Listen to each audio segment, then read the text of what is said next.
Good evening, Hazel. Good evening, everybody. I think this is possibly going to be one of the greatest Crucible finals ever. Both players in tremendous form, and what an ovation they got coming into the auditorium there.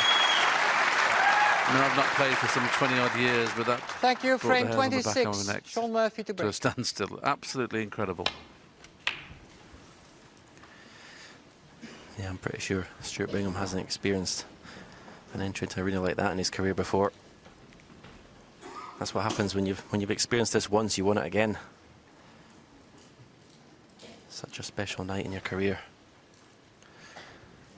Fantastic session this afternoon by Stuart Bingham.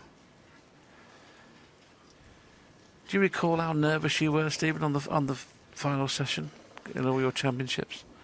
Then the nerves are in the dressing room. Once you get out here, they just disappear, and it's back to work.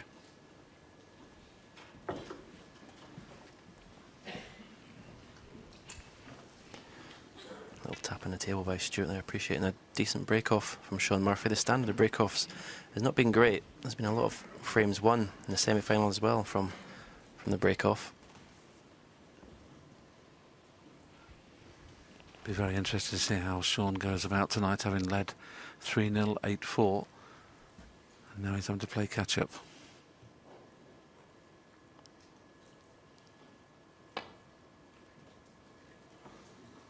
Now, I remember yesterday, he did that 3 or 4 times yesterday, so when he's playing that thin safety shot down that side Shaun of the Murphy table, 4. he seems to sight it wrong. Well, this will tell us how confident Shaun is. Oh, these, he had a red to the right corner, a red to the left corner. I just wants to see if Stuart will miss again. Then obviously that puts a lot of pressure on his third attempt. Big first frame, will he? Yes, more for Shaun Murphy than obviously Stuart. I mean, Shaun really has to win it, or certainly win this mini session 3-1. You can't expect to win a session 4-0. It happened this afternoon with Stuart.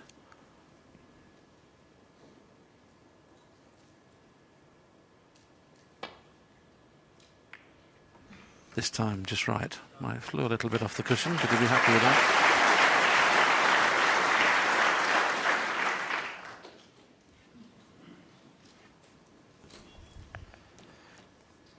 Well, if he refused these reds with his hand on the table, it'd be a little bit strange if he takes them on now.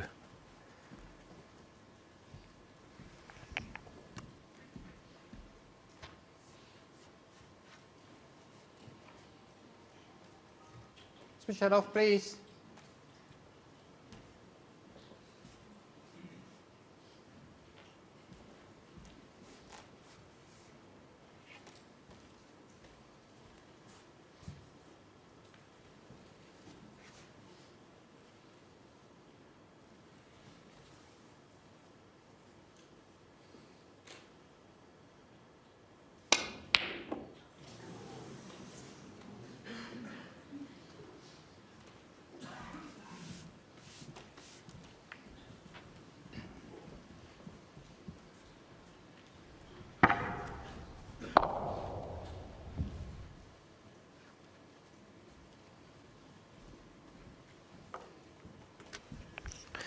The red to the right, the pink does pop to the right corner where the cue ball is. Going to have to raise the butt of the cue and hit down on the cue ball to get back for the blue.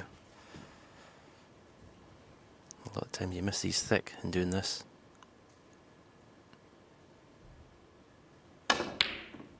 Just like that. Yes, you always tend to play those shots with a little bit of helping side, and of course that means you're going to push into the cue ball. At first glance, doesn't appear to have left anything straightforward. This possibly cuts. Doesn't like it though.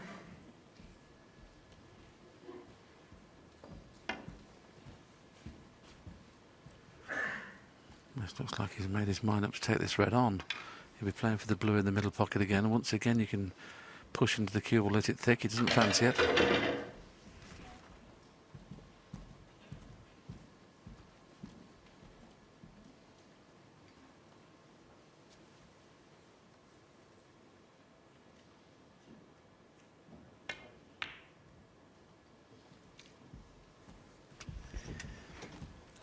I think possibly this afternoon's session and last night's session, this is the longest they've gone at the start of a frame without someone being in, potting balls.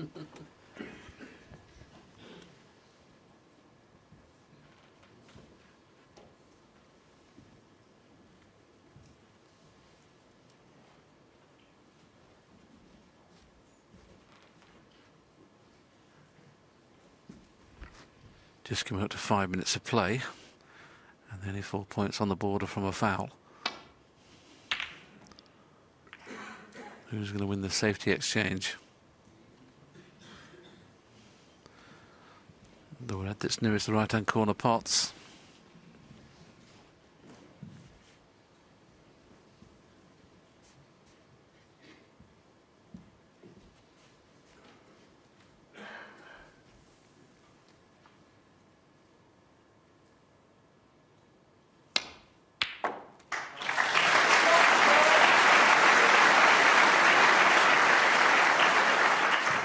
One.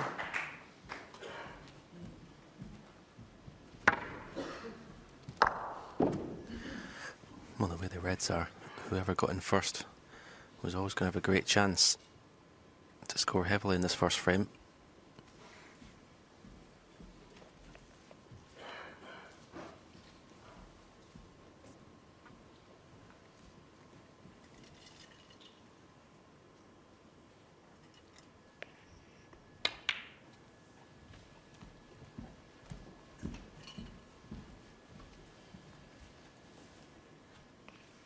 Three. After this red and blue, he'll play for the red, the closest to the left corner. Four. Then play for the black, and then play for the red next to the black. And then it will be an opportunity to win the frame at this visit.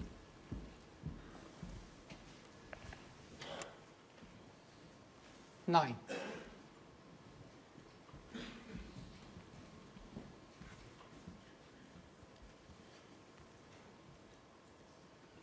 Shaun now knows that these kind of chances he's going to have to make pay if he's going to have any chance of getting back into this match and a chance of winning his second world title. In this position, you've got to make at least 70.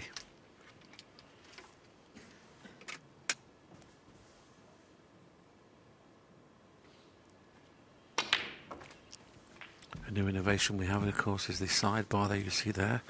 The points he needs is 70, funny enough. That was only a guess at the 17. previous thing, but that's what he needs to score to make it 14-12 or leave Stuart needing snookers. 18.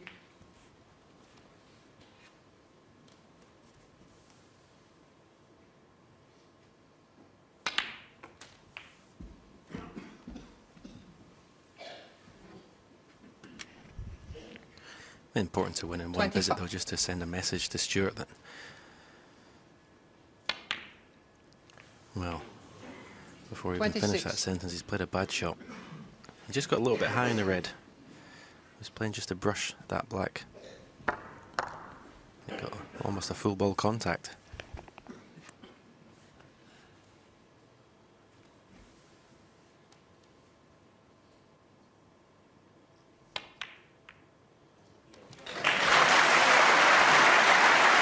Well, that's an excellent recovery, but where's the black going to go? Is he going to be snookered? And I think he is. I don't think either of these two reds will be available in a minute.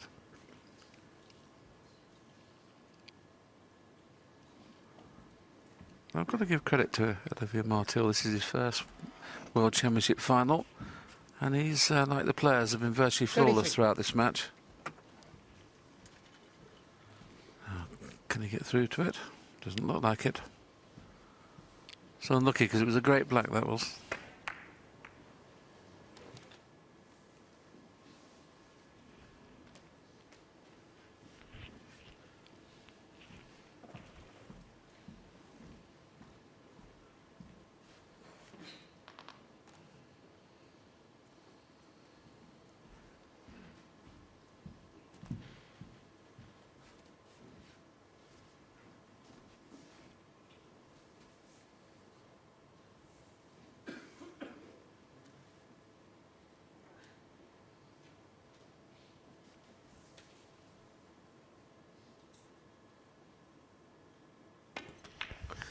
So he hasn't won the frame in a visit, and what I was going to say Tom before, Murphy, 33. that would give Stuart some encouragement. Just takes the pressure off slightly if you know your opponent's not punishing you immediately for your mistakes.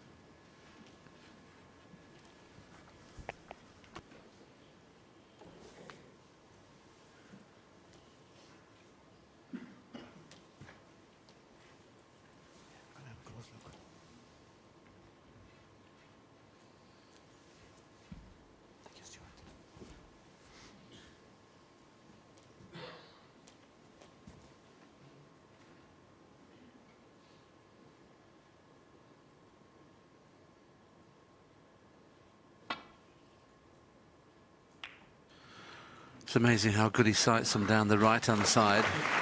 Yet on the left-hand side, he just struggles a little bit. That was an excellent safety shot.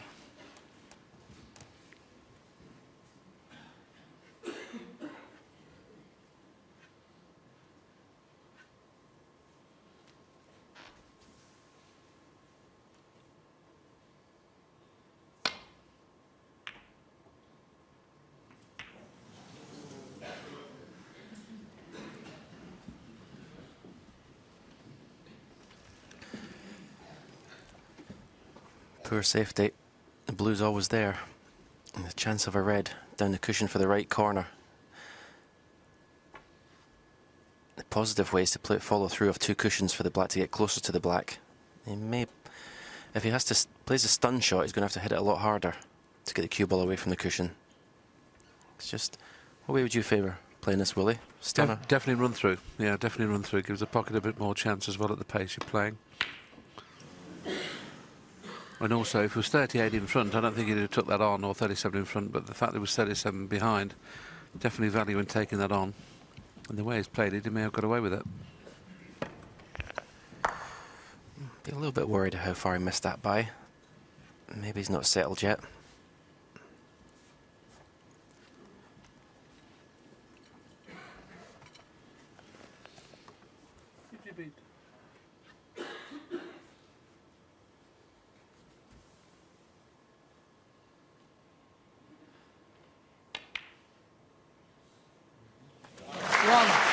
I thought for one moment Stuart hadn't left the pot on. The applause from the balcony. Elaine, his fiancée, Jane, his sister, and Jean, mum, all looking on, all hoping that Shaun will get back into this match. There's certainly a chance now to take the opening frame. 8.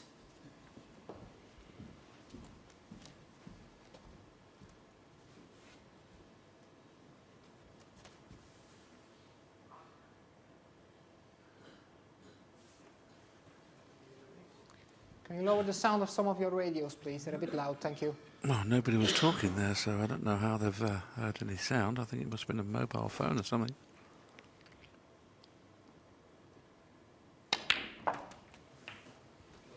Nine. And important, Shaun, if he can win the frame for this visit, does enough to stop Stuart coming back to the table. Because I think even if there's only 3 or 4 reds left, if he wins the frame, Shaun, Stuart will come back to the table and pot a few balls. Really important to keep your opponent in his seat here.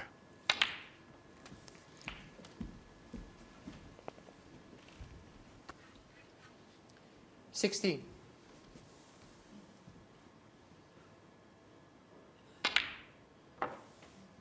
$17.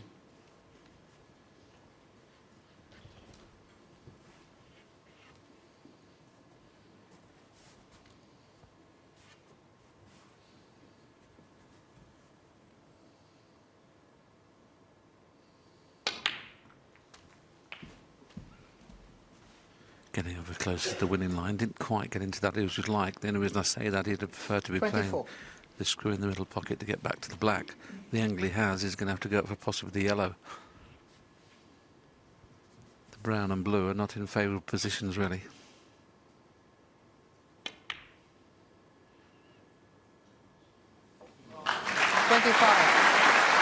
One more good positional shot. Shaun Murphy will almost certainly take the opening frame.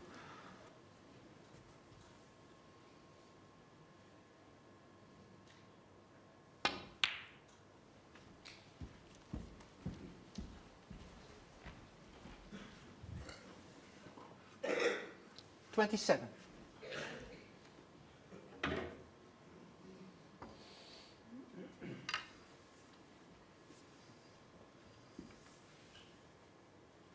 Just red and colour. Didn't judge the kiss right. 28. Yeah, a little grimace there. That was a bad misjudgment there. He did have the opportunity to stun through the gap off the cushion for the black, but so still not secured the frame. He's had a couple of chances. Black in the middle of the side cushion here in the safety. Cue ball behind the green.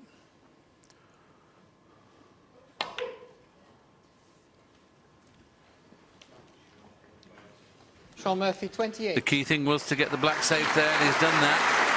Still 67 points available. So black out of commission makes Shaun Murphy strong favourite.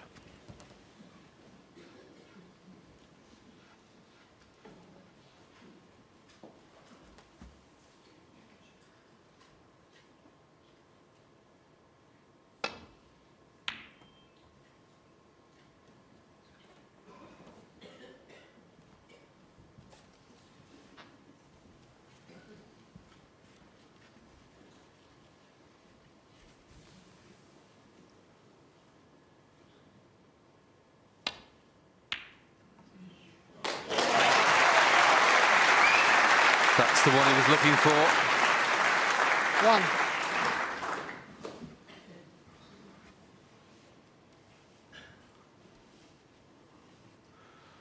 Where the black is, he could take a pot on here, but he's obviously decided to play the snooker and put the blue safe, or safe-ish, if it bounces. Shaun Murphy, 1.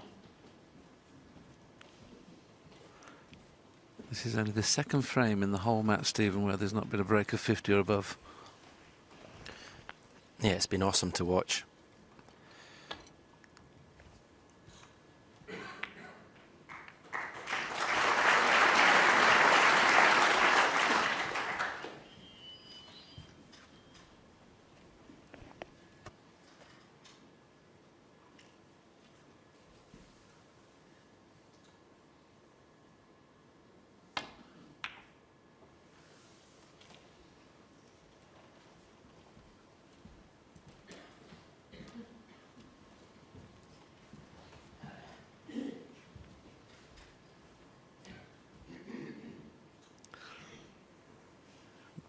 Obviously Stuart would like to take a high valued colour off this red, but the pace is going to have to play this. The blue would be the only one he could possibly take, and that's going to be played from baulk.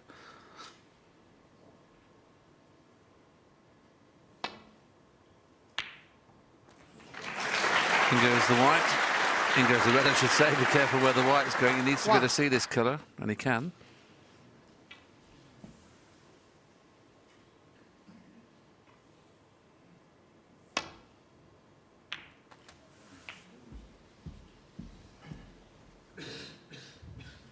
He was probably trying to pot that just a little bit thicker, then he may have made contact with the 2 reds and the pink, but he potted it thin.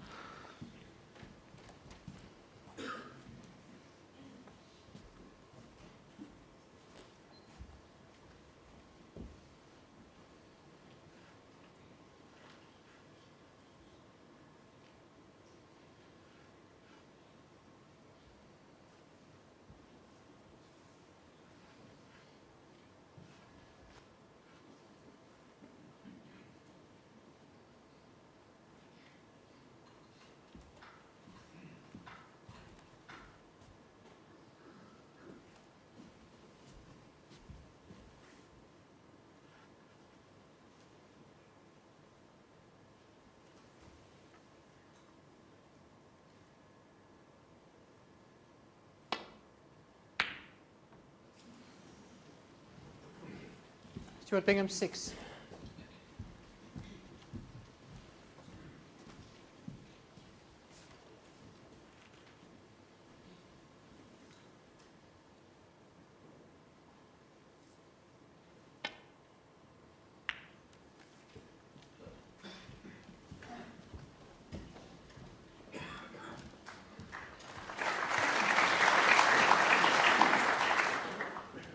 he can get through to the red that's in open play, but I don't think he can get through to the 2 reds behind the pink spot. There you can see, you can clearly see the one on the right.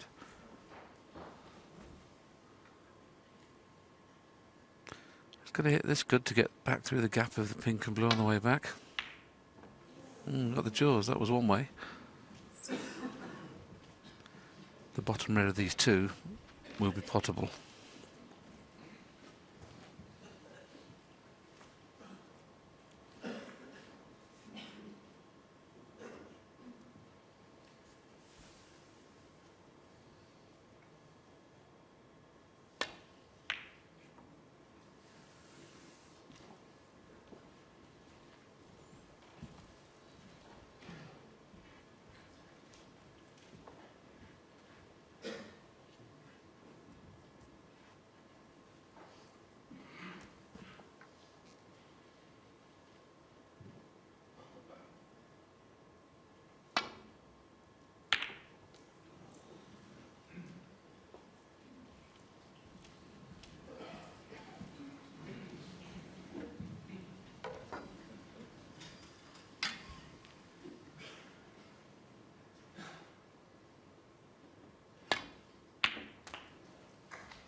Thank you. 1.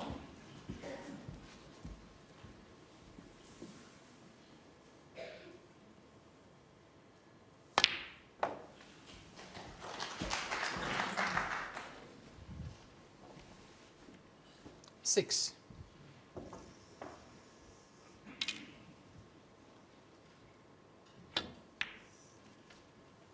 Thank you.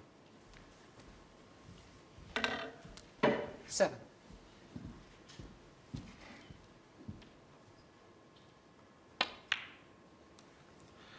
That'll keep Stuart in his seat, and it has 7. done. And only a break of 33 there, the second lowest in the match, but that won't worry the Shaun Murphy supporters. Shaun pulls one back, but still trails 14-12. Yes, the gap is 2. And Steve, you were in our practice room for most of the afternoon. Stephen Hendry was in this seat, and he was saying that this is one of the most open, attractive finals that he'd ever seen. How do you assess it so far?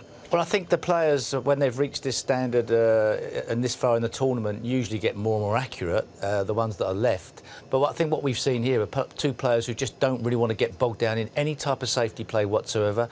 It's always been a means to an end, but even more so now, they're taking on half chances as if they're over the pocket, and even playing shots that, you know, you would go, really, you should be criticising because they've gone for them. But that has been the standard they're producing.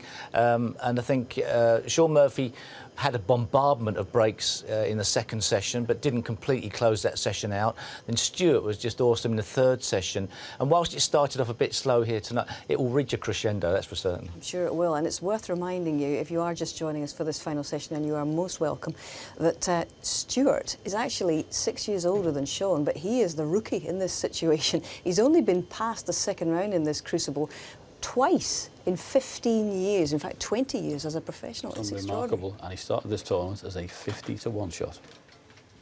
Thank you. Yes, I know Thank a lot you, of Frank. people 27. have taken that Stuart Bingham. 50-to-1. He's got a lot of supporters, Stuart. As he breaks off in the 27th frame. And the reason I say he's got a lot of supporters because he's a very, very accomplished break builder. At this level, that's what you've got to do. You can't win, very rarely now can you win a tournament without making many, many sizable breaks. The days of the safety players have disappeared. It's a tempter for Shaun. Yeah, I wonder whether play the direct cannon on the black or go around the back. So good at that shot. And that's what he needs to do to get back into this match, or to win, is start putting them regularly again. This afternoon, he wasn't done.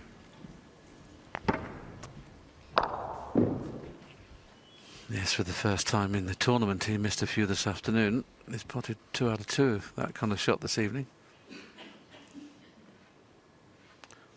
The long potting for the mat has been pretty poor.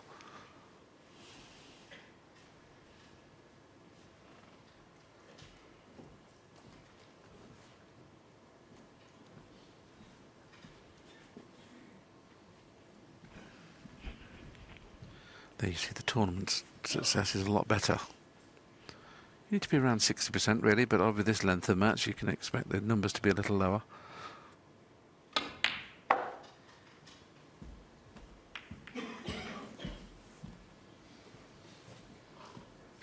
No, his body 6. language tells me this red above the black doesn't pot.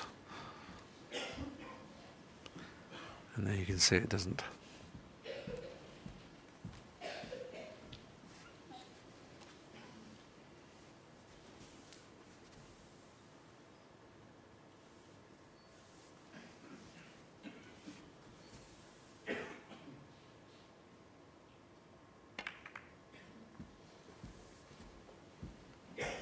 Shaun Murphy, 6.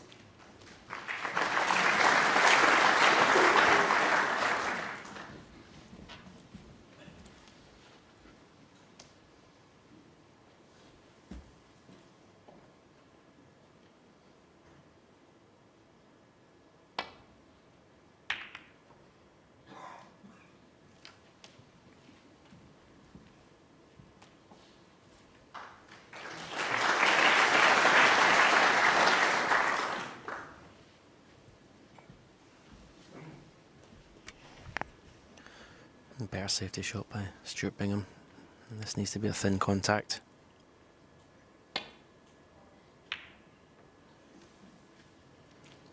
Was always going to be sending the red towards that right corner. And he's left it.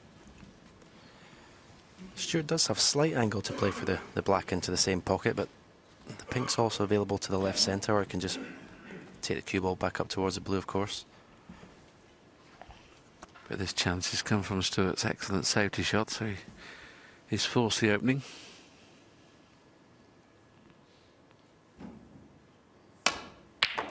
Plays Stephen's first suggestion. He'd like to be low on this black, so he can just move the red away.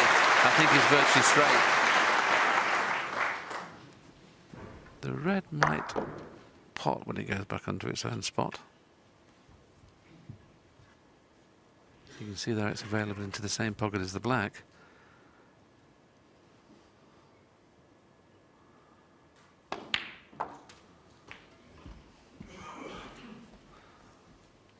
I don't know whether Stuart was expecting just to flick the red then, Stephen.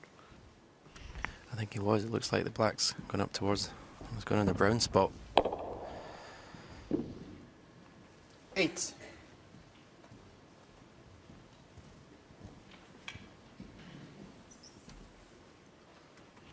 If the pink spot's covered, he may decide to play for the pink this time. And then obviously the pink will go on to the highest spot available, which is, well, actually the black's covered, isn't it? So he's in a little bit of trouble here. He needs to get the black back in play. 9.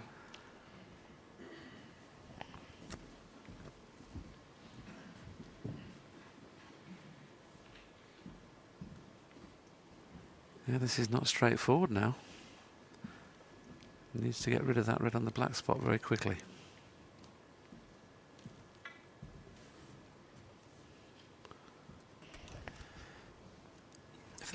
If the black goes, he can screw off 3 cushions as a choice of reds to the left corner. You can also play to the same area with the blue. Sometimes see these missed when they're dropping in with topspin. See, you don't get a positive cue action. Oh, he's just got away with it. Decelerated a little bit there. That wasn't a good stroke. 14. Any harder and this blue misses.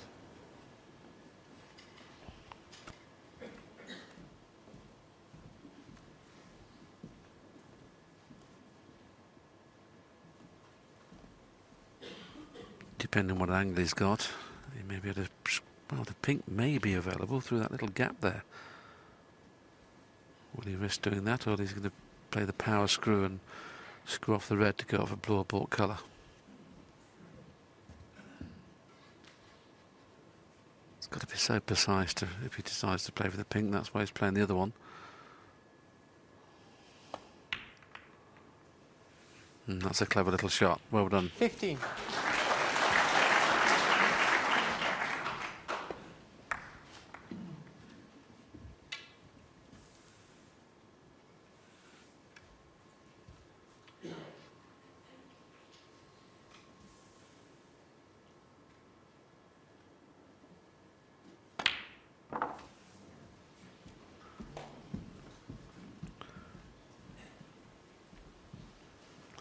Still got the same scenario, haven't we, where the no spots are available.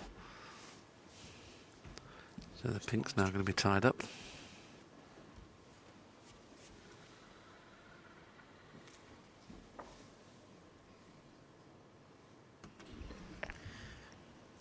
And normally Stuart would be trying to play the red that's on the black spot, but the two reds that are just above it either side, it's just making it difficult for him to play that and go up for another colour.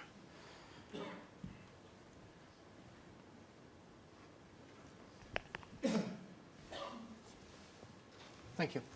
21.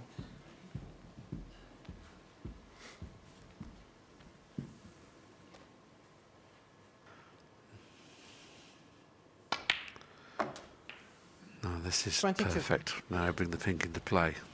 Just got to make sure there's no plants on when you're playing into this pack.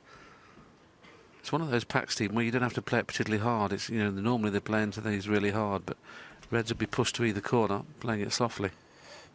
Yeah, whatever, you just don't hit the right-hand side of the pack because of the off's a chance.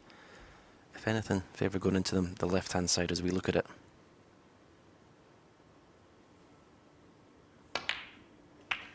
And that's what he made sure.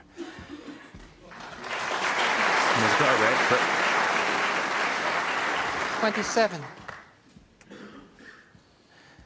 just depends what angle he's got. It looks tricky for position. If he's playing the screw shot, the red that's closest to the bunch, he's going to have to play with a lot of right-hand side. That's why he's taking the one in the black spot. He's got to hit this one well. In fact, he's taking the one closest to the cushion.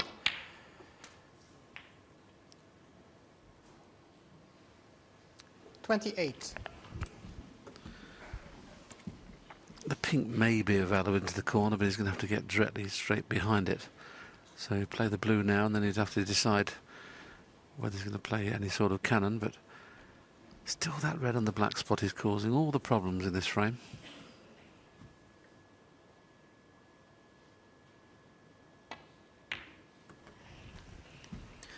And because he finished straight on the blue, he's now faced with a tough shot to get back up for the blue. 33.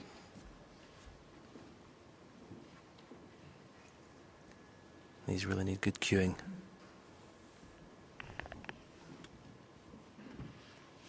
If this goes right, though, there'll be no problem in getting onto the red on the black spot after the next colour. Just needs to get into this cue ball and get top side of the blue. And once again, that could be end of break, too near the cushion. 34. Yeah, he's just not timing it yet, as he was this afternoon. You can understand there's a lot of pressure out there. Massive night for both players.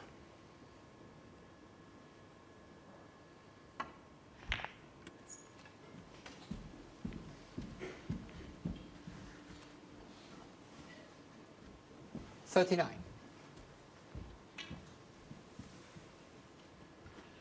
Needs all his cue power here.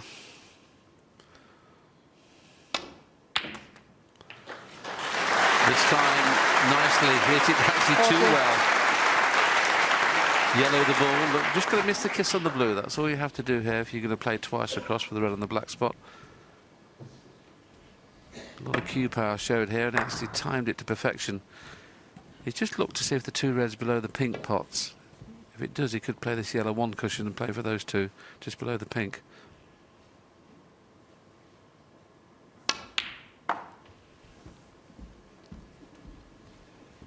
He's not going to be able to free the pink with this shot. 42.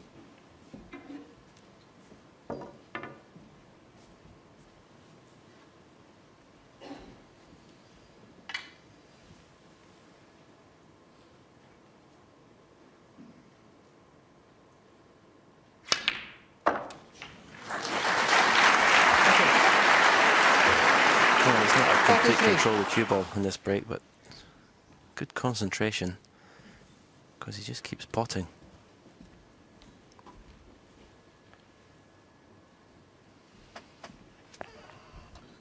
It's amazing the different pressure you feel when you're playing this kind of shot when you know there's a red over the pocket. Doesn't have to do anything with the cue ball but just pop the ball and he'll be nicely on the red, albeit from distance. That's good cueing again, well done. From tight into the cushion, no, not nice. 46.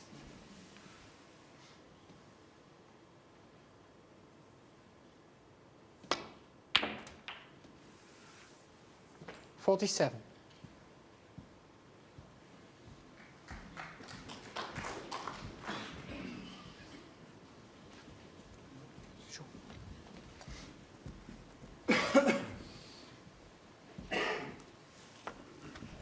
Well, the way he's looking at the reds there, is he going to come off 4 cushions for a choice of reds to the left corner?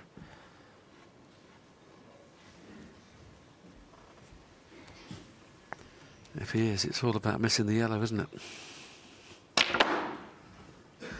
He's missed the yellow. How's the pace? Needs a bounce. 52.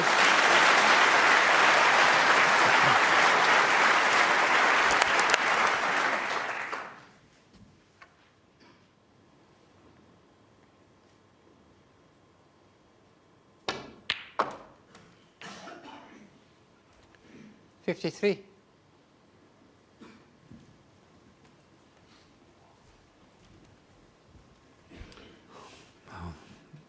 Stephen Henry, my co-commentator here, has played in this lovely arena and won 7 world titles. And what a wonderful venue it is, the Theatre of Dreams we call it. Stuart, if he wins this frame, he's going to be 3 frames away from making that a reality, winning the World Championship for the first time. But Shaun Murphy, I'm sure, has got a lot to say yet in this match. This puts him 50 in front, so red and colour needed after the green. In this break, Stephen, he's never had the cue ball under control. It's been an amazing break, really.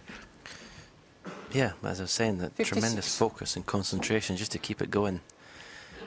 Sometimes when you keep getting out of position, you get disappointed in yourself and miss an easy shot. But he's kept his mind on the job. He's to win this frame.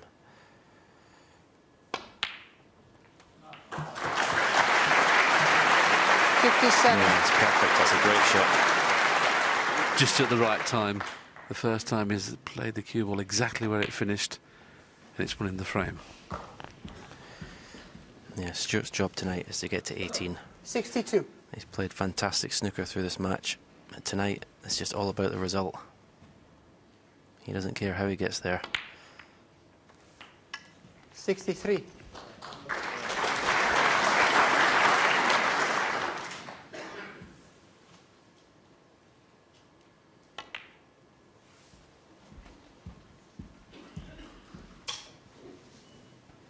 Stuart, should he go on to get a century, will have reached double figures.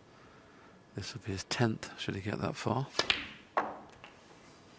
Thank you. 69.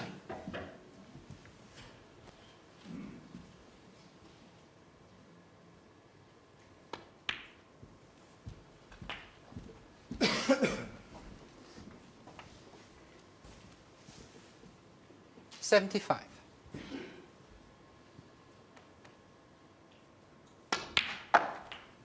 76.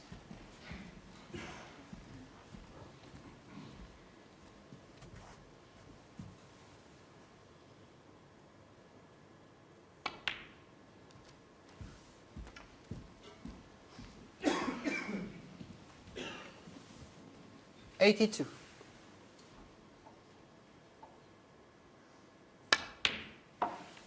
84.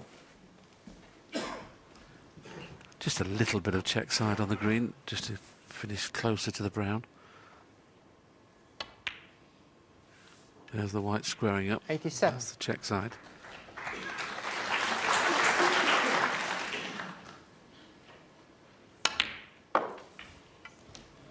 $91.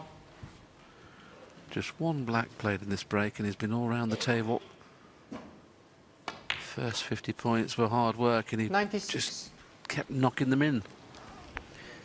Yeah, and any hopes that Shaun had that Stuart might be...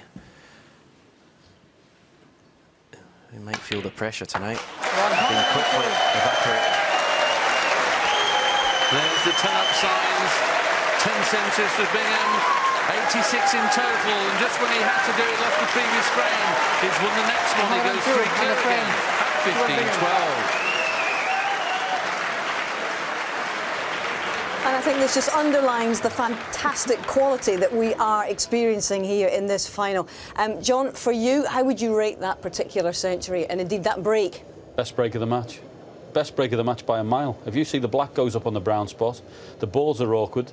He keeps chipping away, a red here, a red there. He's had yellows. The cue ball was in 3 different postcodes, and he's ended up clearing up the table. A magnificent performance. And actually, the reason why as well is because the levels of expectation that were on Shaun Murphy for most of the match as the favourites coming in, and also sort of having a bit of a lead in the early parts of the sessions. All of a sudden, it's changed around. Stuart Bingham walked out tonight as the favourite with that lead he had.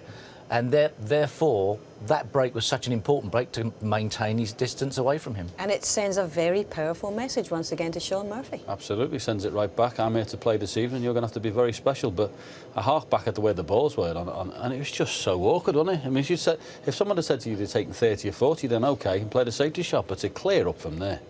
Wonderful. I was always asking you guys, at what point do you start thinking about the winning line here? Because he's 3 away here, he's gone out. It obviously has to be crossing his mind now. Well, I don't think he necessarily wants to or would be thinking about the winning line now, but if he wins another frame, then he's at the situation where he thinks, if I win one more, then I'm only 1 frame away.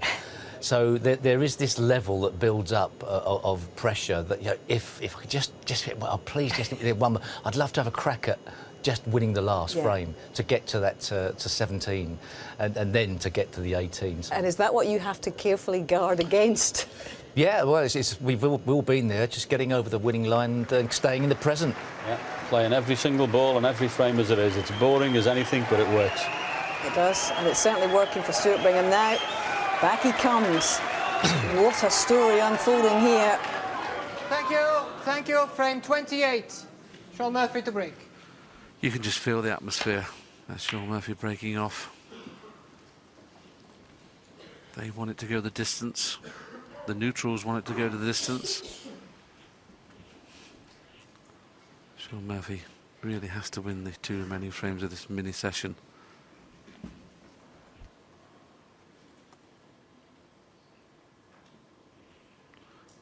Bingham up to 90% pot success rate.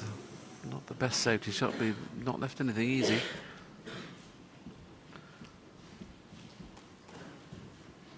And that's excellent when you think they've been playing here for 17 days, isn't it? 89%, Stephen. Yeah, that's obviously why both of them are in the final, the best players of the tournament. Shaun's got an angle to drop this red in and take the cue ball in between the 2 reds that are on the black cushion and play for the black to the right corner.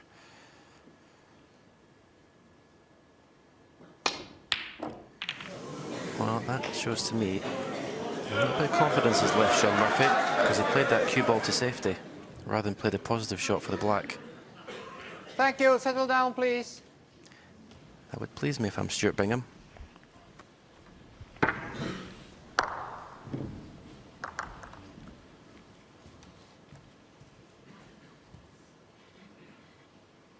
Having a good look at the black here. He can get onto the black should it be out of pot, but not too sure what it does until after this shot we'll know. Obviously the way he's played that, it does. 1. And what a chance this is. Well, I know with you and I in the commentary box, people are probably expecting us to say it, but you could not place the reds any better. If you're in practice playing with someone, you'd say to whoever you're practicing with, 147. Well, you'd take even money, wouldn't you? I mean, in practice, because you just fancy it.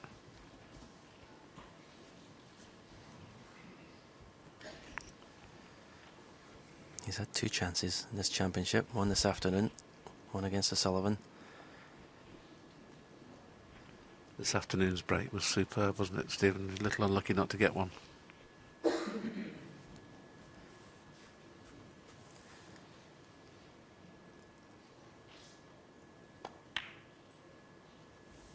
Well, I don't know what he's played there. Well, he nearly missed the black. 8.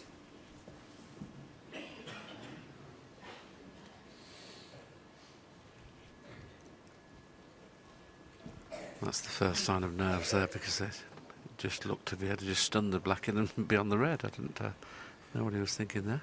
Well, I don't know if he was falling through the red that he's closest to, whether he's trying to just move that out of the way, because maybe the black doesn't pot to the left corner. Move that out of the way and leave himself on the red that's over the right corner to play for the black again.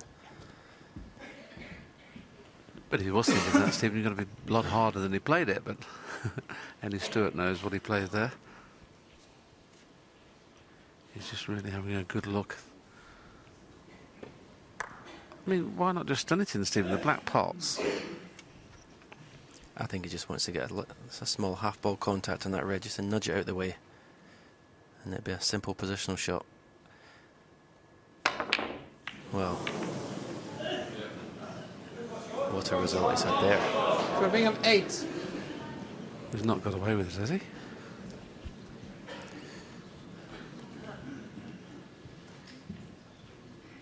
Shaun's body language tells me he's got away with it.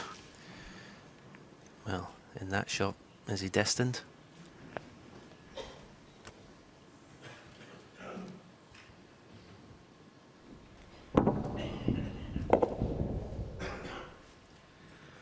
Balls bouncing everywhere, and when those kisses were going on, you thought, well, Shaun Murphy's bound to be on a red. He's on nothing. Safety shot only.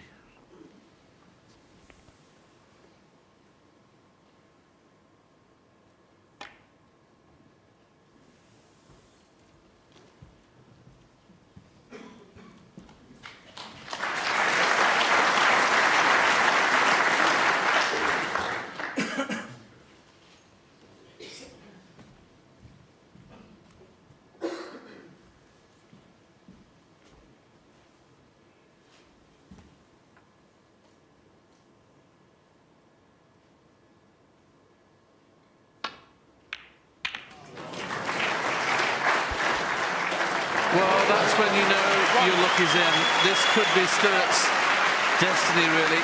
The last two visits, one of which is Shaun sits there totally bemused at what's just happened. I mean, the kiss of kisses there. But you've got to take your chances when you get them. And you've got to ride your luck when you get it. It doesn't always happen. 9.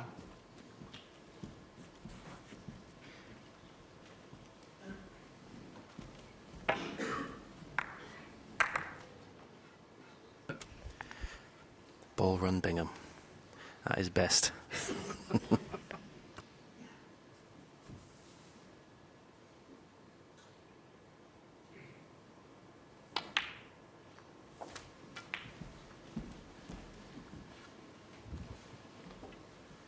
$16.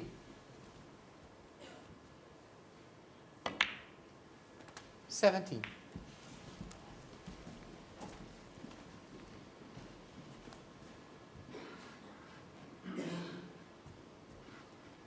Shaun just a little glance up at the monitor to see whether any reds potted in the same pocket, and I can tell him they do. In the middle as well. 24.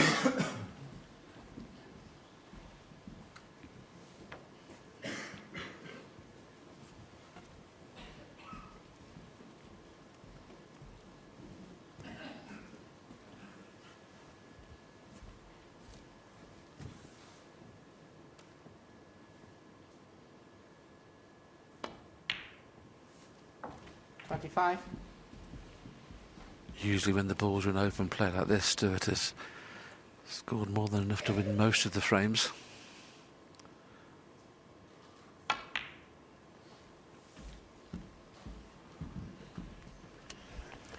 That was nicely played. 30.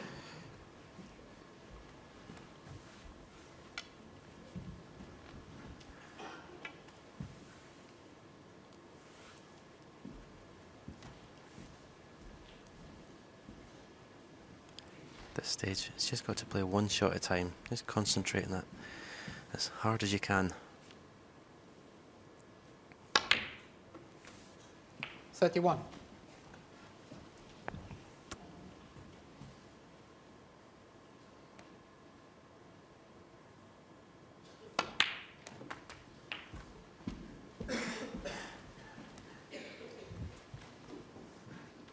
38.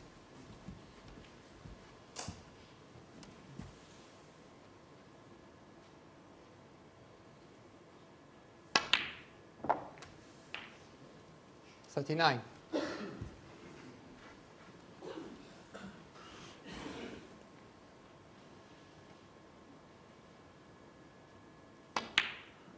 Just made sure he didn't make contact with the two reds on the cushion, knowing that he's bound to be on these two nicely.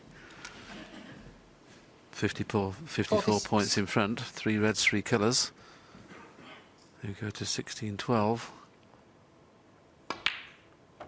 47.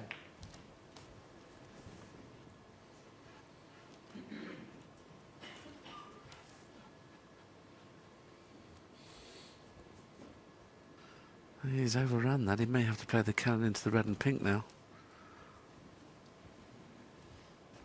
This is Shaun Murphy's last chance in this frame. If the cannon goes right, he loses the frame. If it doesn't, he may have a chance.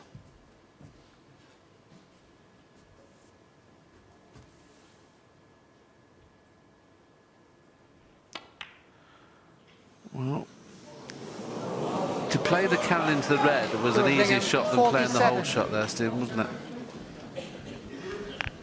Yeah, that was another deceleration with the cue there. Didn't go through that at all. That was a nervy one. Yeah, the more positive shot was to play the cannon, as you suggested, Willie. Then at least you've got to hit the ball.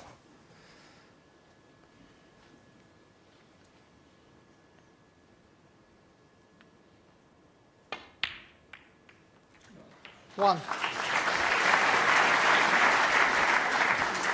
Got to start punishing Stuart for these errors, Shaun Murphy, if he wants to win this match.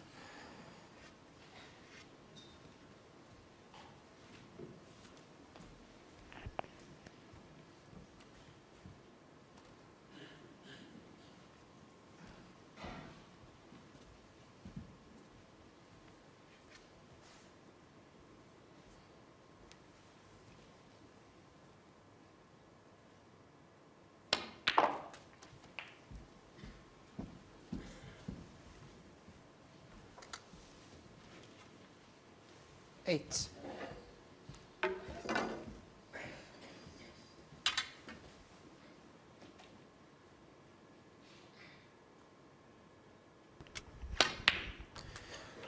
Well, he is, in my opinion, the best in the world, by far, with the rest. 9.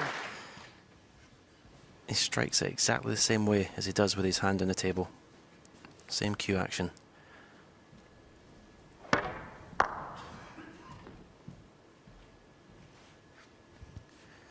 Well, tournament rest success, 91% is excellent. I think in his semi-final he was 100%.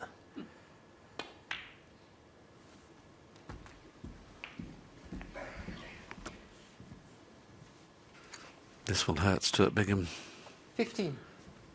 Should he go on to lose this frame, albeit he's still massive favourite because he knows he's had 2 excellent chances in this frame. 16. Should be able to hold for choice of red. Could have done with another inch in the down the table, but he's still okay. Oh, he's missed that, hasn't he? Oh, goodness me. That was a bit of deceleration as well.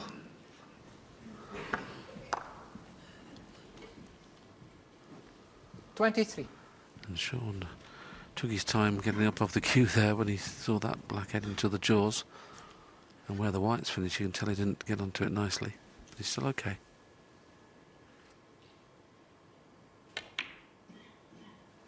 $24.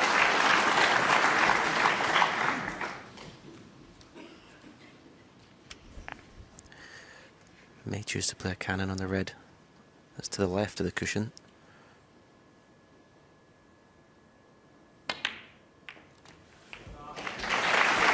If he plays the red to the left corner, he may have an angle to take the red off the side cushion here. The only thing, he doesn't want to hit a cushion 31. first, then full in the face, then he'll be left with a tough pink. It's one of the few times, isn't it, where you'd rather hit the red first than the cushion, just in case that happens. Of course, he will be playing naturally with a little bit of right-hand side on, so if it does hit the cushion after hitting the red, the spin should take it up for the blue or the pink. So that's what he's looking at now. He's trying to hit it, probably half ball he'd like to hit this, just to push it into open play.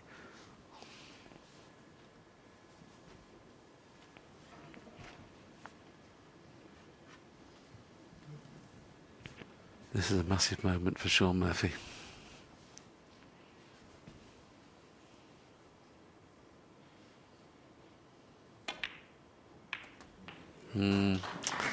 Cushion first. 32. Even I suggested it wasn't necessarily the best way to play it. I think he played it at pace to create the angle, but obviously the problem is he's kind of the red too hard. And this isn't the best shot he's played either. A little look, perhaps he thinks he got a big bounce there, but that always looked to be pacey. 38.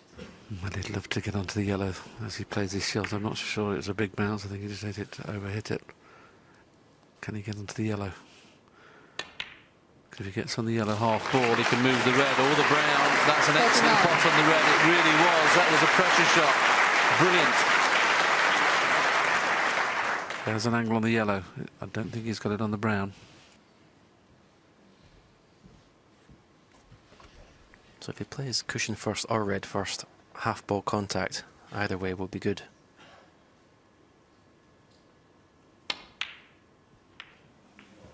Just got it too full. I want to see if it goes past the pink. He'd love to screw this in, wouldn't he, for a bought colour, but the enough's on, so he may have to play 2 cushions for the black.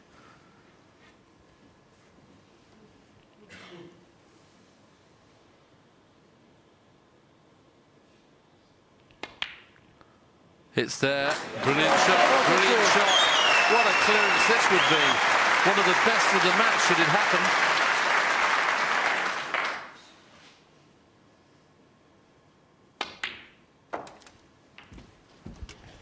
As you said earlier, this will hurt Stuart Bingham. Twice he's been in the balls, and this afternoon in the last session last night he was so reliable at winning the frame in one visit. So is that the first little sign of weakness or nerves getting close to the winning line?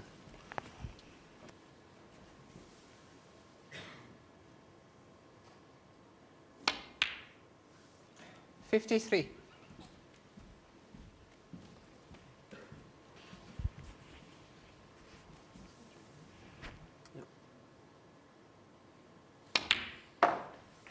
$57.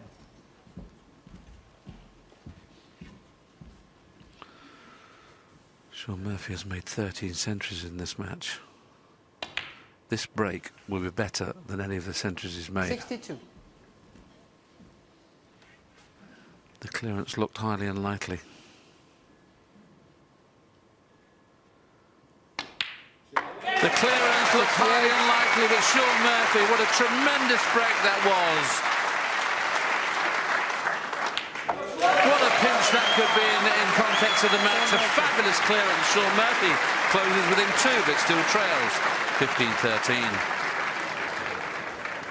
Well, we're praising them up, and every time we come back, there's more to laud and applaud, isn't there, John? Well, you know, I said in the last frame that that was the best break of the match. Can I just change that? Because that clearance was just sublime. And when you consider the pressure he's under, and if you have a look at the table when he actually comes to it and see, he's got 1 red on the left cushion, there's 3 on the top that won't pot.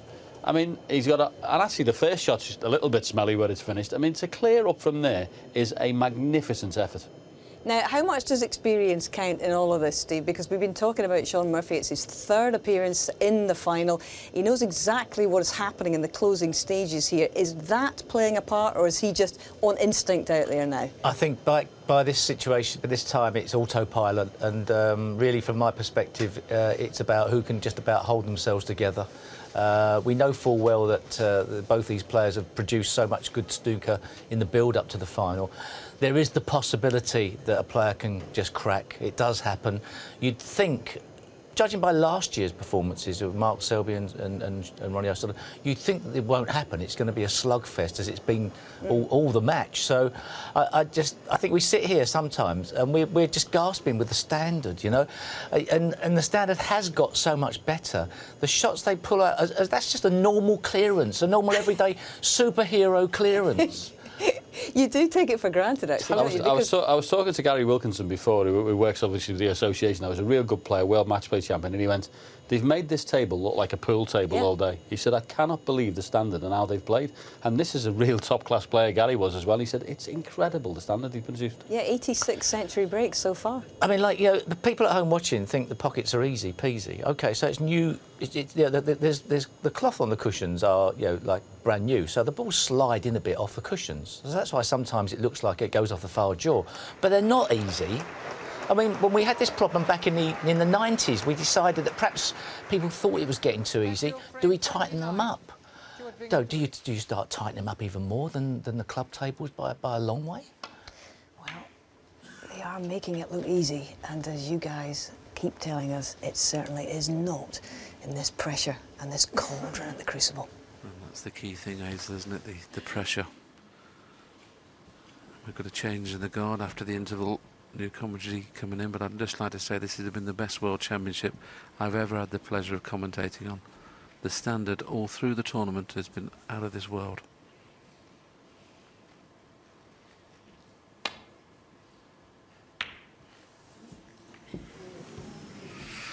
He's left one into the corner.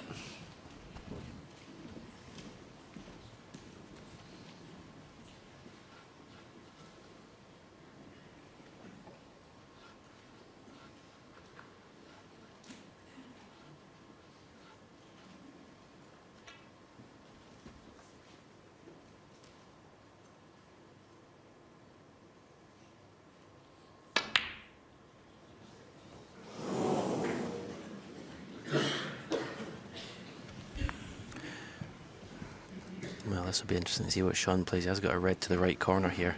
The cue ball is going to be straight into the bunch. Normally, this would be straight down and go for this.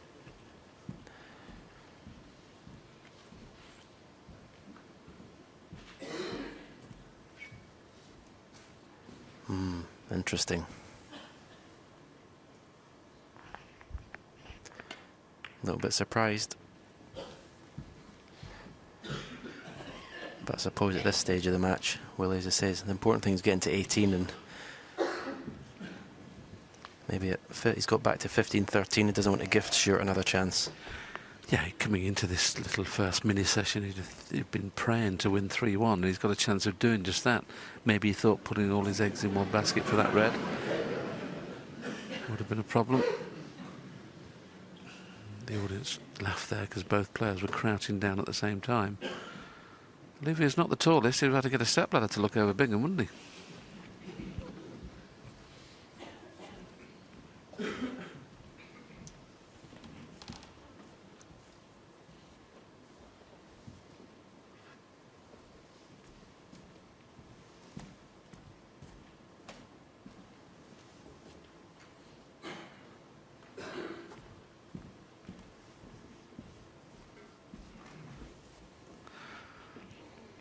Just coming up to a minute's shot time. You can see the ones down to the right-hand side very thin, but as we know, he's been hitting these a little bit thick if he's playing back into baulk. That's why he's just played the containing safety.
He's going to kiss the green, I think.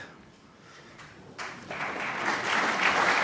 right-hand edge of these reds is on, But he's got to be very careful, Shaun, with his safety shot to cover that red up that's over the left-hand corner.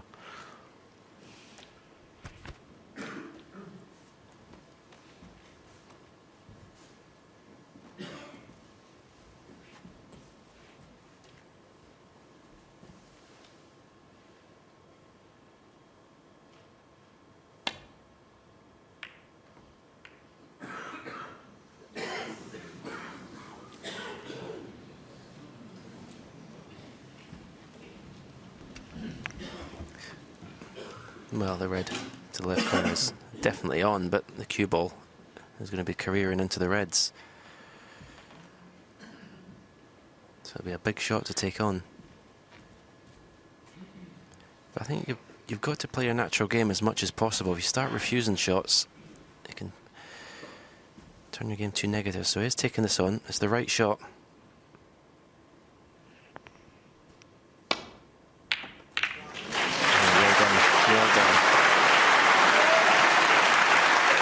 Great shot.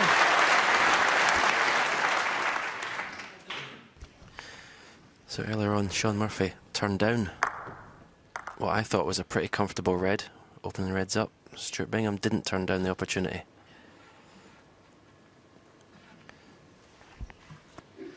And having seen the last frame slip away from him, he knows he's got to make this chance tell. 50 is not enough.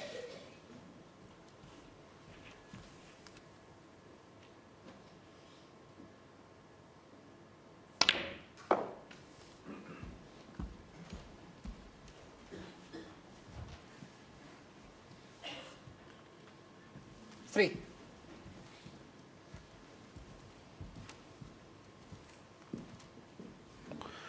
Just having a little look there to see whether the pink pots, and clearly there's plenty of room. I suppose he's more or less looking where the pink was going to finish, whether its own spot is available.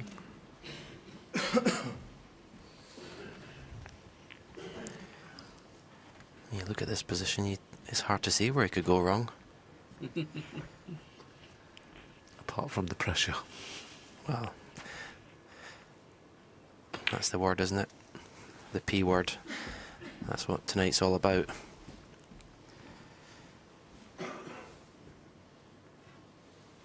But this is what you want when you're under pressure. Just easy chances like this. To do virtually nothing with the cue ball. I think even the pink goes to the left corner, so... Oh, there you go, that's a pressure shot. So just when you thought, where can he go wrong? He hasn't got through the cue ball. And now he's got a little dodgy one with the rest. That's 2 deceleration shots in 2 frames. He needs to pot this.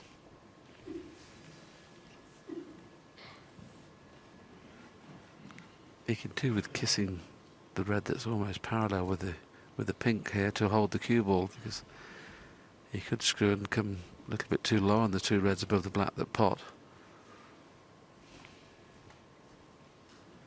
This is a big shot in context of the match now. Playing with topspin.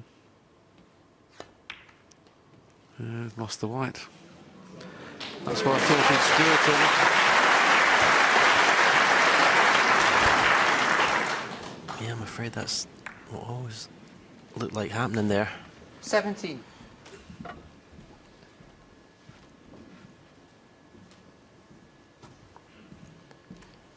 Sometimes when the big pressure comes on you, you just concentrate so much on potting the ball. Sometimes you take your mind off the positional shot. So 2 chances in the last frame, good chances. 1 excellent chance in this frame. That wouldn't do wonders for his confidence.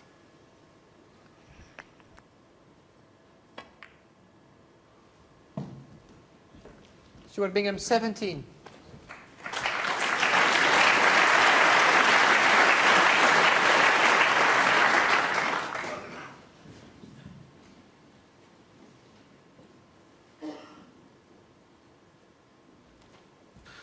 Shaun Murphy's confidence will be boosted by the fact that Stuart's just started to miss 1 or 2 for the first time in this match.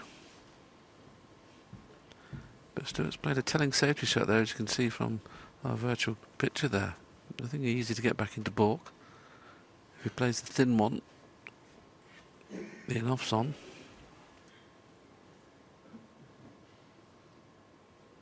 He's found a gap between brown and blue just to play a containing safety. Where's the cue ball going?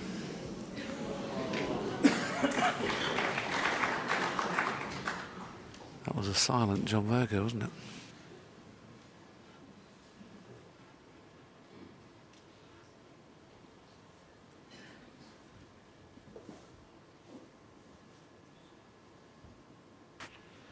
Well, we're glued to this match in the prime position in the commentary box, but this crowd can't take their eyes off this match. Stuart Bingham obviously still favourite now, but Shaun Murphy making a good fist of it now, and if he wins this frame, it's anybody's match.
That's an excellent safety shot from Stuart.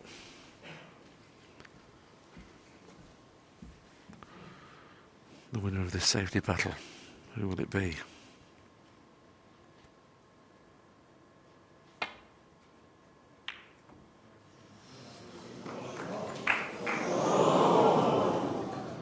Well, I thought it was Shaun Murphy's turn to have a bit of good fortune. Nearly fluked the red. He's covered it, but there must be some sort of shot he can play the cannon.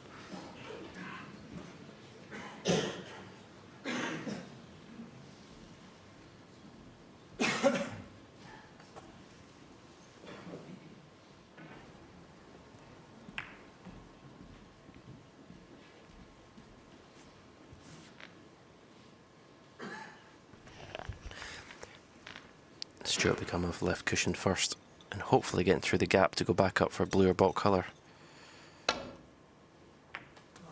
Hit it very thin.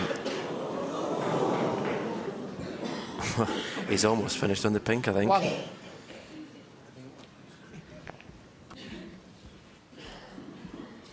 He dropped it in last time playing ball. As you can see there, it clearly pots.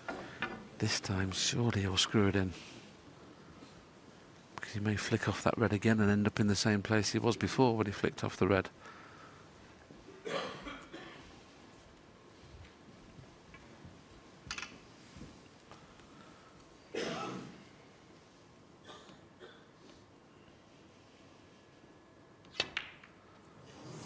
He's going through a little spell at the minute that I would imagine all champions do.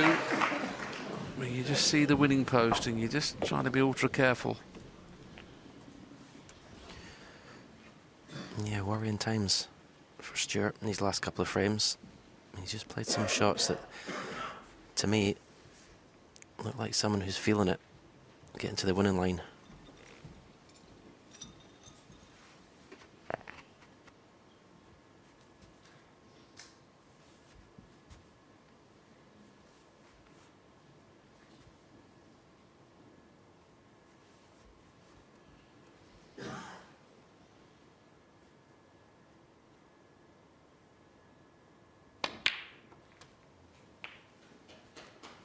One.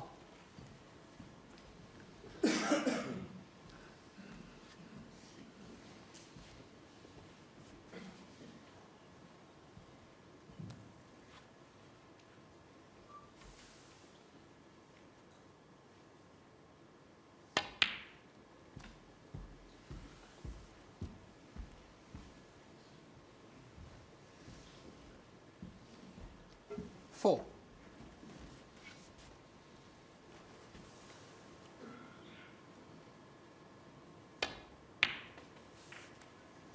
5.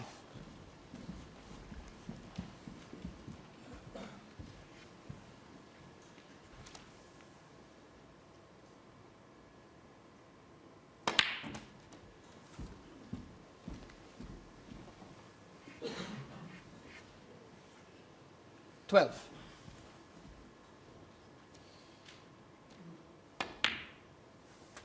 Well, what a chance this is for Shaun Murphy to get right back into this final. Going to be slightly hampered the way he's played that when he cues for this black. Didn't appear to get a bad contact that time.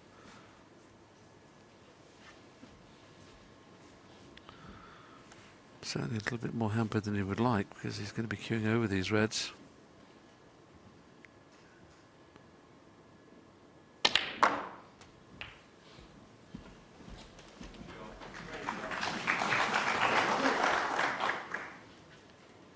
$20.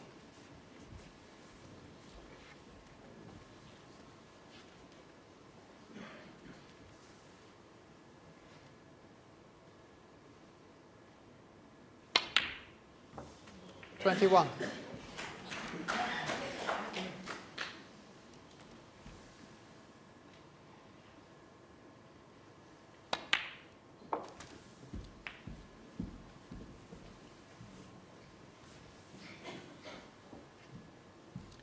28.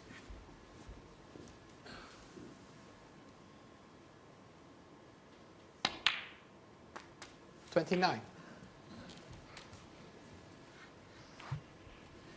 Would have loved another 2 inches of pace up the table, so it would just been a straightforward little stun up for the choice of 3 reds.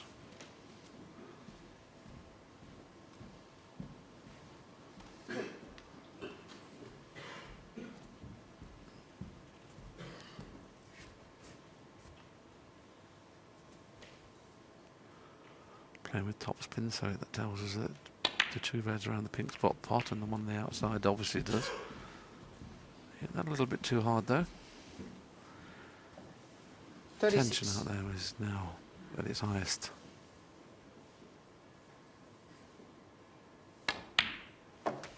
$37.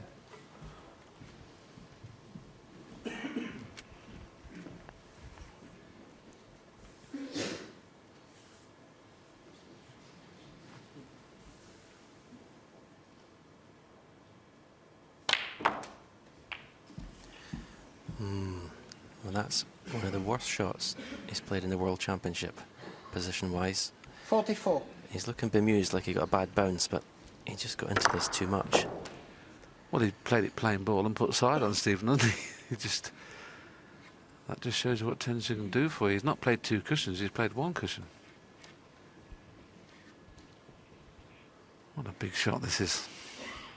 Either red, the one by the blue, or the one below the pink spot. Both are fraught with danger.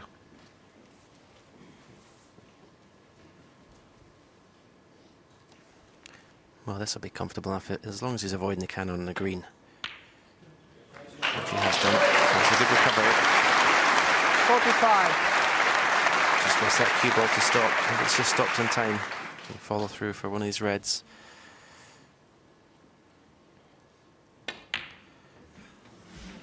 If he does go to win this frame, he's gone favourite in this match for me. I just think the last couple of frames, 50. some of the shots that Stuart's played is just a little bit worrying.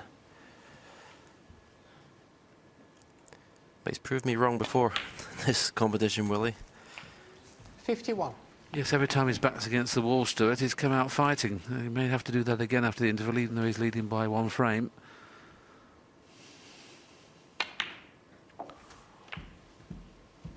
.40 points in front, red and colour, to close 58. to within 1.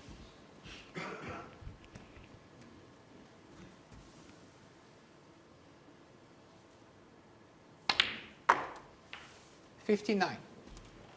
It looks like being another late night here at the Crucible in the final day of the World Championship.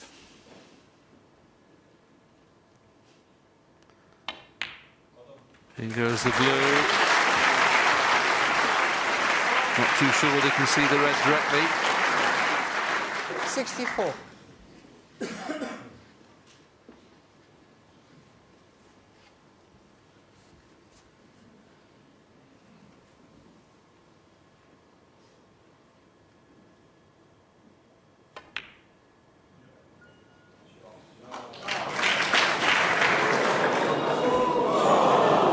Let's have a little look at the Shaun scoreboard. Murphy 64.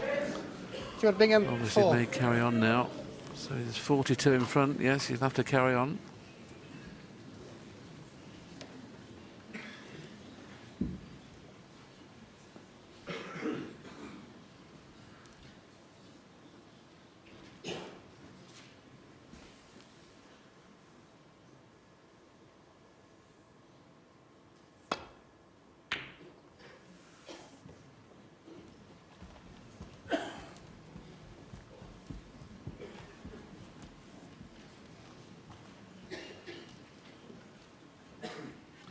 The red passes the green, so he'll be taking this on.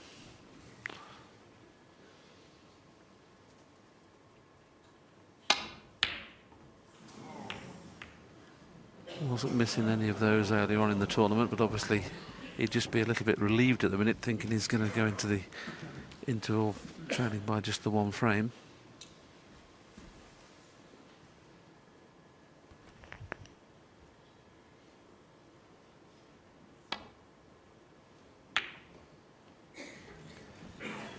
Yeah, that's probably the first target achieved of the night for Shaun Murphy after this afternoon's session. That's what the target would be. Win this first 4 frames 3-1. 4-0 would obviously be a bonus, but 3-1 would be the realistic target, and he's done that. Barring snookers, of course.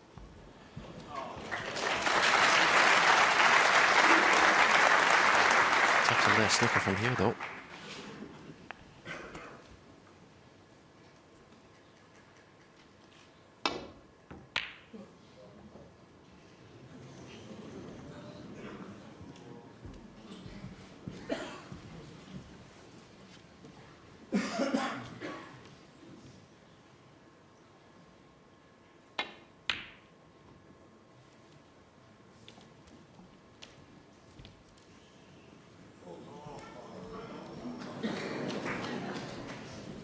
That's as good as anything Stuart would like to keep this red out, but I don't think he can.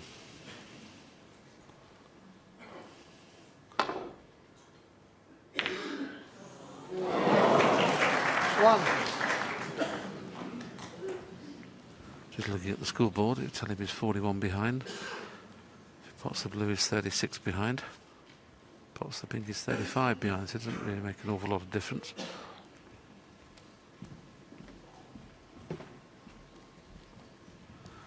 The only difference in taking the pink, of course, he'd only need 2 to tie, rather than 3 snookers if we potted the blue.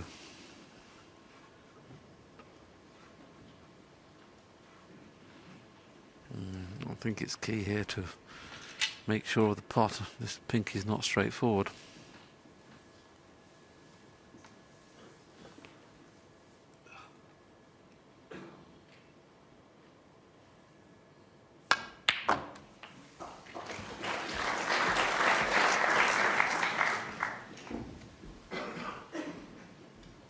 Seven.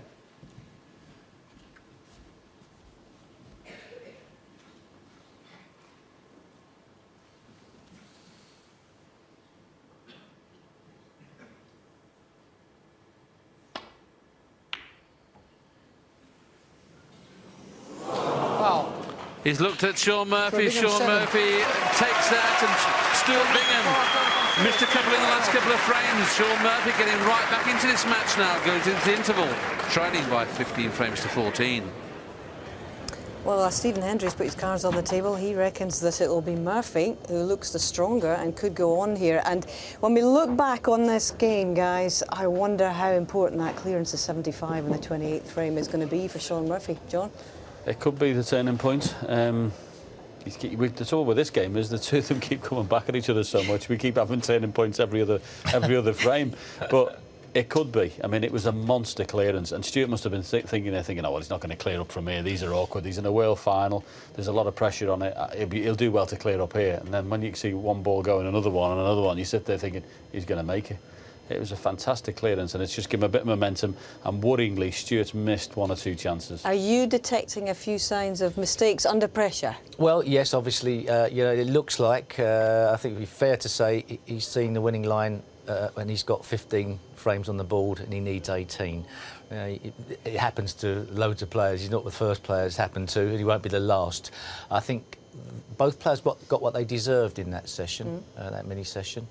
Stuart was asking for the counter punch, and Shaun was up to the job of counter punching him. So both players know where they stand, but as we've seen so often, they both go back to the dressing room, they can regroup. Exactly. And I think that interval's come just at the right time for Stuart there. I just think he was just having a little teeter, wasn't he? Just a little waver. Come at the right time for him. And they've both come bursting out of the dressing room like Superman in this match already, so heaven knows what we're going to get. But overall, you know, for the neutral out there, this is one of the closest and most fascinating finals that we've had for some years. It really is great quality, isn't it? Yeah, yeah, and from the possibility that people think that Stuart Bingham as the underdog can't win it, whereas within the game we know he can. The fact that Shaun Murphy's looked super confident all the tournament, looked like the winner at one stage, and now is not guaranteed. So many ifs and buts. I don't think anybody really knows who's going to win this. You know what's going to make this even more exciting? They're going to start missing a few. They haven't done it in the whole match, but it's coming to the nitty-gritty now with the winning post, and they're going to miss a few. And that's where the sadism and John Parrott No, starts to come. it's not. It's just we've all been there, and it's going to happen. It's the last session at the Crucible. It's very close. And that's what makes it so compelling. You're absolutely right. Well, there is a gentleman who graced 6 Crucible finals, and he is now with our Ken.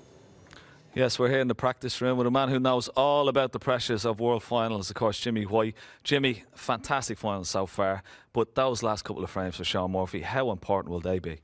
Amazing. He'd done an amazing clearance to stay in the match. It's been a quality game all the way through. Bingham's missing a few. I never won the World Championship, not finished yet. But, he's still 1 frame in front, Bingham. So, he's got to go back to the dressing room. He was 8-4 down. He was 3-0 down. So he's still 1 frame in front. So he's just got to stay focused and not think about the winning line and try and get on with it. Yeah. Are there signs? I mean, he hasn't wilted under pressure at all in this final. Are there some little signs in those last couple of frames that he's beginning to feel it? And as Davis said, see the winning line too early? I don't know, because I haven't won the tournament. I think, sometimes you get ahead of yourself. And I think when he's missed that black off the spot, probably the first time in the whole tournament he's missed an easy black like that.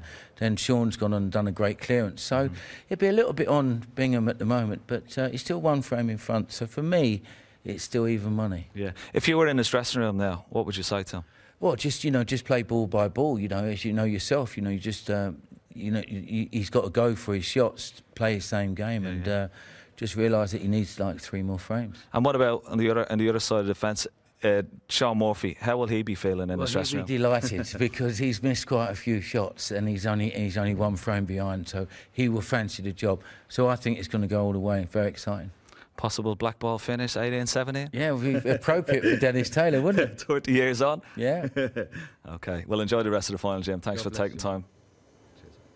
Great to see Jimmy here, and he's still on the tour. He's the oldest professional out there. I know that Mr Davis has a wild card, but Jimmy's still ploughing his furrow on this tour. It's great to see him. He's not finished with this game yet, that's for sure. Well, the very first World Championship final took place here at the Crucible in 1977, and since then we have crowned 19 different champions here. We've seen 10 maximum breaks knocked in and hundreds of centuries along the way. This little theatre has certainly given us some indelible memories, and it's changed the course of many a career. This has been a World Championship of landmarks and anniversaries. 30 years ago. Yeah, and it's 25 years since I won the first of my 7. And I took a record back from Stephen Hendry, playing in my 100th match in the World Championship in the qualifying section. But as Crucible players, I fear these are all our yesterdays. This used to be my playground. This used to be my childhood dream. This used to be the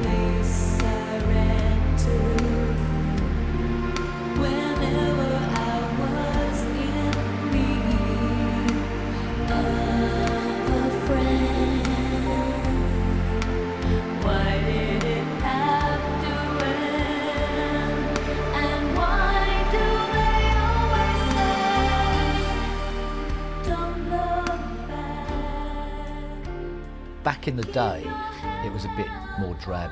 Council offices, concrete jungle. The Grosvenor House Hotel was the hottest ticket in town as far as where to stay. And it was where all the players, BBC and everybody sort of congregated. The bar every night was buzzing with activity. I had a room with a little bolt-on games room. It was all of the arcade games of the time. Space Invaders, Defender, Missile Command, all of the ones we remember from the past. Pac-Man was obviously big at the time, and we'd just have them as a bit of light entertainment. And everybody wanted to get in, so I think we had a doorman in the end on the room. Old habits die hard. Once you're involved in the game of snooker, one of the things you've got to be able to do is to kill a bit of time. Certainly the first week of the World Championship, you've got a lot of time to kill, so you've got to become professional time killers. Obviously you won the first round, you were in the tournament, but then when you came back you felt like you were starting all over again. Sometimes, later on I tended to stay down because I didn't want to leave the atmosphere of being in the tournament. If I didn't have a match, I would come down at 10, 11 o'clock, maybe have an hour, go and grab a bit of lunch from somewhere, go up to the Champions Lounge or whatever and watch some snooker, maybe have another hour about 3 o'clock in the afternoon, go back to the hotel, watch telly, have a meal at night, and then it was pretty much Groundhog Day most days. You look on it a different way when you're a player. I mean, you come down off the 62 and you used to come on the 1, and then you come in and the road into Sheffield, and you just come round that roundabout at the bottom and turn up, and all of a sudden your palms would start sweating and you'd get butterflies in your stomach, and you knew the venue was round the corner, no one's moved it, that's where it's going to be. And from the minute you come in, you just went, oh, and you started getting stomach rumbles, and you couldn't wait to get in your match because the hardest bit was waiting for it. Looking at young Anthony McGill this week, that was very much me before I went on to play, just standing there very still, minding my own business. I was quite shy anyway, and I just wanted to get on with playing snooker. Something I learned from Steve, because when I first came on the circuit, I mean, he wouldn't even nod at you. There needs to be a certain mystique when you come to the table. People have to sort of step back and just be worried about you and not know what to expect. I think if you got to try and get in that zone, you've lost already. Every time you come through those curtains, you still get the buzz, the adrenaline, like no other place.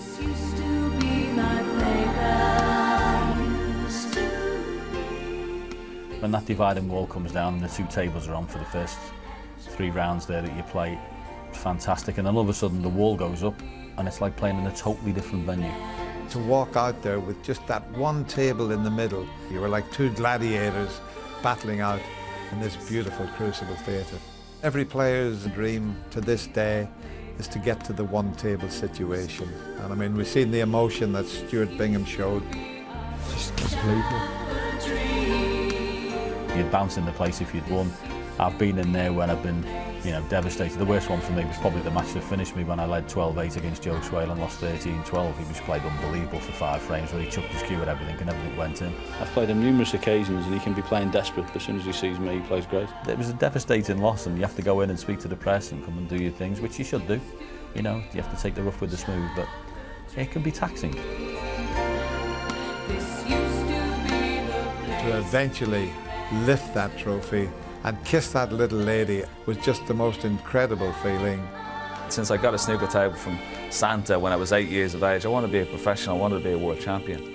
And then when that all comes true, it's just like, it doesn't get much better than that. If I'm never back, I will still have a lot of cherished memories, and you never ever can take them away from you.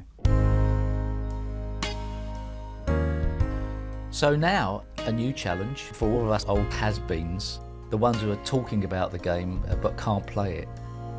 We're all cynical snooker players. All we want to do is to see other people fail. All we want to do is to see somebody mess up, and then we're happy that everybody's in the same boat as ourselves. Oh, what's he done? You're kidding. What has he done? You're kidding. Everybody misses balls, but if you plays the wrong shot, you have to give your honest opinion. The public who are watching and listening, they want your honest opinion, And if you don't give it to them, if you sort of blancmange it up all the time, then you're worthless, basically. Commentating, I still get a lot of shots wrong. I'm trying not to predict shots now because I just comment after the event rather now. But I'm getting better at it, I hope. I'm honest about my opinions, I hope.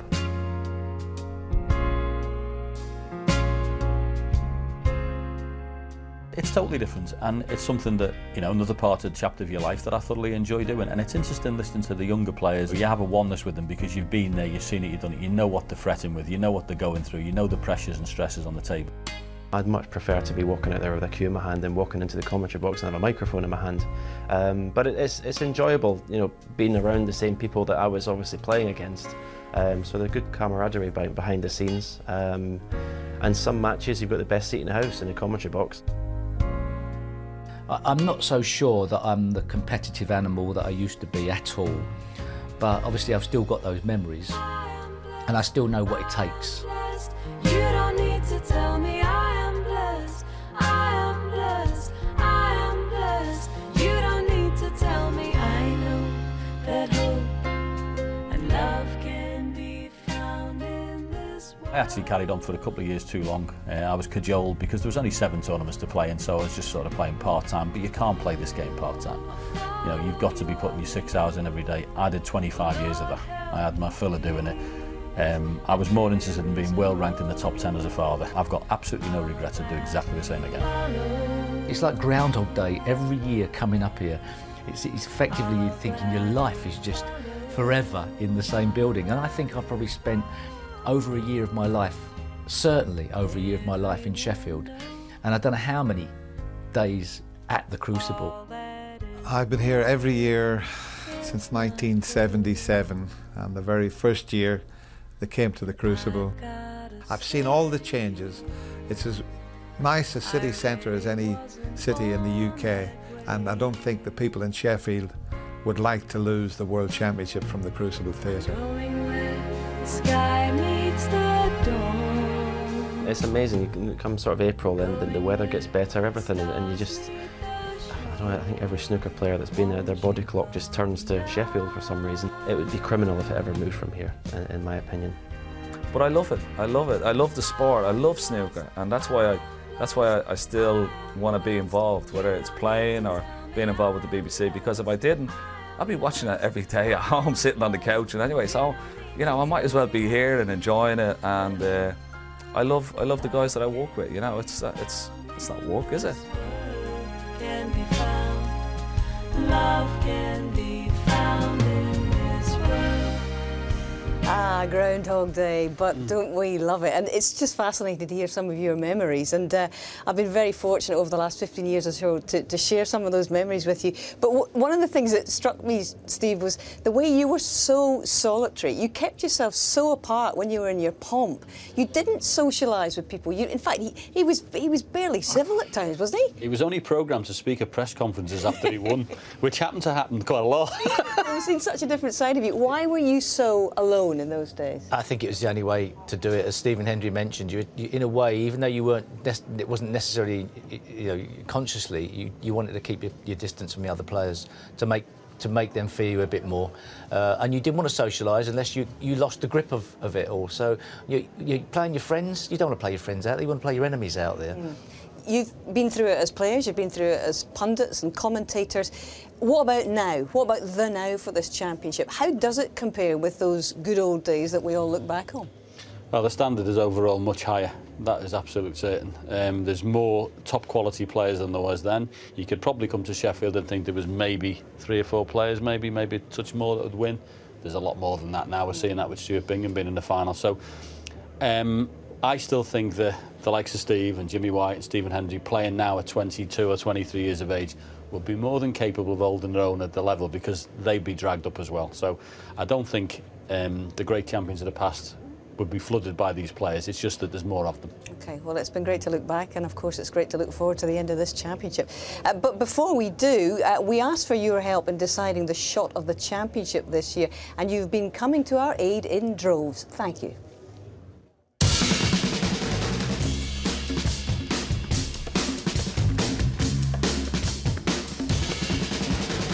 In third place with 14% of the vote is shot C, this trademark escaped by Alan McManus. Prediction, how many misses, how many points is he going to give away? You watch angles here. He's going to nominate the green. You watch this shot. He's going to hit 1, 2, 3, 4 cushions. Count them as they go round. Here we go. There's 1, 2, 3, There's 4 cushions. Here comes angles. Here comes angles.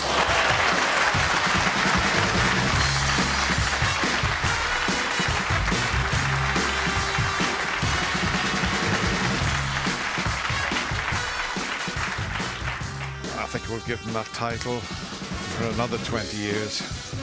Nothing better than living up to your nickname.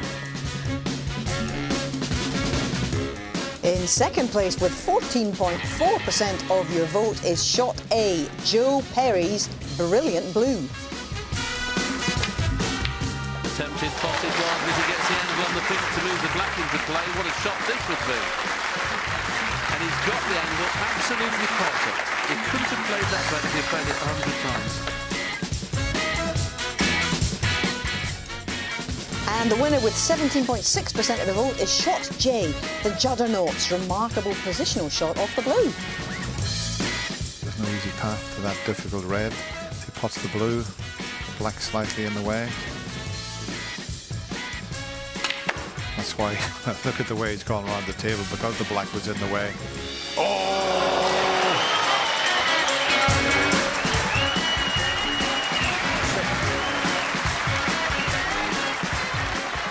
This was an unbelievable shot here to swing the white round.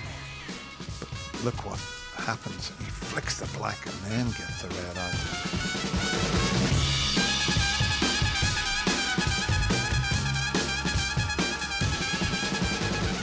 It was certainly a brilliant shot from Judd, and I know that many of you also wanted to vote for the plant Stuart Bingham played in that semi-final, in the final frame against Judd, which was truly extraordinary. It was unbelievable. I was up in the Champions Lounge upstairs. Tony Knowles was in there, Cliff Thorburn, Joe Johnson, me, about 5 other players. We were all sitting there watching it. Not one of us picked the shot out. I was sitting there, said 27 ex-players and commentators, and not one of us saw the shot. We're good, aren't we? It was fantastic imagination, but thank you very much for helping us out with that.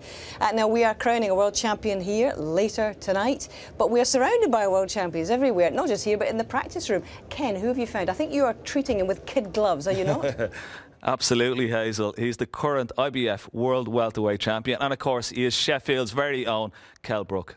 Welcome. Thank you. Yeah. Your assessment so far of the final? Oh, it's so exciting. You can cut it with a knife, you know, Bingham and Murphy. You know, it's great snooker. Yeah. And a little birdie tells me that you like to play a bit of snooker yourself in your spare time, and even when you're training. Yeah, I try to, you know, knock a few balls about and, you know, just to relax and take myself out of, you know, the boxing, you know, just to relax, really. Yeah. You've been to the Crucible before. The atmosphere is very special, and particularly on final night. What did you think of it so far? It's been amazing, you know, the way Murphy's come back, them last couple of frames. I think that he's holding it together better. I feel that he can take it, but we're getting great snooker. Okay, and shall we have a little frame? I'm not going to take you on in the ring. How about a little practice frame? Yeah, we'll have a go. We'll have a go. Yeah. Okay, let's have a go. We'll leave them to it, shall we? We've got 6 more frames to sort this all out, guys. And just the pendulum has swung so often to and fro between these guys. Give us your assessment of what we might be in for now. Oh, Hazel, I don't know. You keep asking me every frame. I mean, how do I know? One wins one, another one wins another. That's Steve. Well, Steve, you know, we're getting to this point. It is extraordinary drama, isn't it, out there? And you've lived through this. You've been through these. You have been, in fact, in the 1986 final against Joe Johnson. And there's been a couple of times where I've said to you, are you beginning to see echoes of that underdog story prevailing here? Well, I was, but it's all gone out the window again. Just bear in mind, right, whoever's in front is under more pressure than the guy behind. It's harder to win from in front than sometimes it is to win. So whichever way it goes, that pendulum is swinging all the time. You know what I will say, being back serious, the next frame is huge, just to show me which player is coping the best with it. I think the next frame is very important. OK, shall we get back out there? Yeah. Let's sort it all out, shall we? It's the time when this 2015 Betfred World Championship final will be concluded. We have been playing for almost 8 hours, since 2 o'clock yesterday afternoon, and we're inching ever closer to a conclusion now, which will be described by Dennis Taylor and John Virgo. Good evening, gents. Very good evening, Hazel, and what a final.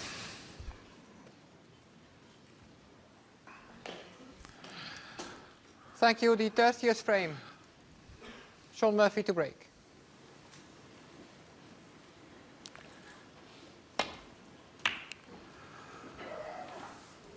How do you pick a winner? It's been a fabulous evening's snooker, while the whole final's been fantastic.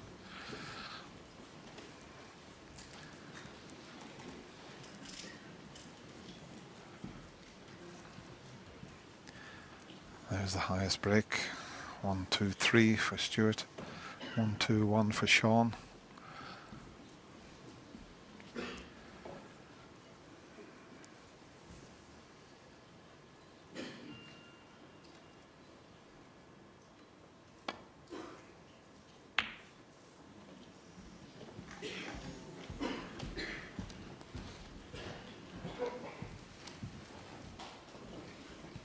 Couldn't see a way back to the ball can, couldn't Stuart, so just a containing safety. Every shot now, of course, is so important for both players. No more intervals. Play to a finish right here, right now.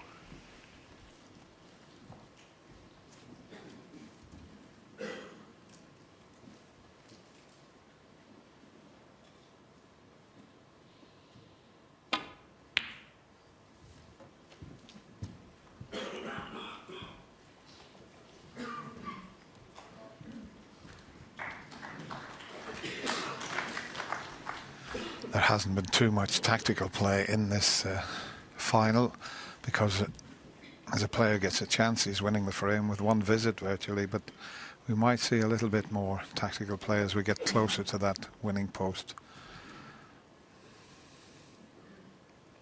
Just had a look to make sure there's no plants available, or that he would knock a red over the pocket when playing safe off those reds. So it's important to get that white as close to the baulk cushion as possible.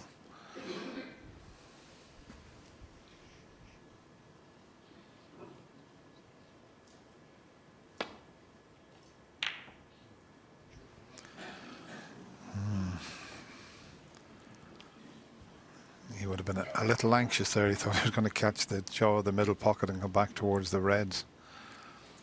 Well, there you see the gap between the yellow and blue. Now this would tell a tale if he takes this on. Long pot for both players, a little bit below what you would think is normally required.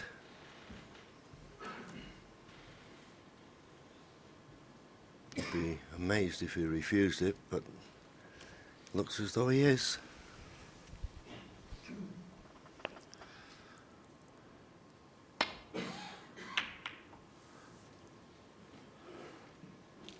Don't blame him for that, using all his experience. This is his third final, and when he won here in 2005, he was a long way behind Matthew Stevens and come charging back and finished up winning that final 18-16. Matthew was odds-on favourite at one stage.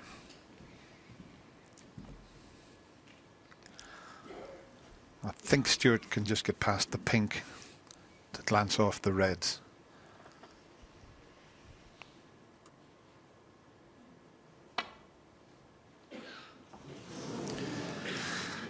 Well, that's probably caused by a little bit of tension there. Didn't want to hit them thick, but he's left a chance for Shaun, so Shaun refusing that difficult pot and playing the safety shot seems to have paid off. As we show you, the white just slipped past the reds.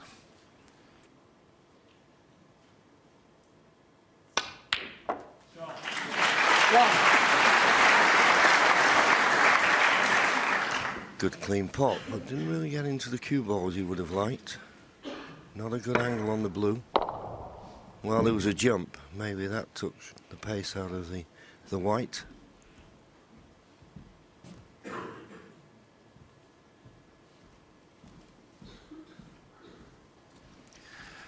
Well, does he go between the brown and yellow, or if he takes the blue on? He's looked at the black, but that's much too difficult. So he can go between the brown and yellow. Some of the players with the cue power they have screw it and go between green and brown. That's what he's thinking about at the moment.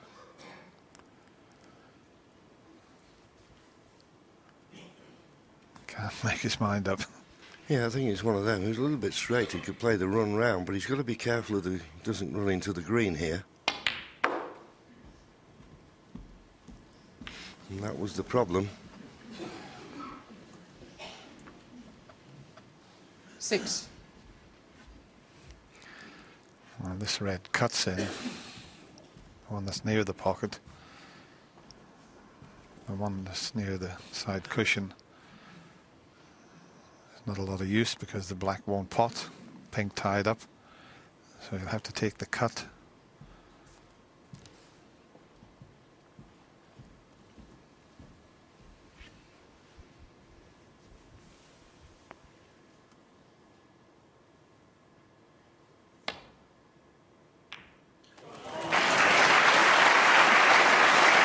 Yeah, good cut. What's the kiss like on the brown?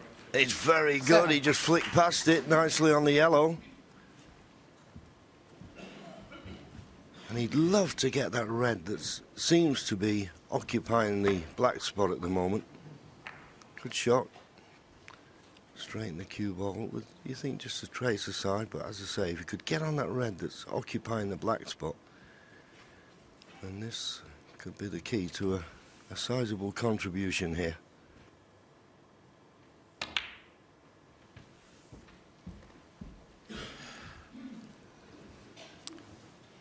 Needs to go another few inches. 9. He's got a couple of alternates, but he did play for the one that John suggested there, but didn't quite make it. So these other two are always going to be available. Now, how's your luck, Shaun? It's not 10. bad. But look what he's done with the reds. One more good positional shot, and what a chance. He's won the last 2 frames. Yeah, the pink goes. The camera never lies.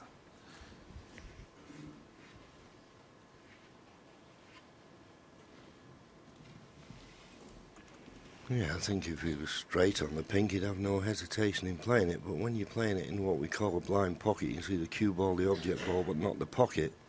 It makes it tricky because it only just goes. And he can get through to the blue.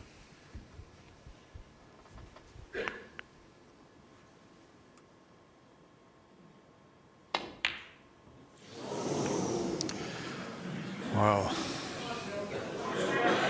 unexpected miss there from Shaun. Murphy 10. So you can expect the tension to start building as we get closer to that winning line.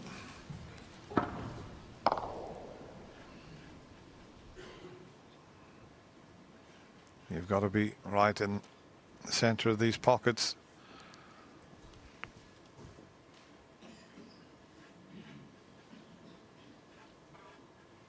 On the face of it, this looks quite a comfortable red, but he's a bit close to the cushion, and I think just potting the red doesn't give him a natural positional shot, so he's got a little bit of work to do with the cue ball to be certain to be on the colour.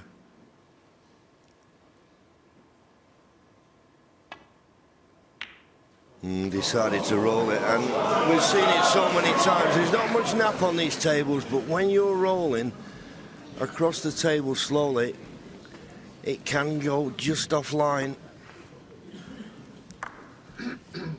If he was further away from the cushion, I'm certain he'd have played the red that was on the black spot. Well, Shaun Murphy missed blue, and it cost him nothing.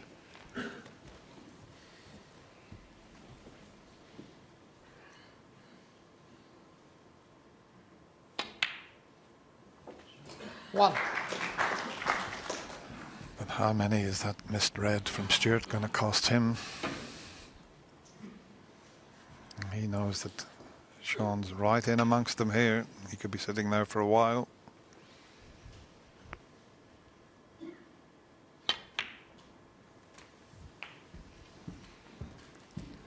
Black will have to go on to the blue spot, which is not a bad thing.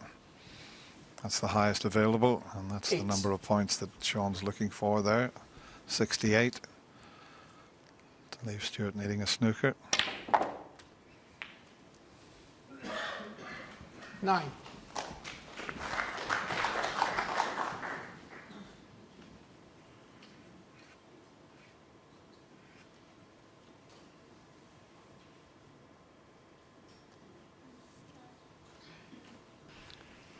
Obviously on the black, but just a little bit thinner than he would like. And the problem is, because it's thin, he's frightened of letting this cue ball run loose, so may try a little cannon on the blue here. He missed that cannon, but he's okay. Bit fortunate there. Having not caught the blue full in the face, he could have run to the top cushion and been 60. on nothing. He played a cannon on the blue there.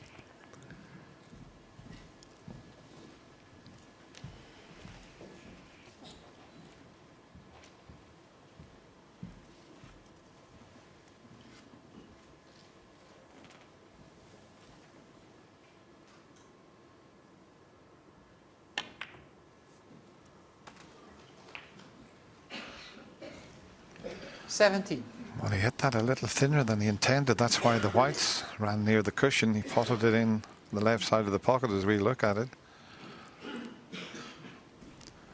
Just have a look at this. You can see going in off the left side of the pocket, which give the cue ball a little more pace. No, it's not a gimme, this.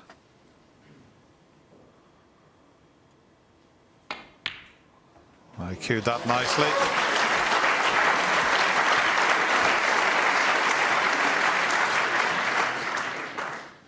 $22. He would have preferred not to have kissed that red. Well, he's looking to see if he can get through the gap between the red and the black.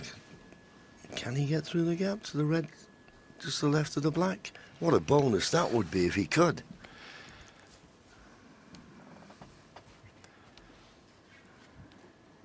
Can't see enough of that. I'm just wondering if he pots this and cannons that red to the left. He'd be on the black, you know. Well, he's cannoned the other red. And that's perfect.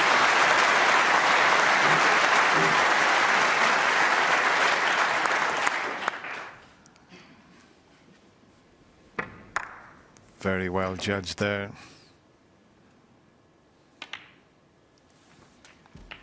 Well, what a chance. Already 44 points in front. 30.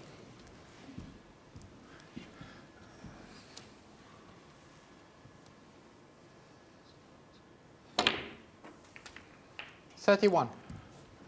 And this for 3 frames in a row. And to level the scores.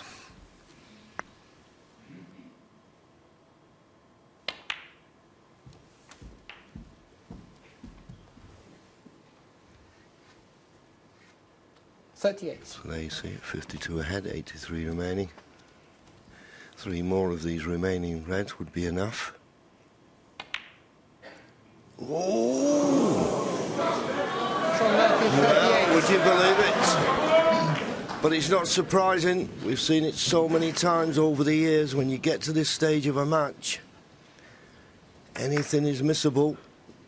But I think he may have just got away with it. He's certainly covered the red over the right corner. Can he swerve round the black? Big shot this.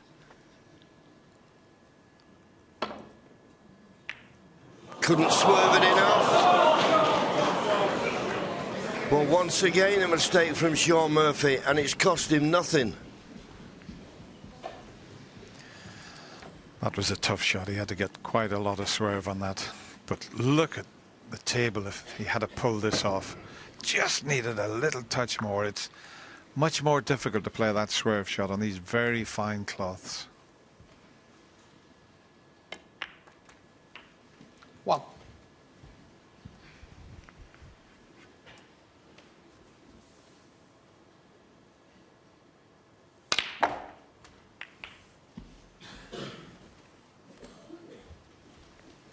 Well, he didn't want that kiss, but it's just made that This red's a little trickier.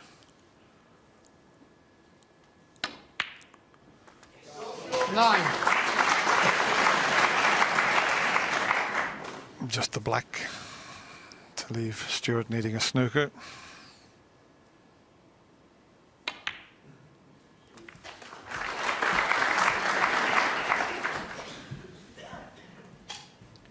$16.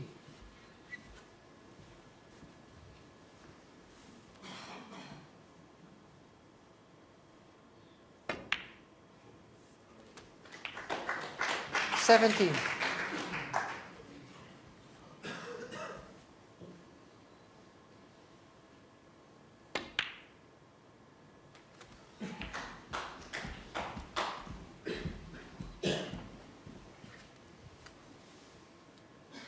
$23.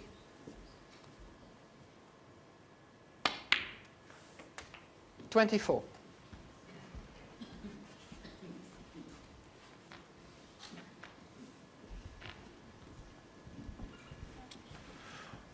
Yeah, Murphy's on the march. Doesn't matter about the blue. Shaun Murphy, 24 Stuart and a frame. signals to the referee, concedes the frame. So that's 3 in a row for the magician, and he levels the score with 15 frames all. And a quick reminder about the world rankings as they are today. You'll see that Shaun Murphy has moved up from world number 8 to 5, and Stuart Bingham up from 10 to 6 right now. Now, if either of them can pull this off, they will go up to world number 2, which would exceed their best progress in the world rankings so far, because Shaun has previously been a world number 3 and Stuart was up as high as 4 last year. So there's a lot at stake. Clearly the world title is the main one, but a lot of movement, a lot of shifting in those world rankings as well, John.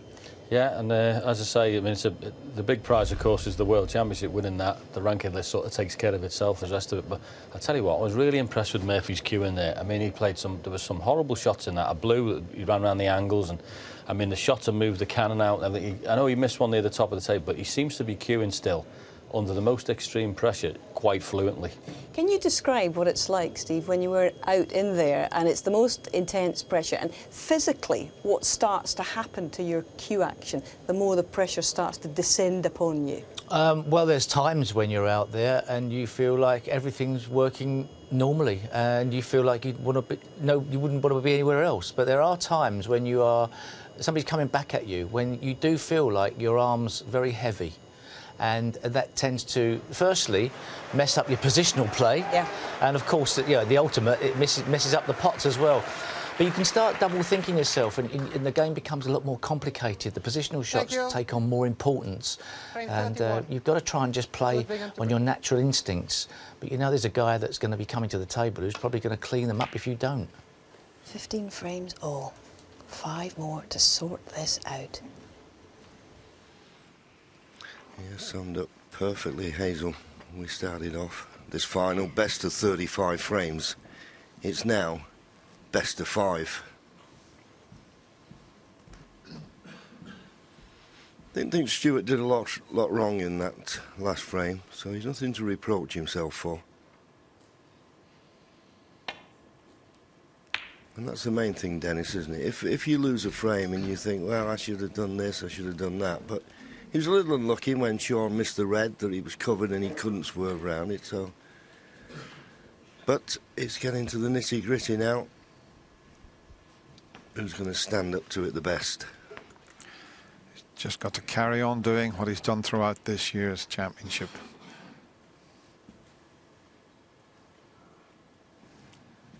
But I think Shaun has changed tactics slightly. As we've seen in that last frame, refused the long, difficult red, put the safety shot in. That gave him his chance, and he duly took it.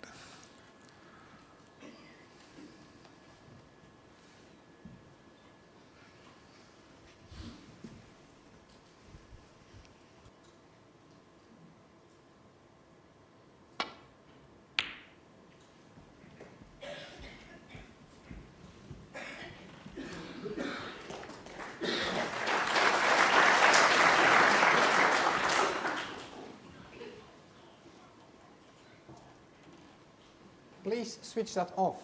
The next one goes out.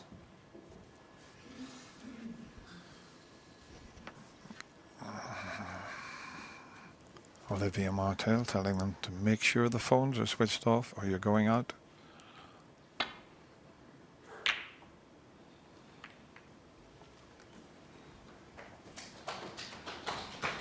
If you go to the Masters golf, you're not allowed to take your phone with you.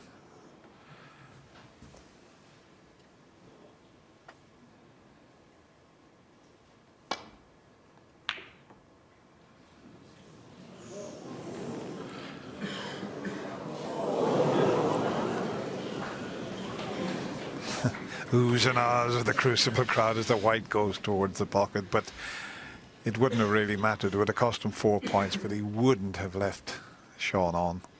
No, but it's made it slightly awkward queuing for Shaun here in the jaws of the pocket. And he's not one towards the corner. Can he get past the blue? Well, he can't there, you can see it. So Shaun this time getting the run of the ball. We've seen Stuart have a good run earlier, but over the best of 35 frames it normally evens itself out.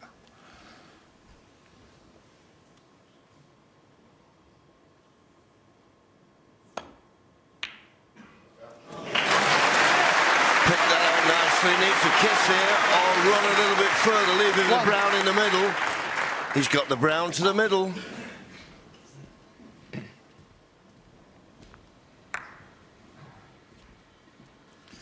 He's potted so many of those throughout the championship this year. He really has.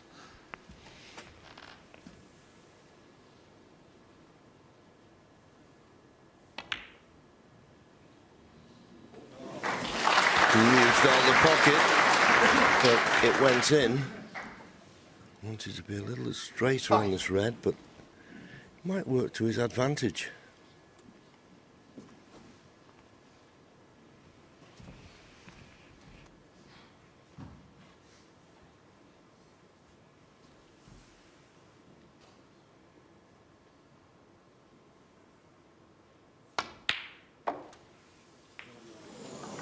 Six.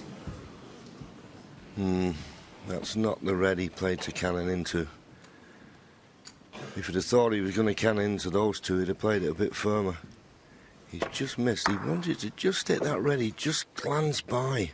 If he'd have caught that full in the face, it'd have been perfect on the black. Disappointed. Yellow ball.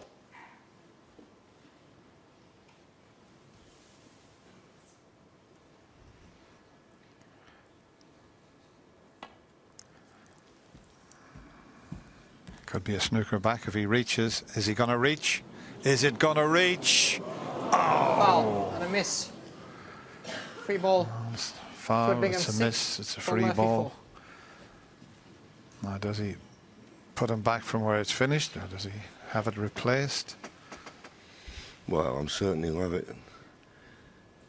played from there, you would have thought. Although, thinking about it, he might take a chance, but it is a chance because Stuart could get the speed right this time. He's certainly not going to play a shot because whenever a player comes to the table without his cue, you know he isn't going to play the next shot.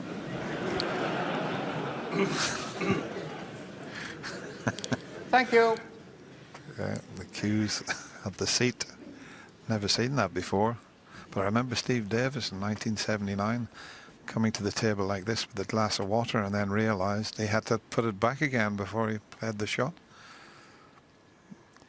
And this Crucible Theatre has remained virtually the same since the first year we came here in 1977. So he's having it replaced, but if Stuart can hit it a little harder and find the same line, he's got Shaun snookered. I couldn't agree with you more. He's taking a chance here. What Shaun was hoping that he doesn't get the snooker behind the yellow and he'll leave this thin cut to the right corner. But he's taking a bit of a chance because he found the perfect line before, did Stuart. It just needed a little more strength, that was all.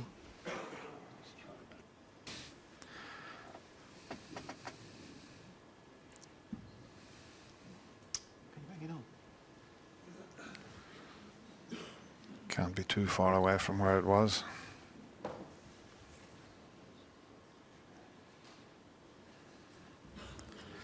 That looks pretty good to me. Rocks back.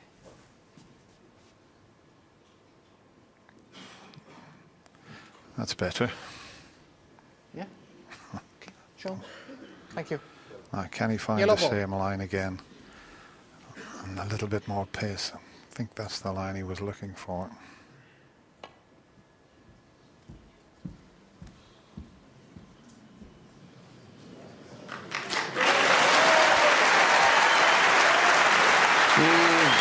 But just a fraction too hard. And Shaun Murphy took the chance. And he's now got a pot on this red near the right corner. So he made the right choice.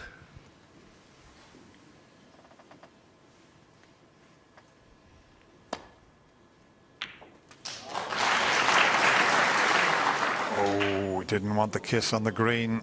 One. Okay, he's got the pot on the green, but this is far from easy. There is one red at the back of the bunch of reds and the black there. That is potable, but there's nothing easy at this stage.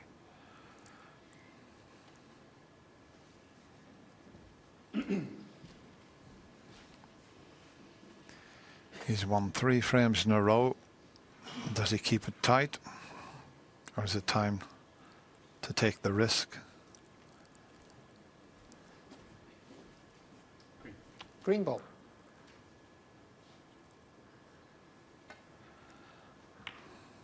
Keeping it tight. Shaun Murphy 1.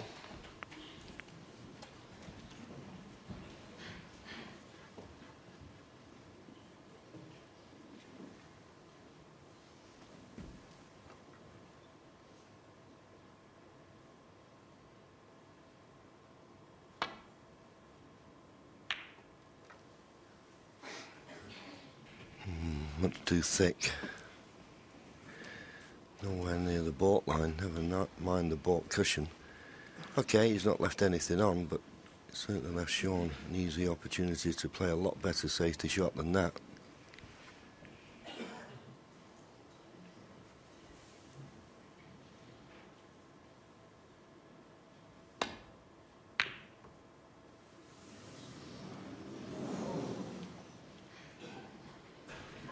But in all honesty, well, that's a bit of good fortune.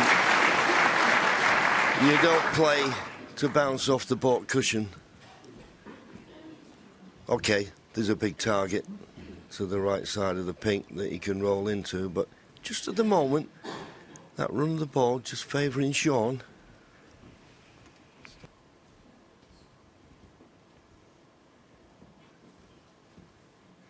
Just stopped in his tracks there, but he has got a path off the side cushion. Just to land on it, not too heavy.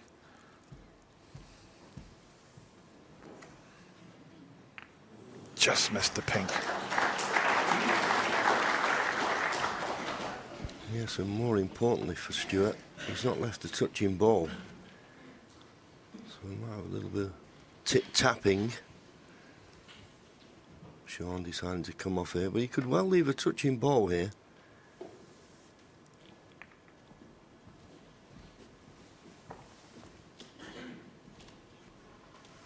Touching ball. And he has. So this may be an opportunity for Stuart. I don't know whether he'd fancy getting through that gap between brown and yellow, but if he could get this cue ball tight behind the green, he'd get the upper hand. Good choice, JV. As long as he can miss the brown, he can get in behind that green.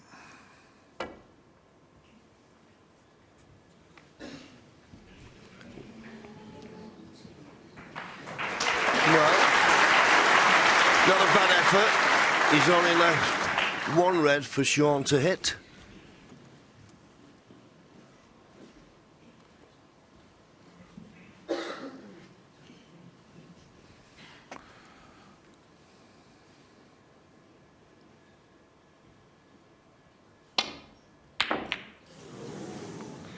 Is he going to get away with this? And all of a sudden, it's Shaun Murphy that's getting the run of the ball. And Stuart comes to the table with that little smile on his face. Well, he's known as Ball Run Bingham, but he's certainly not getting the run of the ball at the moment. It's Shaun that's doing that. I mean, this was such a tough pot to take on. And once he got the double kiss to finish up in there, it was rather fortunate, to say the least. And no easy escape route for Stuart to get the white up the table.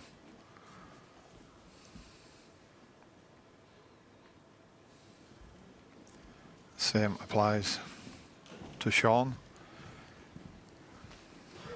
Need a couple of shots to resolve this, I think.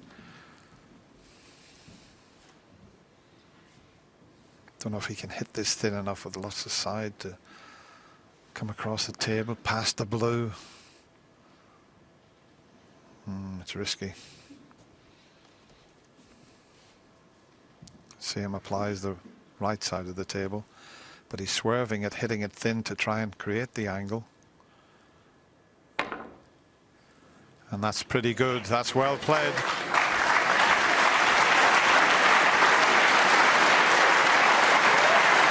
Yeah, very well played and a perfect length.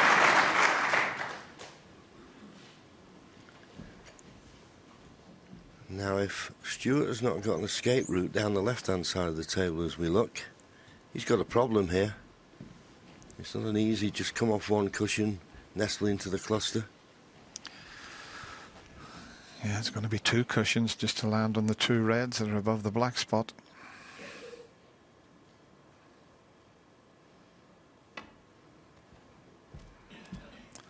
Now he's going to slip past them, I feel.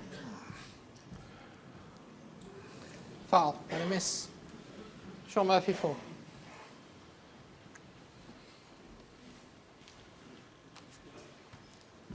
Back it goes. That's the only escape route that he can see where he won't leave one. And there should be a chalk mark where the ball was. It's not a bad line he's picked, in all honesty, Dennis. But he got very close to black. Can he make the adjustment? But even so, he's going to have to hit this absolutely perfect weight, otherwise he'll leave a chance of a pot.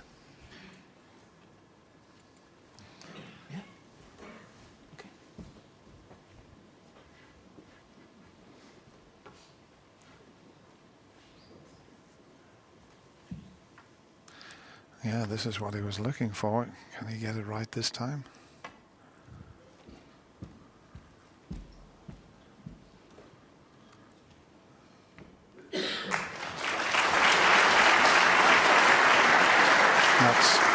That's okay. The only thing is,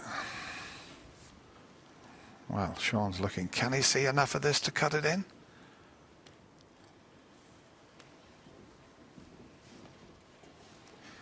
I don't know if he can get past the pink and in behind the green. Might not be on that. He might have to play it over onto the cushion behind the yellow. But if he could get behind the green, that would be better. Now it's over behind the yellow.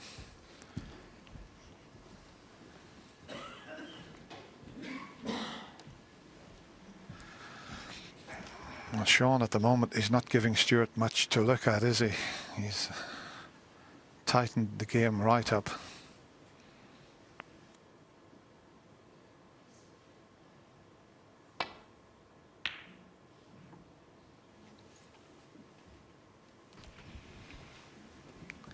Much better shot than that from Stuart.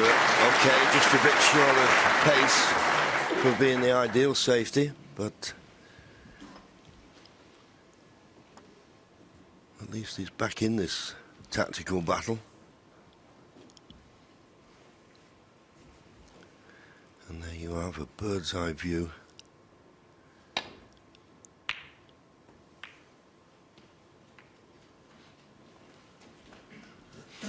Good cue ball.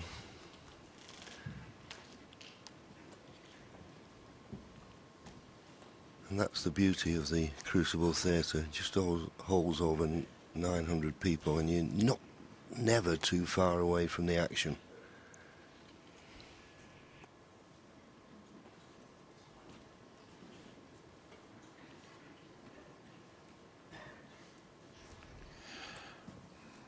Might be taking this red on to the right of the pink with safety in mind.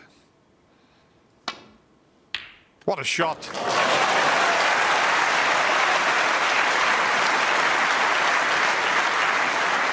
One. As you can see, he had a little bit of safety in mind, but what a pot. Got to try and cover the escape route down the right-hand side of the table, and he's Good not thing done that. So I wouldn't expect Shaun to make any mistakes here. If he could have covered the escape route down the right-hand side of the table, then Shaun would have had a big problem. But as you said, Dennis, what a tremendous pot that was, right in the heart of the pocket. But there's quite a big target there for Shaun. You see where he's pointing. If he'd have covered this escape, he'd have been in trouble.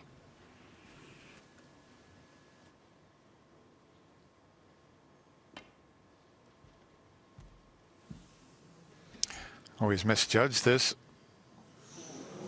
Foul and a miss. Now that is surprising. He had quite a margin for error to come the other sides of the red.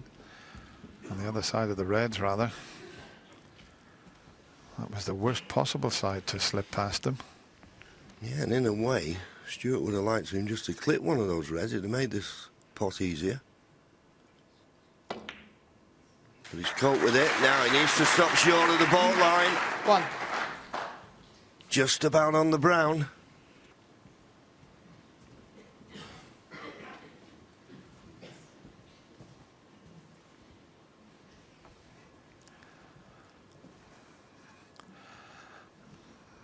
As we zoom in, it shows you how difficult the brown is.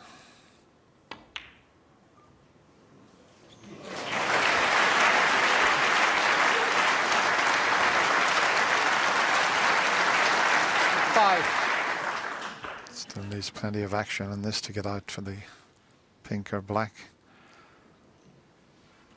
And the black really only available into the right corner. And that's not the best possible angle, even with all the cue power that Stuart has. It's finished rather awkward there. Yeah, it's just looking at that. I don't think you can get enough side on it to take it up the table. So it's a deep screw for me with just plain ball. Come off the cushion maybe for the pink in the right middle. Well, he's tried to play it with side. Wow, what a result is it? Is he on the black? How quickly things can change, Dennis. Well, look at that. He did try to find the gap when he screwed that back. Well, it couldn't have worked out better.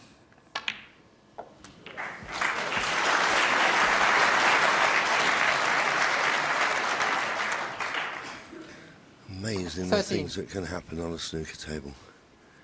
You'll be looking for a nice angle on the blue here. 14.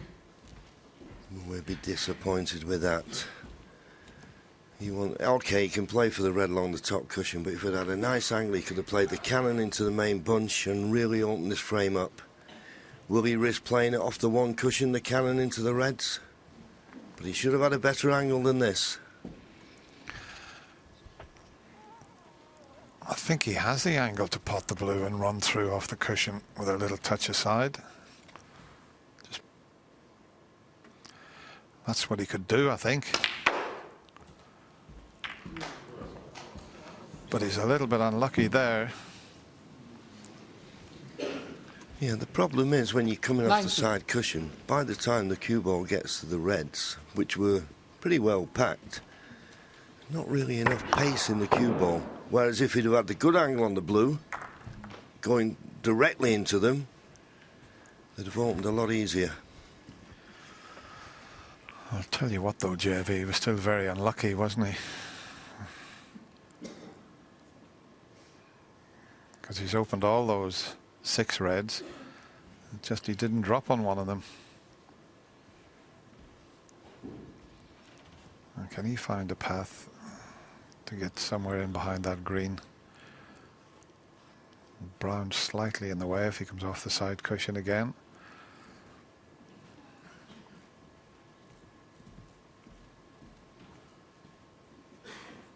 Just looking to see if he can find that gap. But once again, he'd have to go between the brown and the yellow. I think he can hit this red thin enough to do that.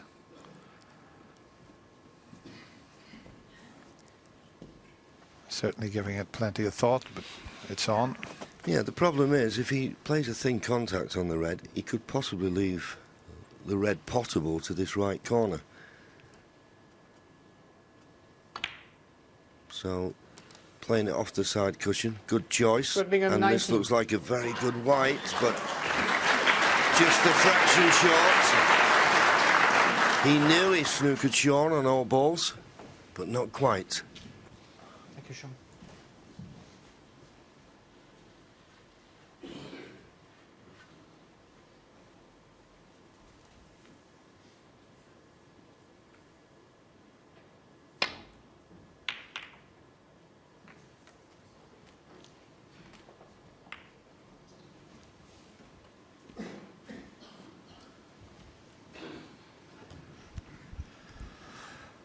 Well, that last shot has put the green out of commission now for trying to get behind. So it's just the yellow and brown. I think we've seen more safety shots in the last few frames than we have in the whole of the match. The frames were being won with one visit. But there is a bit of a free shot here for Shaun as he looks at the possible plant as well. But those two reds will pot into the right corner also, and they're not far off a plant. But I don't know whether he can see enough of it. I think the blue's in the way, so he will disturb those reds that are a plant because he's trying to pot the back one.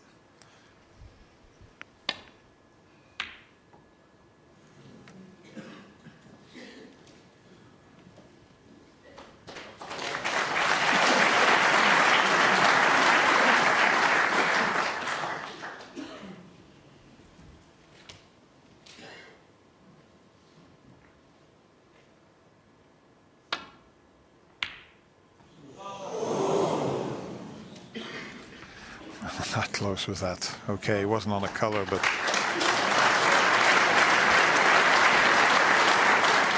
Shaun just ahead in the safety success department.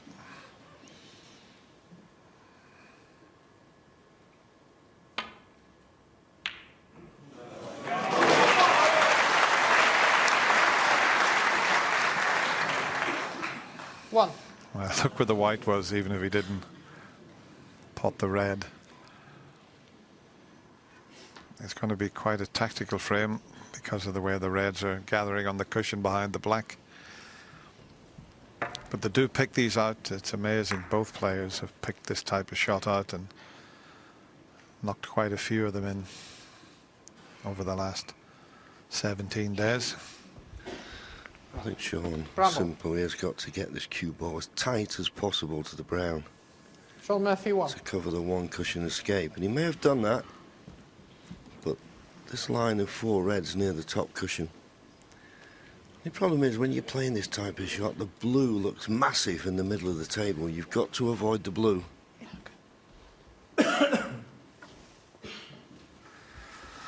He's just having the white clean, but I think he can go twice across the table and land on that red. That would be his target, I would feel.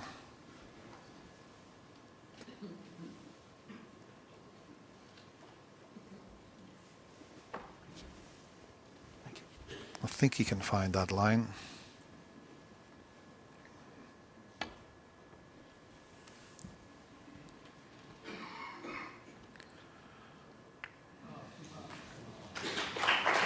It's okay, there's nothing wrong with that escape. Okay, played to hit the other one, but there was a couple of reds there he could land on.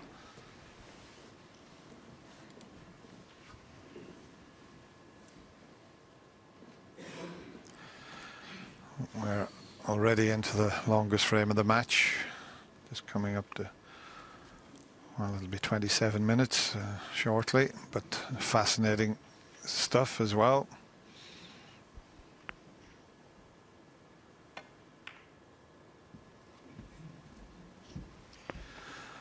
There's nothing like a bit of late night drama at the Crucible Theatre on finals day.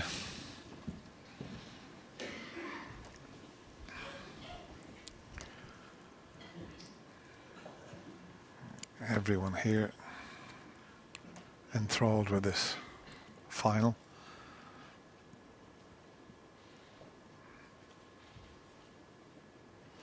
Just look at the concentration on Stuart's face there.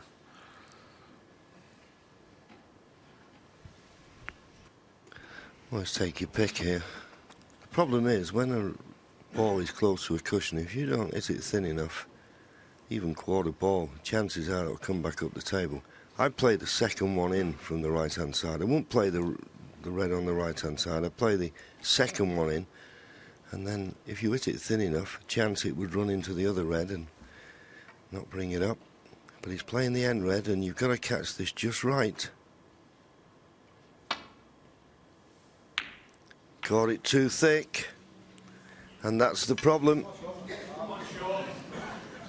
So he's gifted a chance to Shaun. It's not the easiest opportunity. Black tied up, 3 reds near the top cushion.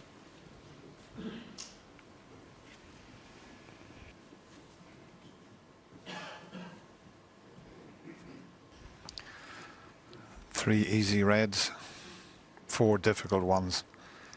He's got to get himself round onto the pink or blue here. Shouldn't be a problem.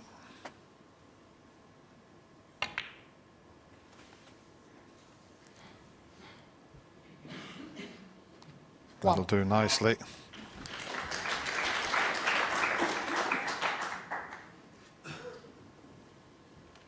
He's got a path to play the cannon on the red and the black, but I'm not certain whether that would guarantee him to be on the red. Well, he's played it with pace, trying to bring everything into play. And I asked the question, what's he on? 6. Well, that doesn't go. Does the left one of the 3 reds pot? I think he might have gone a little bit too soon there. He could have picked off the 3 reds and then played the same shot. Probably thought, well, maybe I won't get a better chance.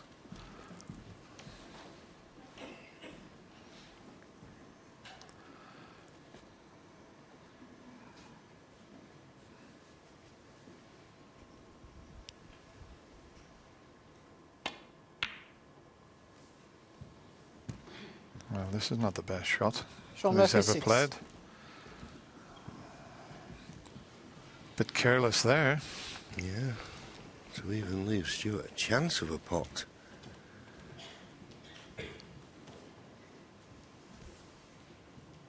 Careless, as Denny said. Nicely potted. Now, is he going to be on a call? It needs a big bounce. 1. Can't get behind the green, but what the shot should be here, well, he's having a look to see where he can leave the cue ball, where he could snooker him, or whereas the alternative is just to nestle up onto the green and hamper the cue in for Shaun. I see the value in playing any pot.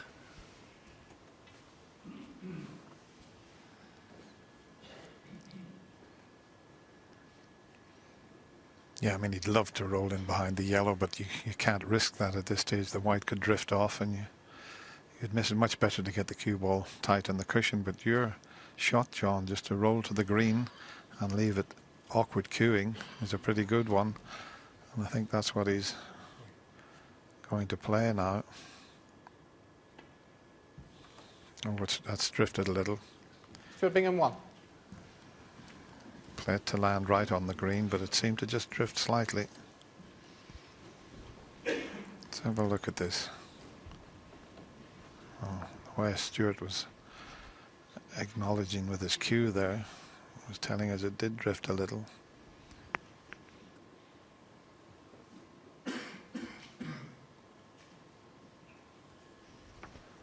And the problem, if he takes the red that's in between the pink and black and tries to cut it in the right corner, he could cannon into that red, the left side of the table.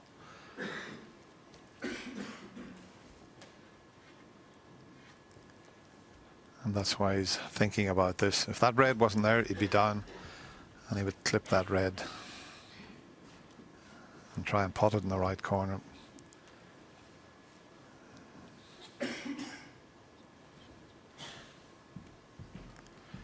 Just coming up to a minute.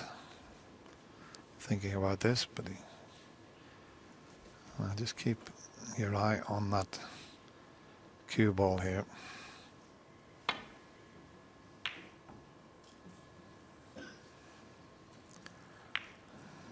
He'll settle for that. He hit it a little bit harder than he intended, but the green has taken all the pace out of that.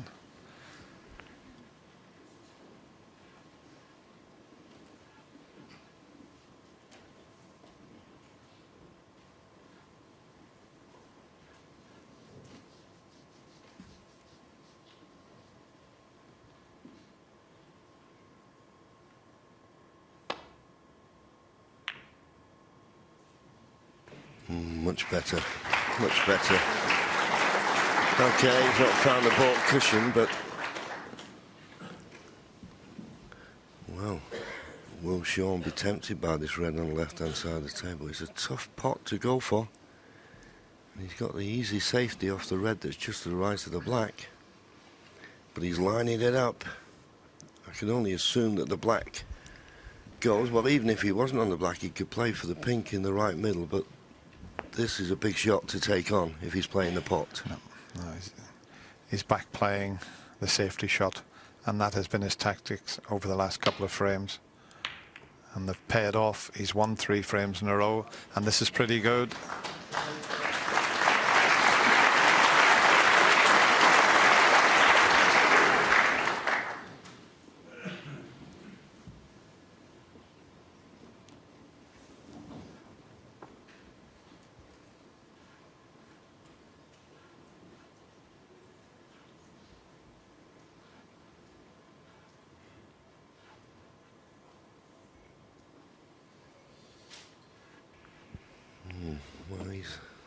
This red will cut, but I don't see a path back to balk, so if you go for it, you've got to get it.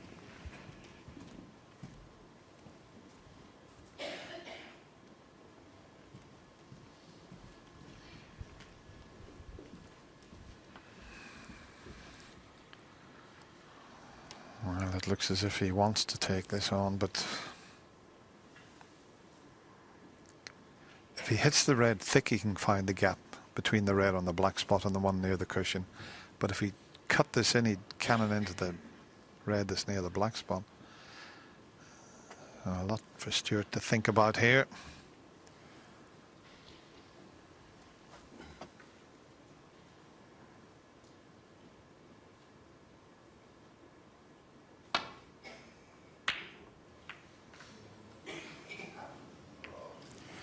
That's not bad.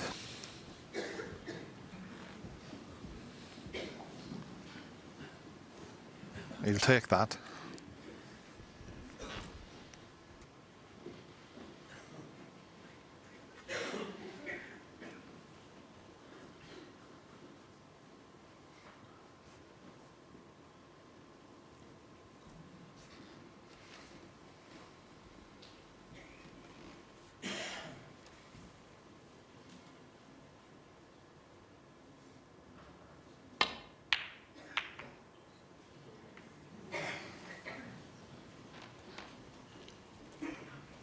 Well, if he doesn't flick the pink, I think that'd have been a lot better safety shot.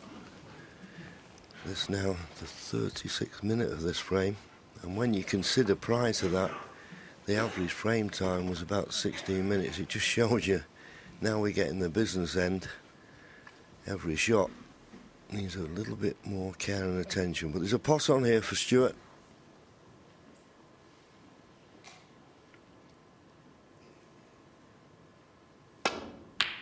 And it's oh dear me. Well, that I couldn't tell you how unlucky that is. The chances of that happening, well, you couldn't bet on that. Unbelievably unlucky. I mean, he put everything into the pot, and how he's cannoned the other red and gone in off, I'll never know, and Stuart will never know. I'm talking about the run of the ball. And this is where he's got to sit there and hope that Shaun doesn't win the frame from that misfortune. 1. think the last time Shaun was in the lead was at 9-8.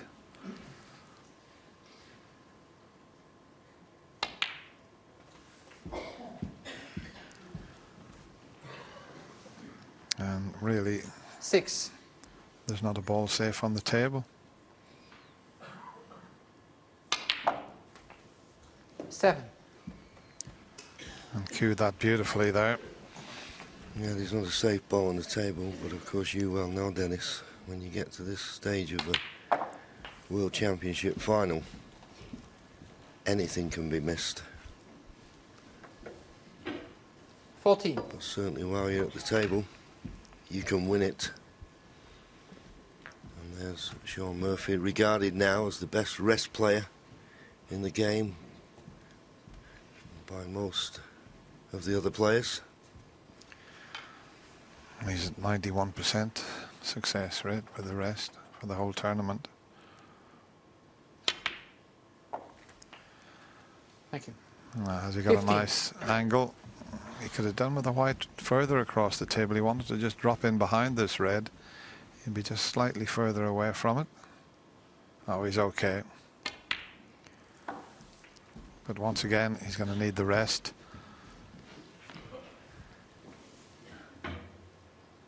21. Now 10 points in front. Well, Stuart can't do anything about this. That was unfortunate.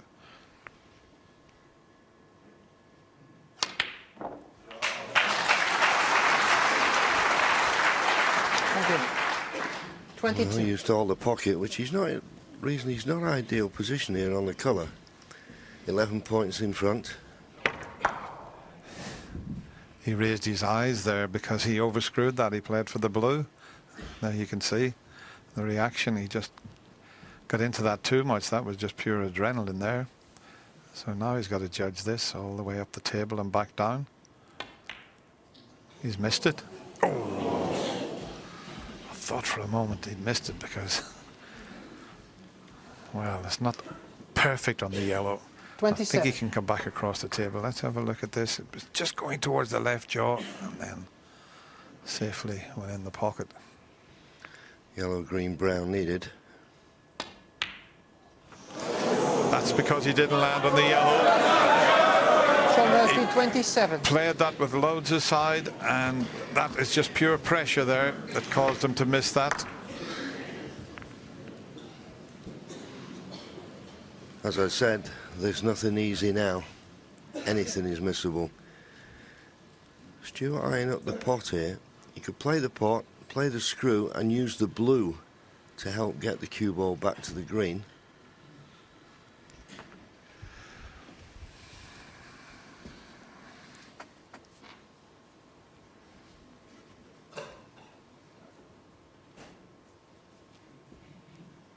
He's just deciding what to do. If he takes that shot on that John suggested, might just knock the blue safe. But it definitely will make the cue ball come back towards the green.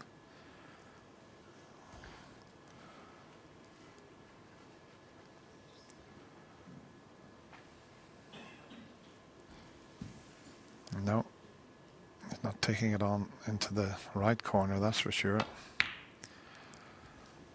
And this looks pretty good. It looks very good. Yes, excellent. And he's cut out the easy one cushion escape. Advantage Stuart Bingham.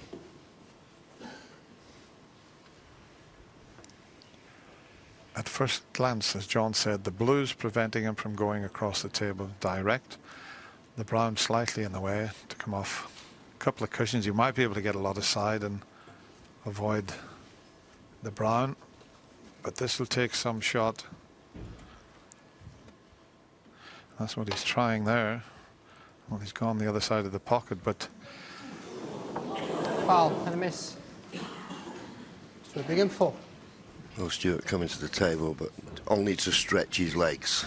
There's no way he's going to play that. Back, if you please.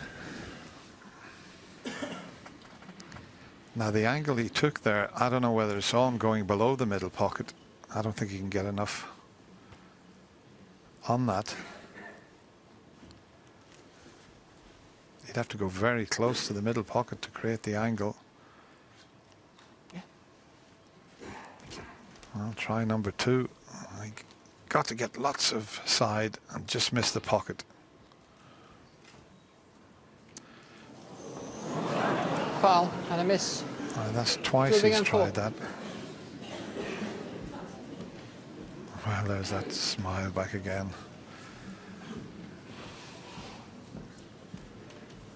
Creeping closer to that 47. Well, what is he now behind? He's only 8 points behind. I wonder will he try and go the other side of the middle pocket, because I think if he plays that with left-hand side, he could possibly make the angle.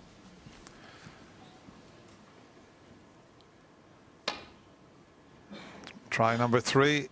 No, he's in the pocket again. Foul and a miss. Stuart Bingham 4. I would honestly, I don't think he can get any more side on that. I would give it one go the other side of the pocket with loads of left-hand side.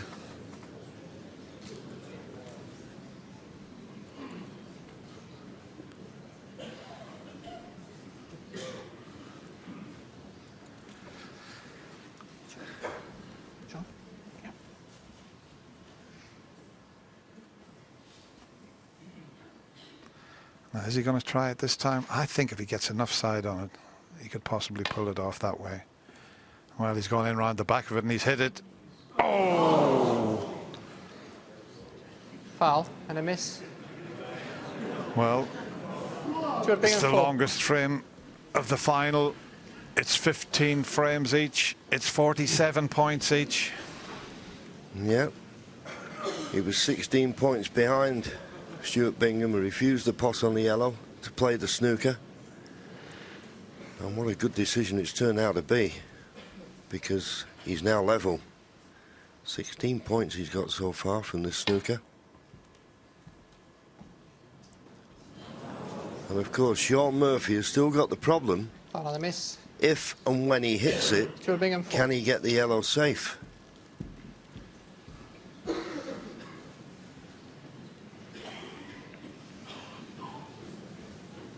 There is an easy way, or an easier way to hit this yellow. Come off the right-hand side cushion, left-hand side cushion, just the other side of the left middle pocket. You'd hit the yellow, but he feels that way he's certain to leave it on.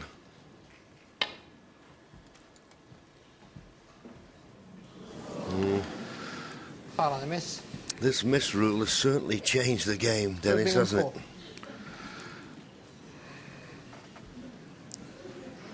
You see, that angle now doesn't look on. He's tried below the middle pocket. He's tried this side of the middle pocket.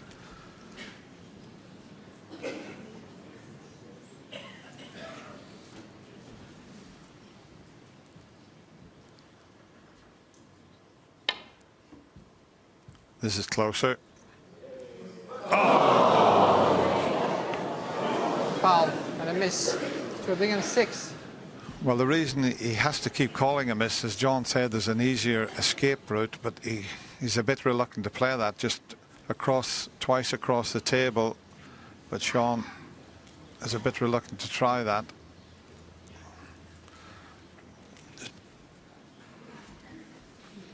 $30 points now he's given away. That's the other way he could go, but he wants to keep going around the angles, thinking he'll get it safe. And he's got the snooker back, would you believe?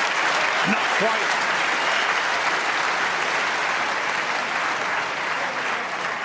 Not quite the snooker. It looked like he was going to drop in behind the blue, but, well, this is far from easy.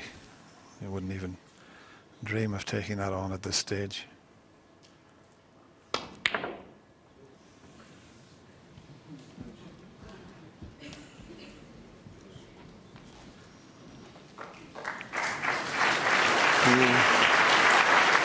A little shake of the head from Stuart. He knows he may be in trouble next time, because Shaun, although he may be snookered on the yellow, I think he can get to the top, the baulk cushion. Lots of right-hand side, hit the yellow full, kick it up the table. Well, he got into it too much. That's why the yellow hit the brown. So Stuart's worst fears not realised. Now does he fancy taking this yellow on to the middle pocket? The reason I say that, you can play a little stun and come down the right hand side of the table. The natural angle will take you back to the green. Or is there an easier shot to play?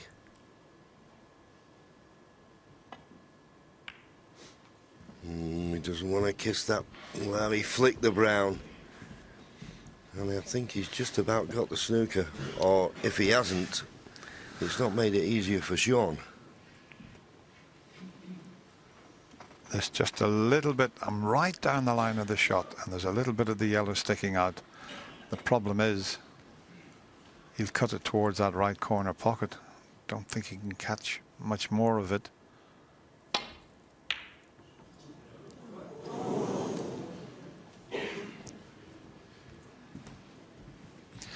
Well, from a psychological point of view, JV, if he can win this frame, you know, it'll be over 50 minutes at this stage.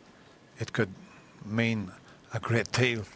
You read my mind, Dennis, because both players have put so much into this. Whoever wins it, it'll really give him a boost.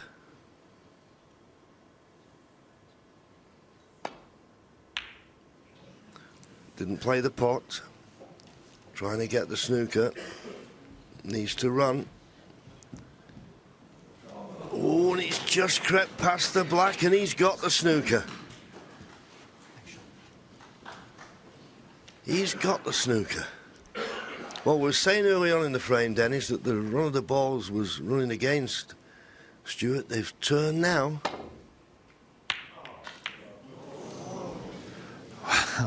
Back to Shaun again for the run of the ball.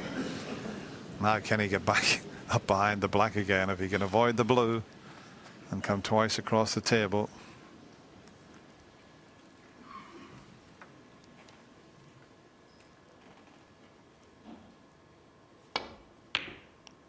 He's avoided the blue. Well, the pink will do just as well. Let's find the gap.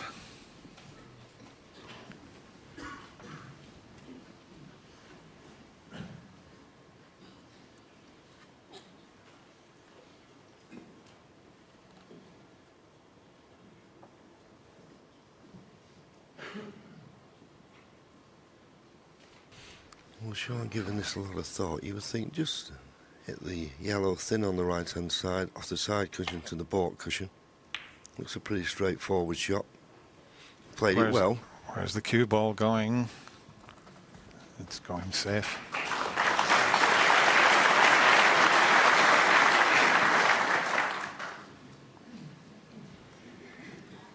Can you see enough of it to send it back up the table?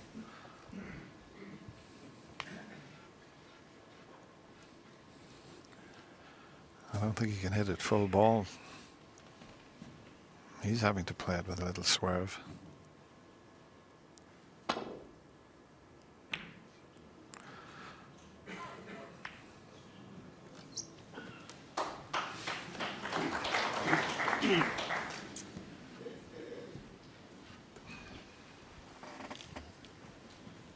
Well, there you see, we're in the 51st minute now of this frame, which has been all about quick-fire potting and break building. And the second longest frame of the championship. Caught that a little bit too thin. And, well, you won't want to risk it. There is a chance of getting the snooker behind the green. Would you want to risk it? You wouldn't want to risk cutting the yellow towards the green because you could easily knock the green in.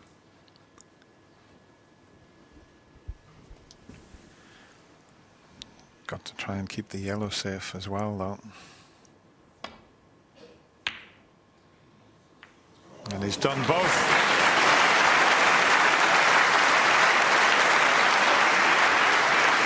Yeah, you'd have to say, got to be honest with you, well played, Stuart, but if he doesn't catch the green full in the face, he's not going to get the snooker. But as you say, it was imperative that he got the yellow safe. I think the snooker, a little bit of a bonus.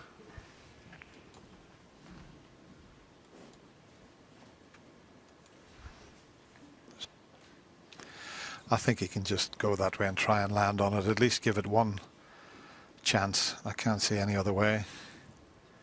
You could go twice across the table, but I'd give this one go just to land on the yellow. Yeah, he's already given 30 points away. When we started on this yellow, he was 16 points in front, Shaun Murphy. He's now 14 points behind. And I know what he's saying, Dennis, just to lay on this yellow, but if he just ran past it, he might leave the pot on. And with that green close to the corner, so he's playing it with a bit of pace. Could leave a free ball if he misses it.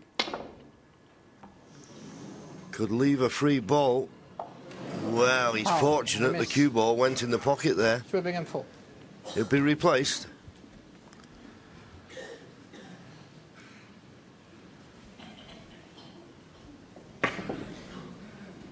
Yeah, I can understand why he played it with pace, because, and plus the fact if he just rests on it, he's going to be, probably thinks he's going to be snookered again.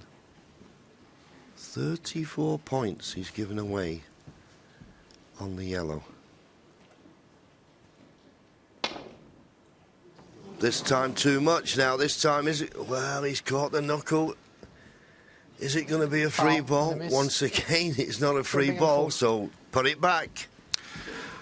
But the way he's playing it, he's making the escape much more difficult. He's playing it with swerve, you know, instead of just a plain ball.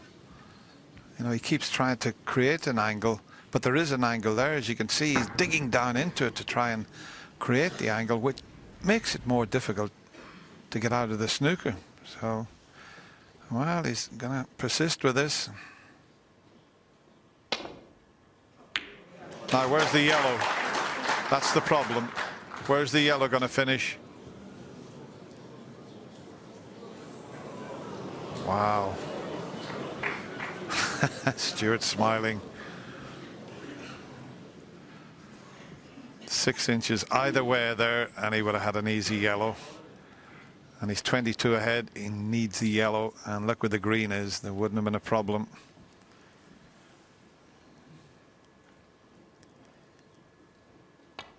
He has had Shaun in all sorts of trouble in this frame.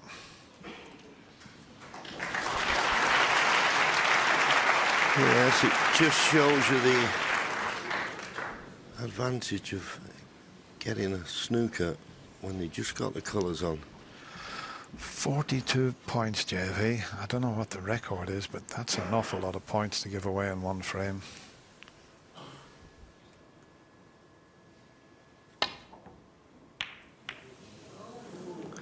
Well, he did it. If it runs past the black, he's left it. He's left it. And Stuart Bingham just needs yellow and green. And he'll be in the snooker's required stage.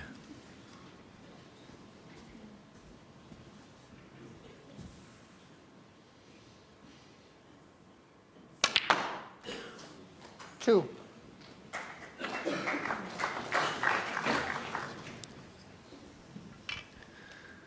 Quick glance at the scoreboard. You can't convince themselves, players, sometimes.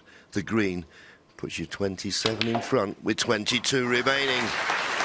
And so much effort has gone in this frame. You've got to think that this, in the context of the match, might just give Stuart Bingham a lift and just dent Shaun's confidence.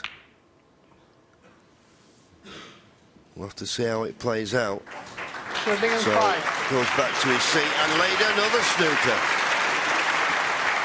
I can't remember the last time Shaun has been able to see one of the colours direct for the last 10 minutes.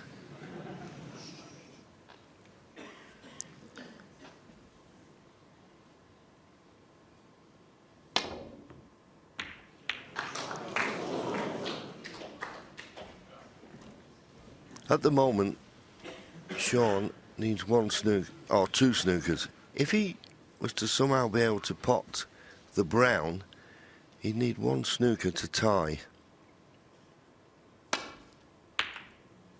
And that's why Stuart was trying to knock the black close to the top cushion, because at the moment, hard to see anyone getting a snooker behind the pink. If he could have got the black tight, then nothing to snooker behind off the blue. Might be worth taking the pot on and trying to bring the pink off the cushion. Well, he's got the pink off the cushion and he's got the brown safe. He did try to pot it. So the pink's not badly placed and the black's not quite out of commission to get a snooker behind. Of course, Stuart will be aware of that, so he won't want to really leave a pot on the brown.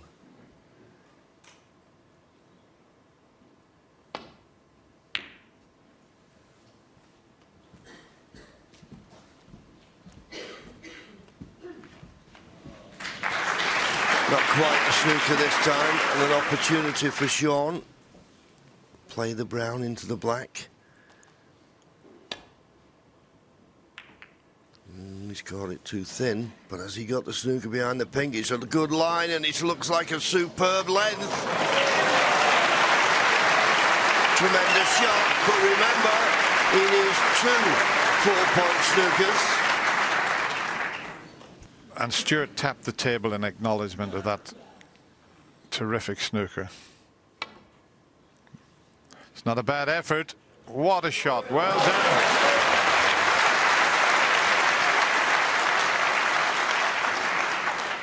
That wasn't easy. Now can Shaun get him tight in behind the black? Now that would be a difficult snooker to escape from. That's a bit too hard.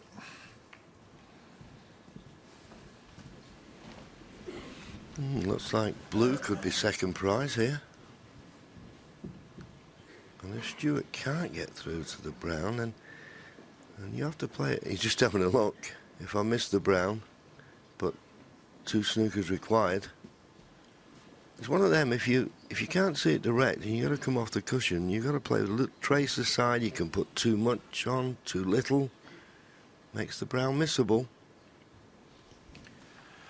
Hold your breath. That's why he's going off 2 cushions. Slightly better target. Has he judged it? Of course he has. Has he potted it? Has he potted it? Well, I'll tell you what, Shaun will. He'll only need that one snooker to tie then. Yeah, that's changed the perspective of this frame now.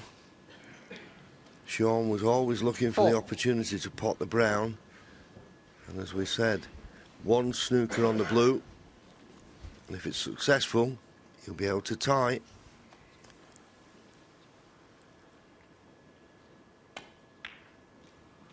Now, has he got it tight in behind the pink? Not quite. Oh, he's missed a trick there, hasn't he? He had the perfect line. Just didn't hit it hard enough. I think he might have to. When you gotta go, you gotta go. Well, it's been a long time. This frame is just over an hour in length.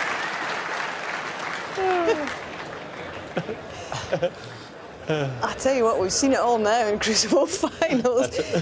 I tell you what, they're not the only one. That was been a long frame. It has, but you know, we've seen 6 centuries in this final so far. But there, some of the finest examples of the technical art of snooker. It's been absolutely engrossing. It has, and up until now, I mean, Stuart's played a tactically brilliant frame of snooker, and I think he actually is the master of the 2 of them in the tactics. I think he chooses better safety shots. Not saying that Shaun is a slouch in that area by any means, but if you look back to the match against Judd Trump, the last frame was a tactical frame, and Stuart more or less dominated it. So he can play different types of snooker. He's been in the driving seat in that frame right from the first snooker he played, when he had the yellow come near the blue, and he could have played a pot.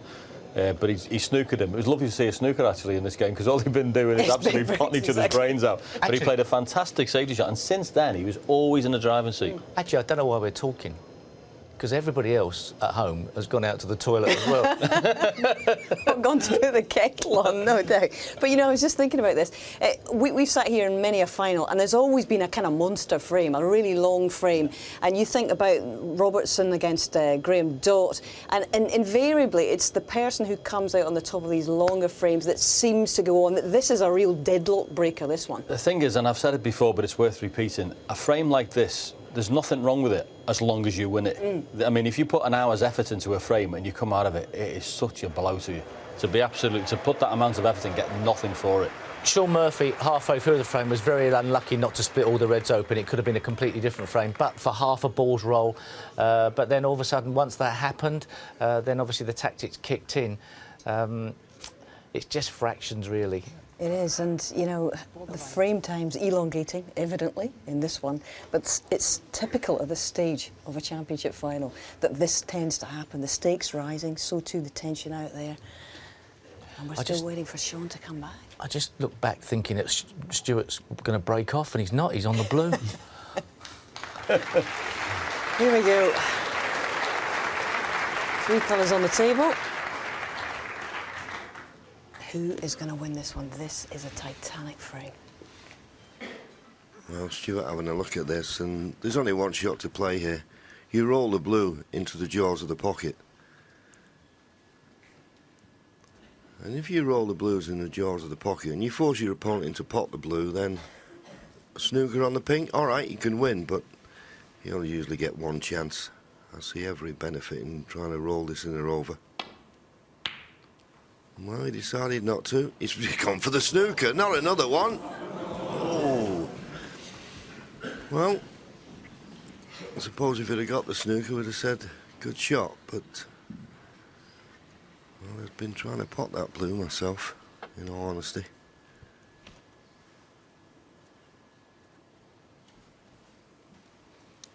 Have to be very precise to get in behind the pink here. If he didn't get it, he would leave a chance at the blue. Didn't play to pot that. That's the last thing that he wanted. Okay, now I can win with one snooker, but there's no way he wanted that blue to go in. And you know, and I always believe, if there's only pink and black on the table, you need one snooker. Invariably, you're only going to get one chance to get it.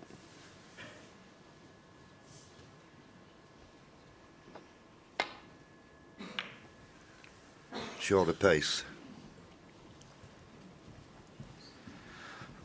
But that black is in a position, if you did get in behind it, it would be so difficult to escape from it. This is close, but not close enough. But that's all that Stuart will keep doing. And Shaun's got to try and keep the pink in a safe position until he gets some sort of chance to screw in behind that black.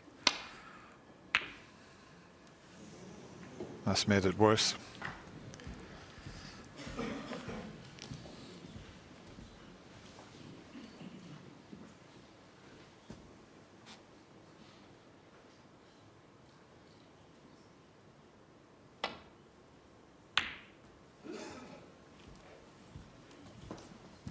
He wanted to be a bit closer to the pocket with this pink than he is, so maybe a chance here. Play the pink safe and try and bring the black away from the cushion. And try to get in behind it. This could be the end here. You can just roll this up over that corner pocket. In or over, as they used to say in Salford JV. Well, I think they say it everywhere. But that is the problem when there's only the pink and black on the table. And this, even if it doesn't go in, if it's right in the jaws of the pocket, first of all, you've got to try and keep it out of the pocket. And the chances of getting a snooker, 1,000,000 to 1.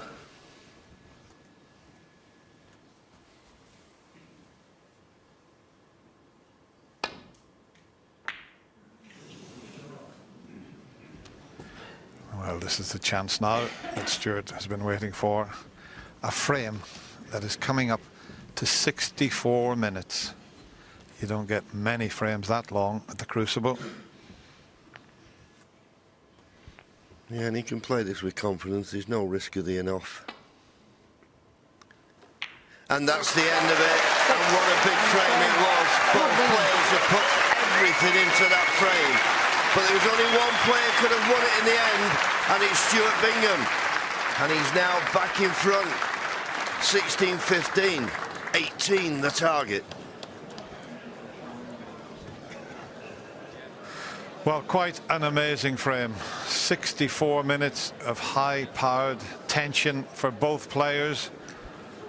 That'll have taken a little bit out of them, but as I mentioned earlier, the adrenaline will keep you going no matter what time this match finishes at. But Stuart Bingham, after losing 3 frames in a row, he badly needed that, and he'll be absolutely delighted inside, but still 2 needed. And Michelle's stretching her legs there. Moyne and Eddie, mum and dad, are still there. And just look at the focus in those eyes. What is he thinking about there? Frame by frame, that's what you got to do. Don't get ahead of yourself. And spare a thought for our referee. You know, that was a long frame for Olivia Martel to concentrate on.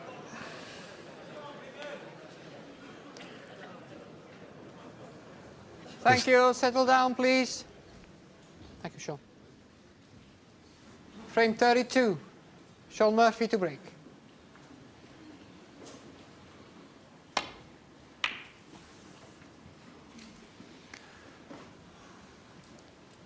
Pretty good break-off shot this time from Shaun Murphy.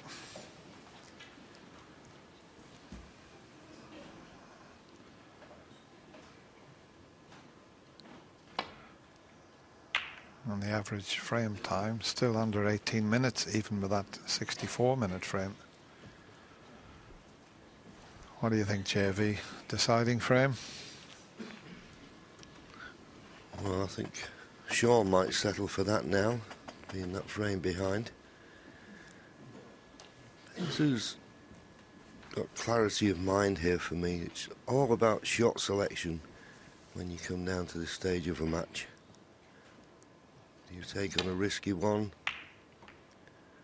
Do you edge on the side of being safe? That kissing the green doesn't make it a good safety. And I think the other fascinating thing is that if it, like that last frame, turned into a bit of a tactical battle, I agree with Steve Davis in the studio that you just favour Stuart. I don't think either player is comfortable playing all this safety play, but maybe Stuart, you know, he's been around a long time. He's played in every tournament practically they've had this season, you know, so he's battle-hardened. And it might stand him in good stead. Just slightly ahead, as you see, but that's low, really. You want to be high 80s on your safety. And the tournament success, okay, Shaun just fractionally ahead in that, but 78% is against 77%. Still low.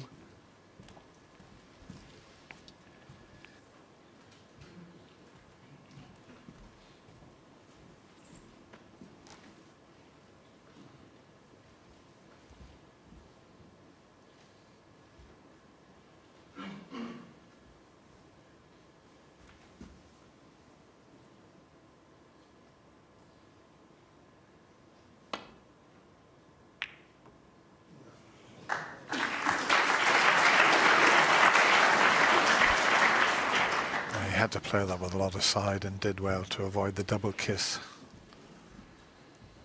I mean, the green and brown are a pretty good target now, but they're not easy to get back down to that position from where they are.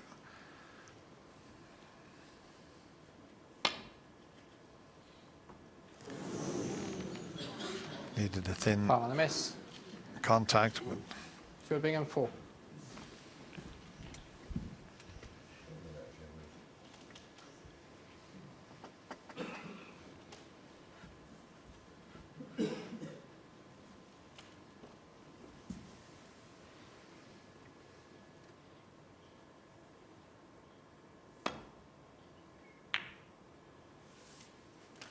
Well, the miss was called, and Stuart thought he could make a better effort of it. He hasn't done.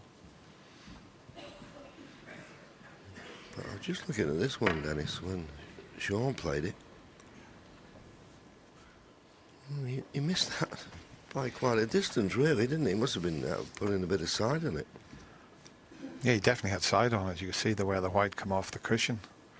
But this is a better chance. He might even be able to take the pot on at the same time here.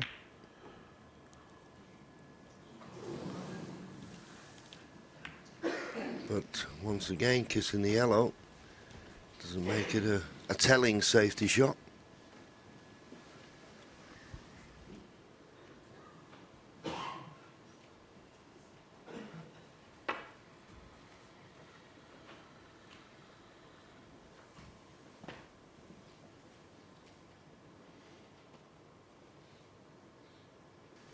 There's such a target behind the green and brown.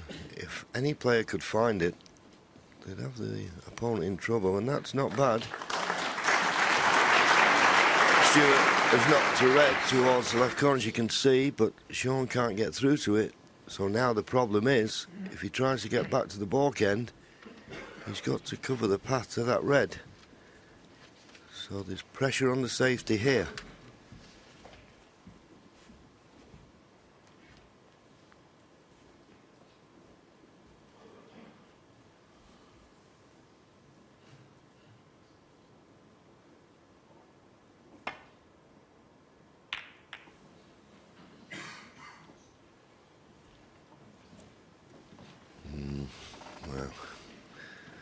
No way he could have envisaged sending a red to cover the pot, but he's left one to the left corner. And the pink's available, but he can run through for the blue. Good clean pot. Needs a bump off the middle and got it.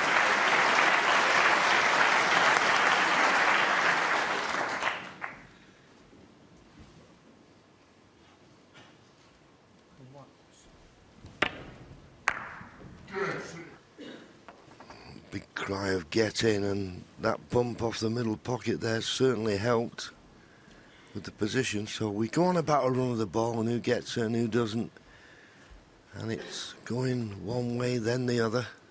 So you just got to take what bit of good luck you get.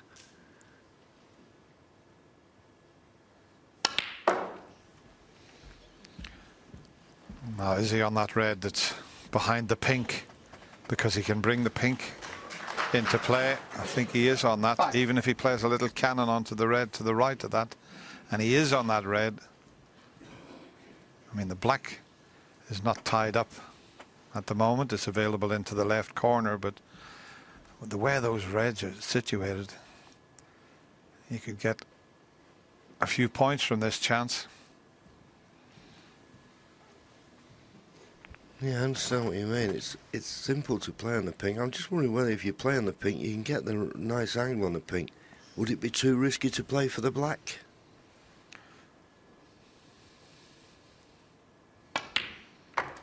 Stuart thought so.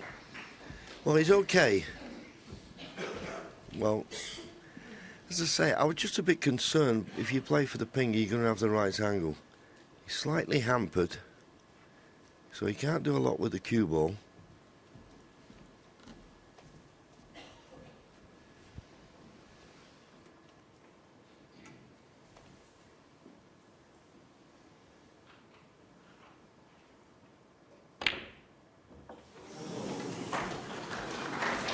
Well, I'm not quite certain how that went in.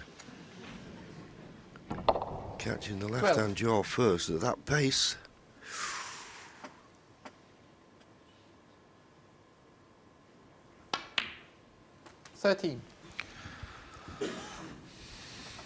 Can he hold himself together here after that last frame that lasted 64 minutes? Sometimes a player will lose a little bit of rhythm after that, but he's taking his time, he's not rushing things, and that's the correct thing to do. Huge frame.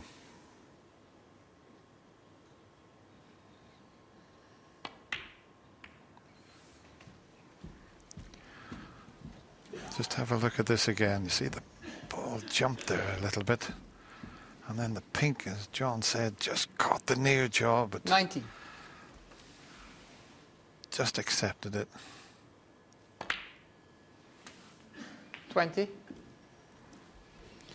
He's still okay taking pinks and reds, but the black will be available into one pocket when he needs it.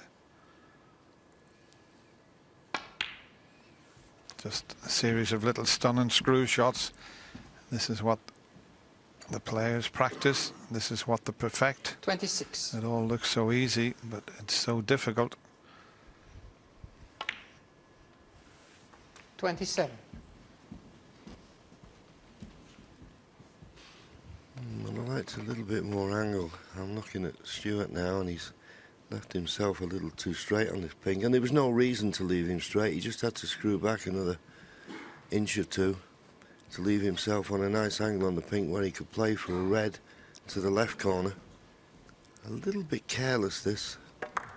Just need to go up the table just a couple more inches. It'd have been absolutely perfect, as you can see. Dead straight, and not really a red available to the right corner.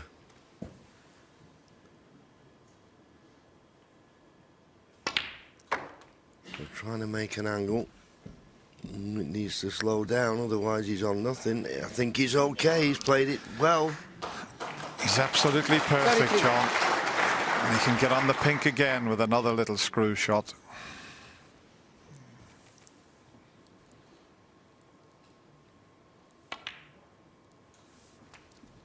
$34.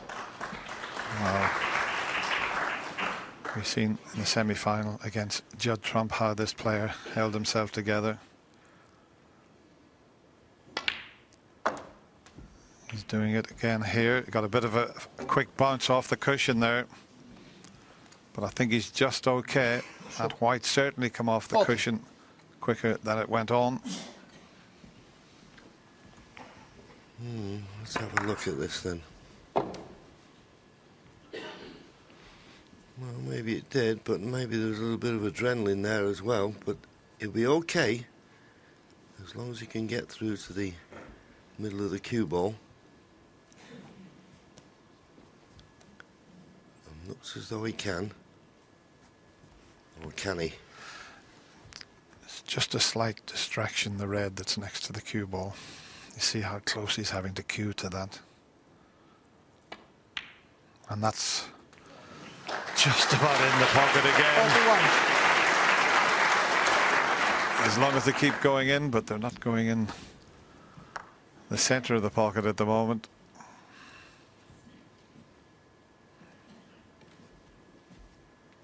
Not that many pots away from leaving Shaun leading a snooker in this frame. And that's not the best shot he's ever played. He's let that slip away slightly. 47. He's got a bit of a problem now.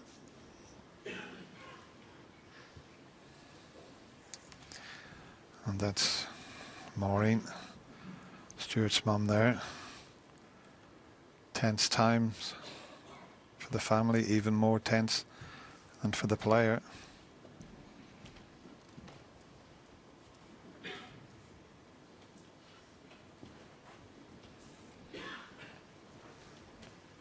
Well, he's eyeing up this pot. If he gets it, he'd be on the black. He doesn't want to miss it, though.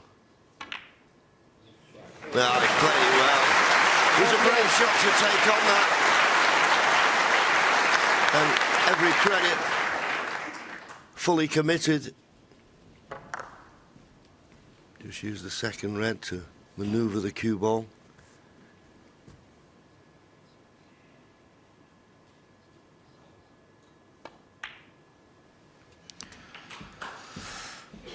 Slightly too far again. But he should be okay.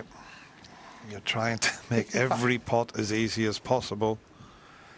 Creeping closer to the winning line in this frame. That would put him just one frame away from victory.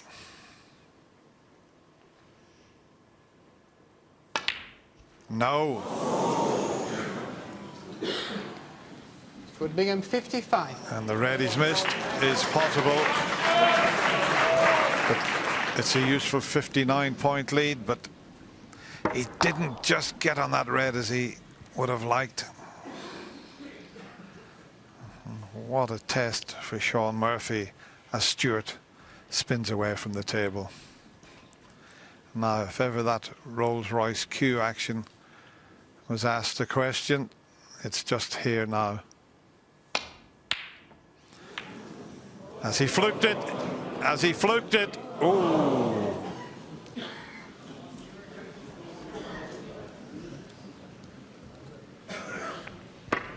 Didn't really threaten the jaws, did he? Nearly had a result.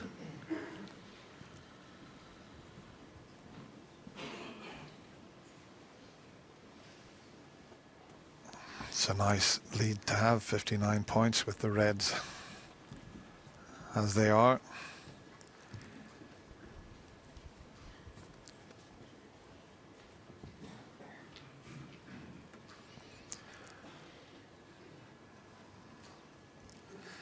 No more intervals, and you can see there's chalk marks all over the table. That's where the players playing little screw shots.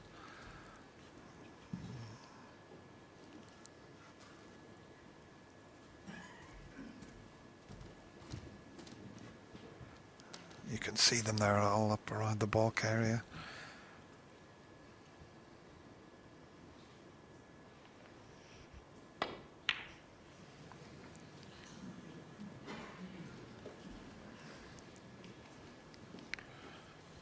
That's not bad. Now, he purposely played out half an eye on the pot, but more important to cover that red to the right middle, and he's done that. Well, JV, he's looking at this red that's near the cushion in the right corner pocket. What a pot this would be if he could. Well, he's looked away from it.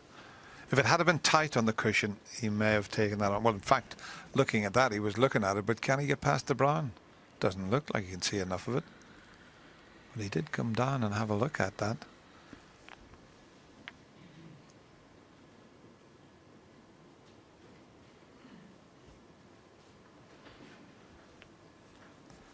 Well, he's back looking at it. He has to play it with a little touch aside.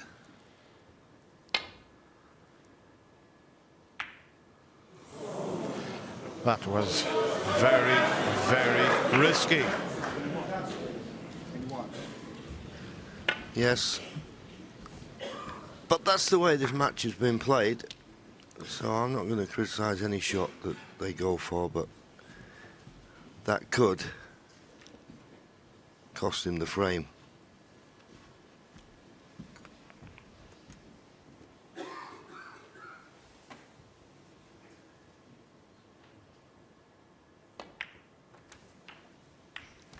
Wow, believe it or not, he played a cannon there on those two reds to hold for the black. That's how much he's misjudged it, and he's very fortunate to have a pot on the pink. He played the cannon on the reds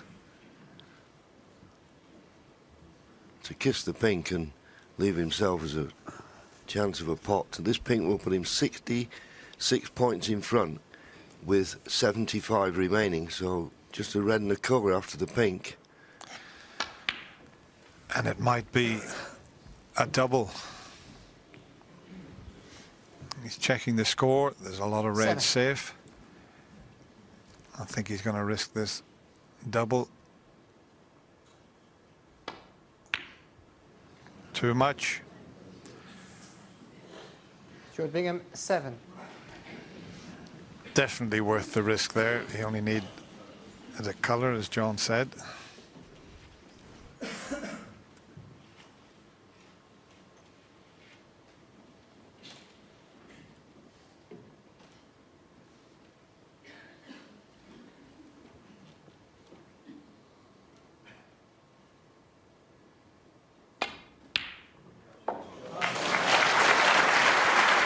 Well, that was a terrific pot when you consider that if he'd missed it, he'd have left the red to the right centre.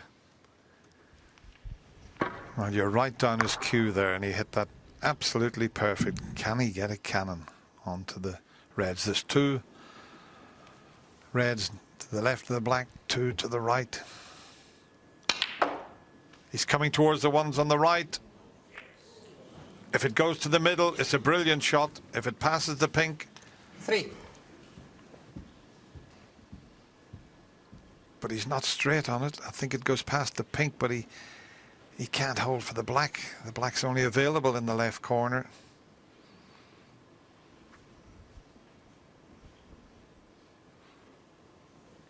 The other problem, of course, that Shaun's got, well, you can see it, not all of the pocket, but the problem is he's 63 points behind and there's only 67 remaining. So he can't take too many low-valued colours. No, I think he needed to be right behind that red, looking at that angle to get it past the pink. But look at the action he got on that. So he could have been a little luckier than that. As I say, that red, if he was behind it, he could maybe put it past the pink. But from that angle, not worth risking it.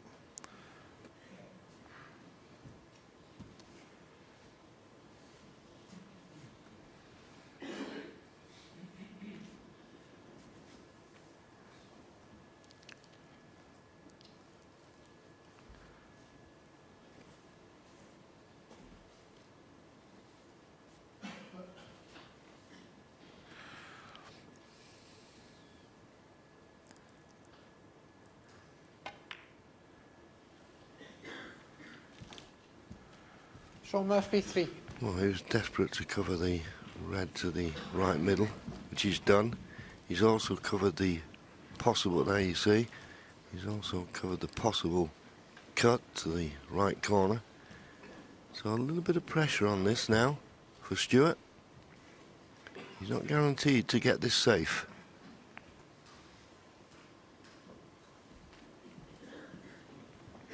Of course, having the lead he has, the last thing he wants to do is bring those 2 reds that are nearly touching one another, the top cushion. He doesn't want to bring those into play.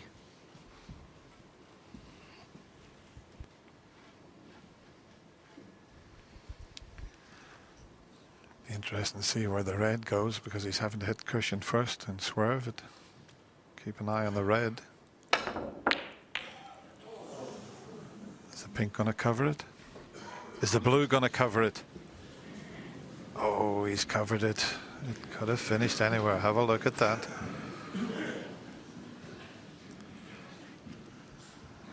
He's coming around to look at the angle of the one that's near the corner, but that's far too thin to cut in. Can he get in behind the green and brown?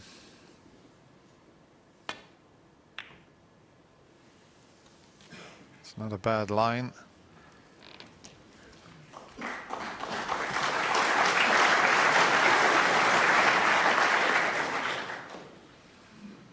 Good shot.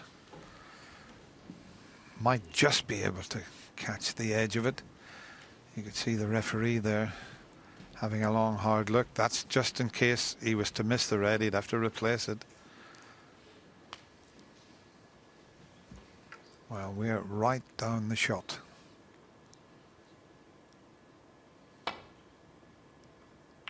Well played.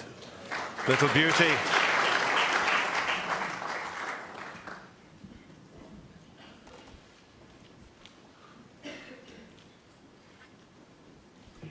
Got to be a little bit careful here, Shaun. He's knock a red towards the right corner if he catches this too thick. And he's caught it well. It's not a bad line, but it's just a bit pacey.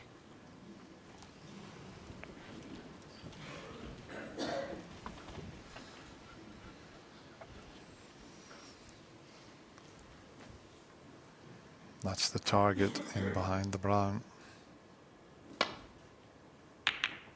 And this looks good. Maybe not the brown, but the green.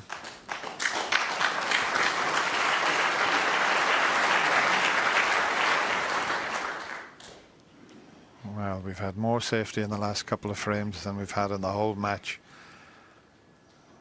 Some of the break building in this final has been sensational, but also some of the tactical play in the last couple of hours has been superb as well.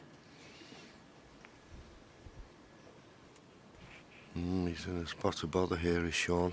And of course, being 63 points behind, he knows if he leaves Stuart one more chance, frame over.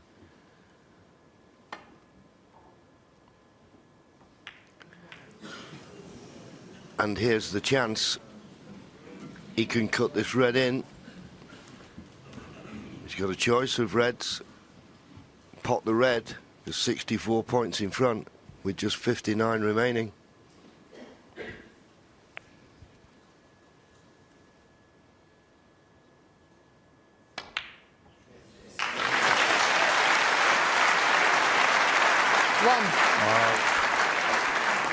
It has to be said that Stuart's safety has just been that little bit better than Shaun's.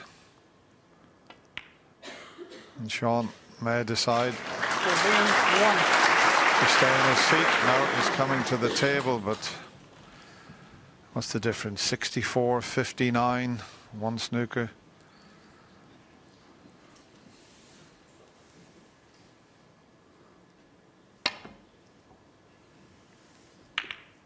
Well, that is the end now.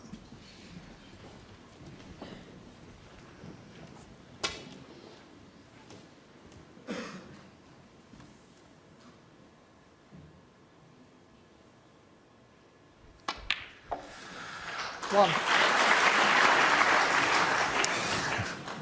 He won't bother. He was just glad to see the red disappear.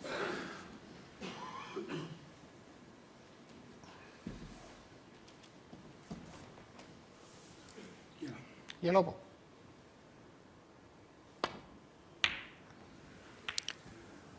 This time Shaun Stuart Bingham one. looking towards And the the referee. He gives the referee the nod. What a performance from Stuart Bingham.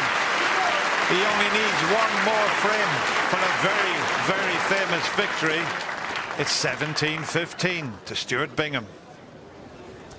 He's the world number 10. This is only the second time he's ever been past round 2 in this great championship since 2000 when he first qualified here. Do we have the makings of one of the great shocks at the Crucible here on the 30th anniversary of another? Dennis Taylor. And of course, 1986, Joe Johnson. For your money, John Parrott, how good has this performance been from Stuart Bingham so far? Well, you can't put the importance on that frame before that took 65 minutes because when you put that amount of effort in and you win a frame, it's such a boost. And Steve made a good point. We were chatting away there. Go on, I'll let you make it. Well, I think it sort of Stuart regained his composure because of that tactical frame, and the break he made was very assured after that. In fact, if he took the heat out of the situation, but it'll be back on again now because he's going to see the finishing line. But that was a great break that he made in there. You know, some cracking shots in amongst it, and just holding yourself together under the situation is very difficult to do. And well, he looks comfortable again. You've both won this world title. Steve, you've won it 6 times. How difficult is it to get over this line and win this final frame? This is the frame that you don't want a brain. Thank you, frame just want to play an 33. autopilot. Stuart Bingham to break.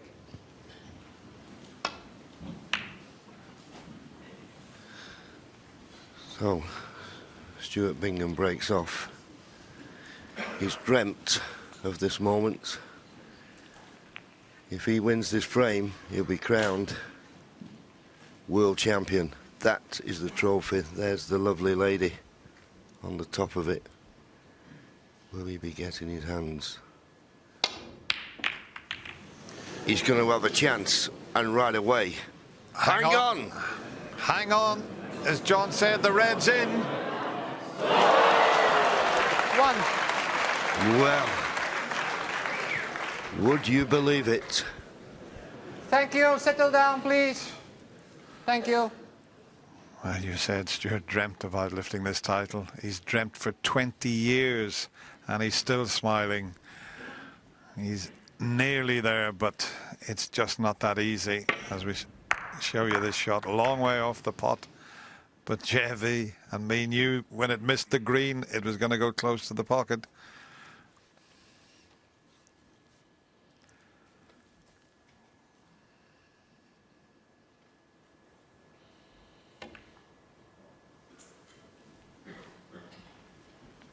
Shaun Murphy 1.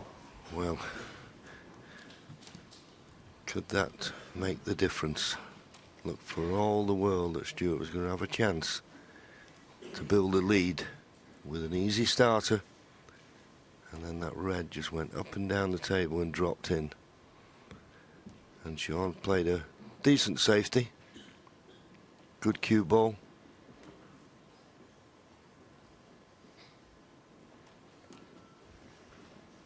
But the run of the balls will go to and fro now, and it'll be more exaggerated than it's ever been during the match.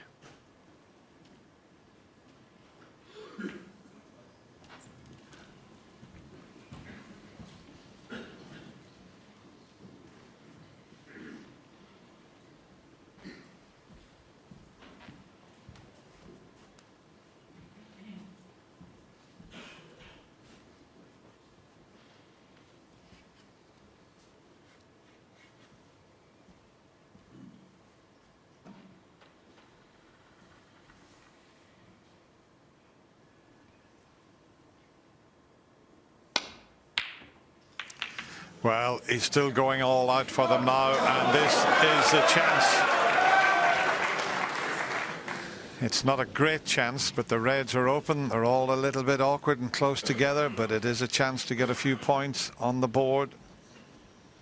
He tried to pot that and find a gap around the back of the reds. It was never on, really. And I also question whether he could quite get through enough to see all that red that he tried to pot. But now it's down to Stuart. The fate of this Betfred World Championship is in his hands. Got to keep himself together now and just concentrate hard on your technique. They've got the fingers crossed, but there's nothing they can do. It's down to Stuart.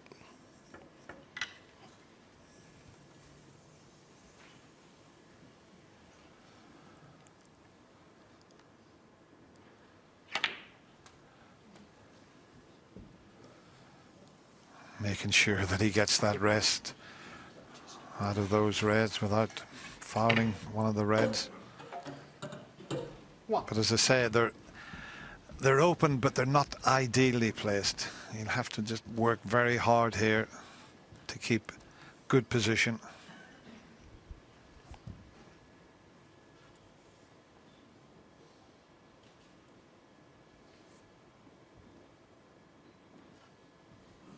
The thing is, with this type of situation, Stuart has a certain way of playing. And I know he wants to give every shot full concentration, but don't lose your rhythm. I'll tell you what, Shaun, that one shot has changed the complexion of this frame. That one cannon has opened those balls up into a much better position now. Just this one shot there has developed all those reds. It's now a great chance.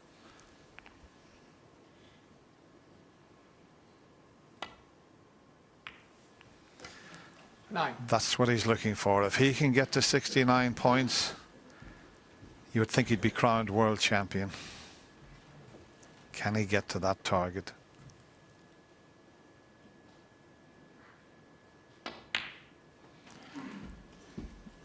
They're both very, very popular players. The reception they both got throughout this final was extraordinary. But this man here, the British public, have taken him to their hearts after that victory over the favourite Ronnie O'Sullivan, and then the nature of his win against Judd Trump. Can he keep things going here?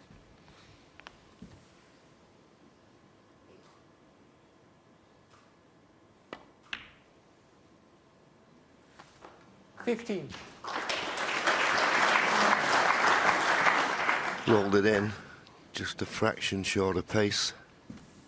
There's nothing Shaun can do now. Early on in this match, Shaun Murphy hit him with everything. 100 break after 100 break. 22. Started off the match, won the first 3 frames. Second session, won the first 4 frames, took an 8-4 lead.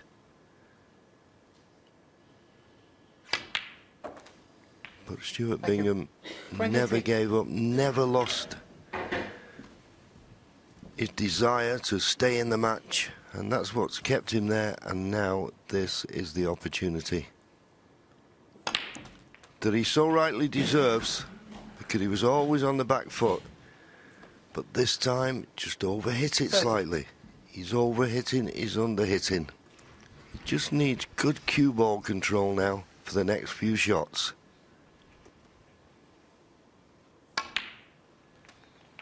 $31. Back in prime position again. And both parents applauding that shot. They knew the importance of it. He's taking his time. He's not rushing things.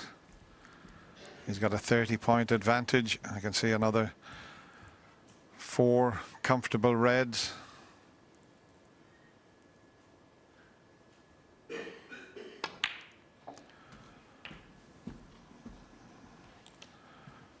And somebody managed to cough just at the wrong time, but it didn't affect Stuart.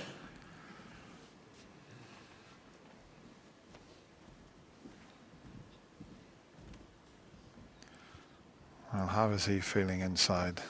He's a very popular player with all the pros in the game. 39.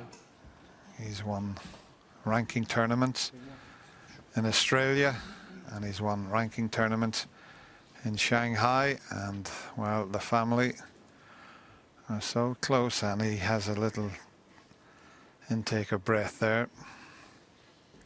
Shaun, well, he came back against Matthew Stevens 10 years ago to pinch it, and this looks to be perfect, absolutely perfect.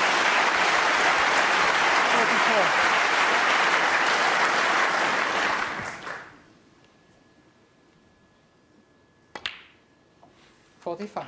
And when you consider, as you say, Dennis, he beat Ronnie O'Sullivan, Judd Trump.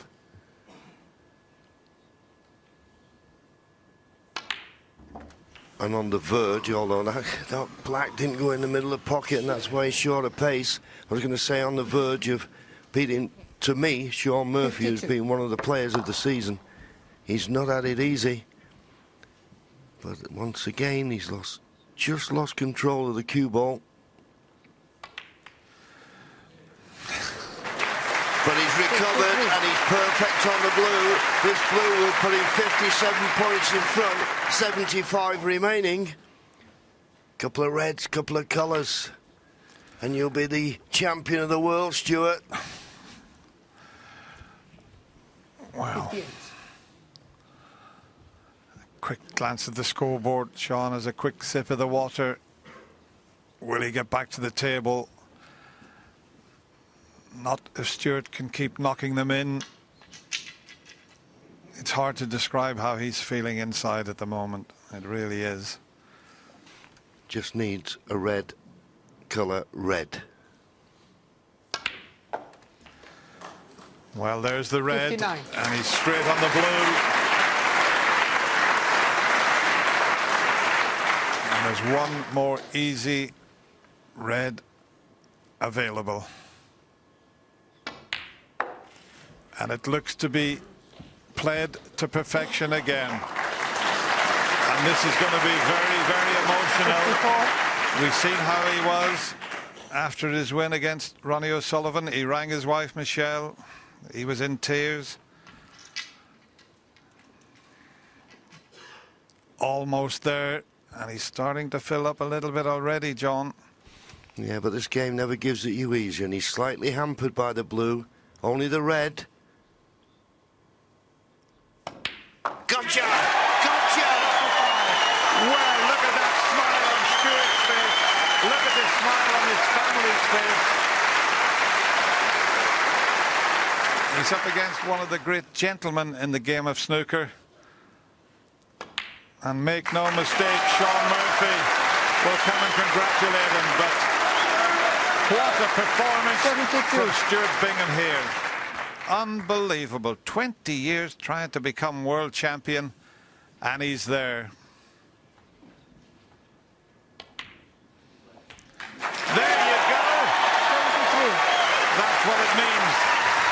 to Stuart Bingham. It's now, he knows the frame's over. Shaun will concede. It's a lap of honour. Well, these two players have given us an unbelievable final. It has to be said. Even Shaun Murphy manages a smile. Isn't that nice to see?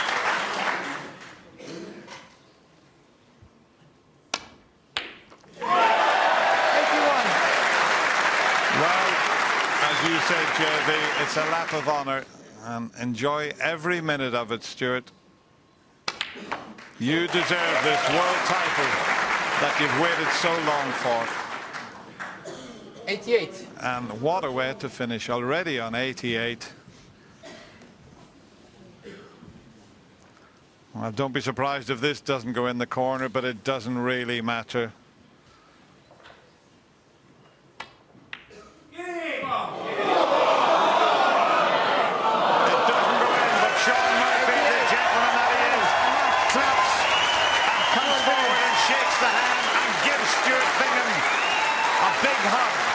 What a final.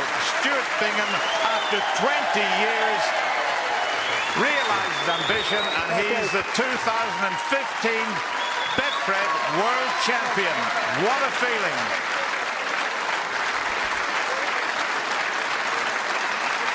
Well, absolutely incredible. Shaun Murphy smiling, everyone standing in the Crucible Theatre. And Stuart Bingham is trying to find a way through to the family. And there they are. Absolutely wonderful pictures here in the Crucible Theatre. Every single person is standing. There's Steve Feeney, his coach. Look at that, Shaun Murphy. What sportsmanship from him. He's getting hugs from everybody. His manager there, Gary, right just behind him. He wants everybody down. Well, what scenes we've got here in the Crucible Theatre.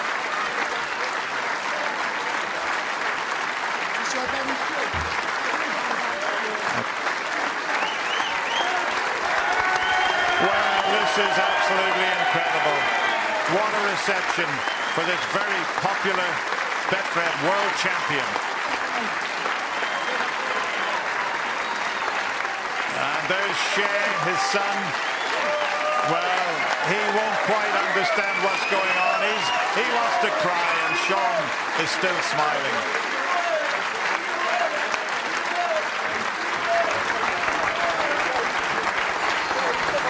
Ladies and gentlemen, what a final. One of the greatest finals we've ever seen in Crucible history.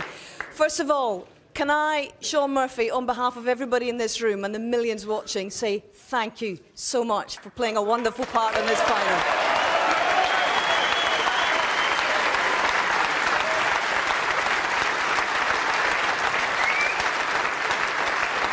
Shaun, I know you've waited 10 years and the wait goes on for title number 2, but how proud are you of the run that you've had to this final and the way you played here? Yeah, it's been a great fortnight for me. Obviously, it's not finished the way I wanted it to, but I came here very well prepared. I gave it my absolute best, as I always try and do. But, you know, I've come up against an inspired Stuart Bingham, who's beaten Judd Trump, Ronnie O'Sullivan, and others to get here. And, you know, sometimes your name's just on the trophy. And as a bit of a snooker geek as well as Stuart, although he's probably a bigger one than I am, and that's saying something. There's not a player alive that doesn't deserve it any less than Stuart does. I'm very, very proud. I'm very pleased for him. Shaun has had the most wonderful season. You've become a member of the Triple Crown Club. You've won the Masters and you're a gallant runner-up today. Your time will come again. Thank you very much. Mr. Shaun Murphy, ladies and gentlemen. Thank you.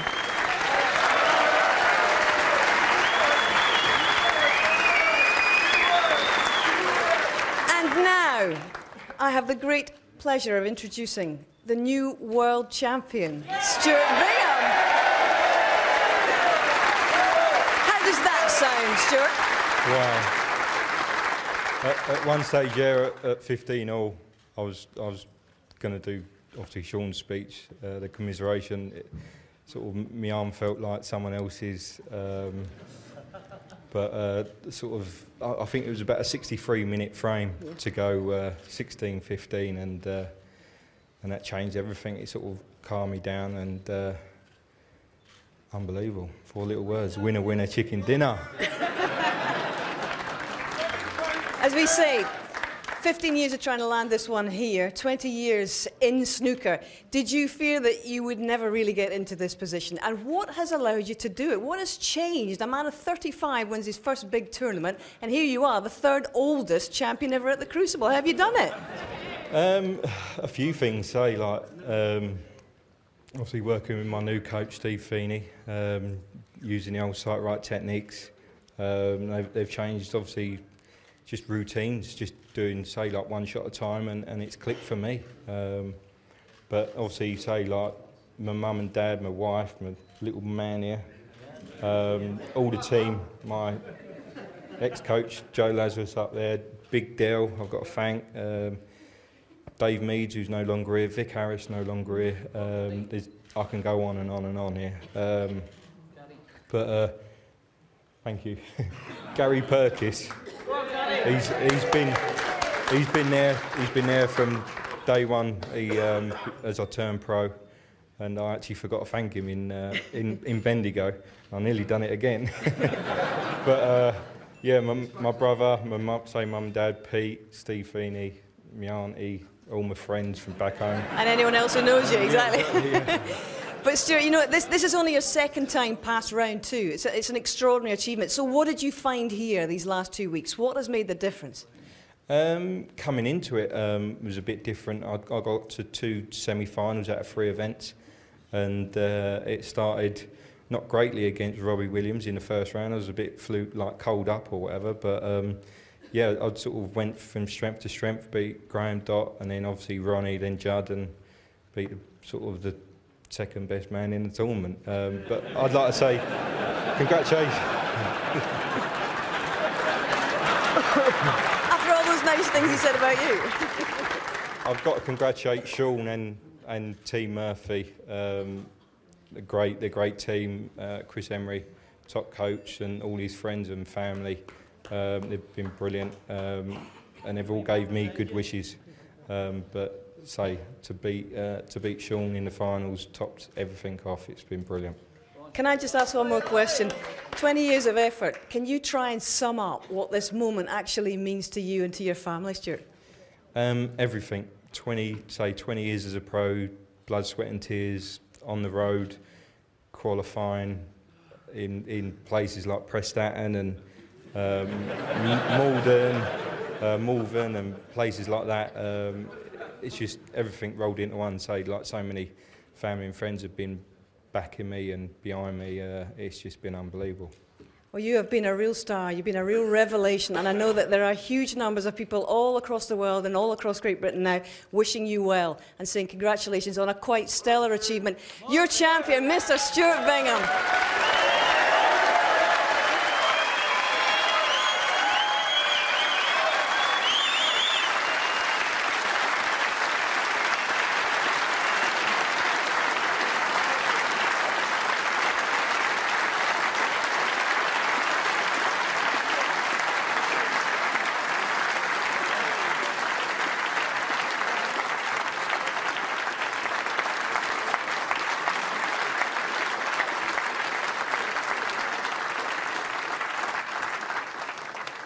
Ladies and gentlemen, please welcome your presentation party. Barry Hearn, Chairman of World Snooker, Fred Doan, boss of Betfred, and Sheffield's very own IBF World Welterweight Champion, Kell Brook.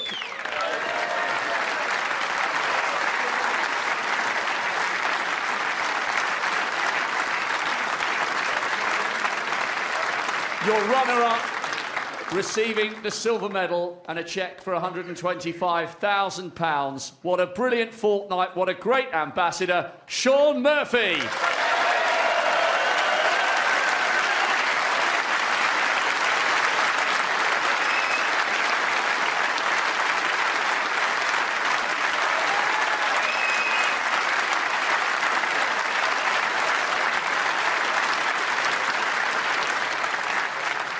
And the winner, after 20 years of graft, receiving a cheque for £300,000, the trophy and the title 2015 Betfred World Snooker Champion, Stuart Bingham.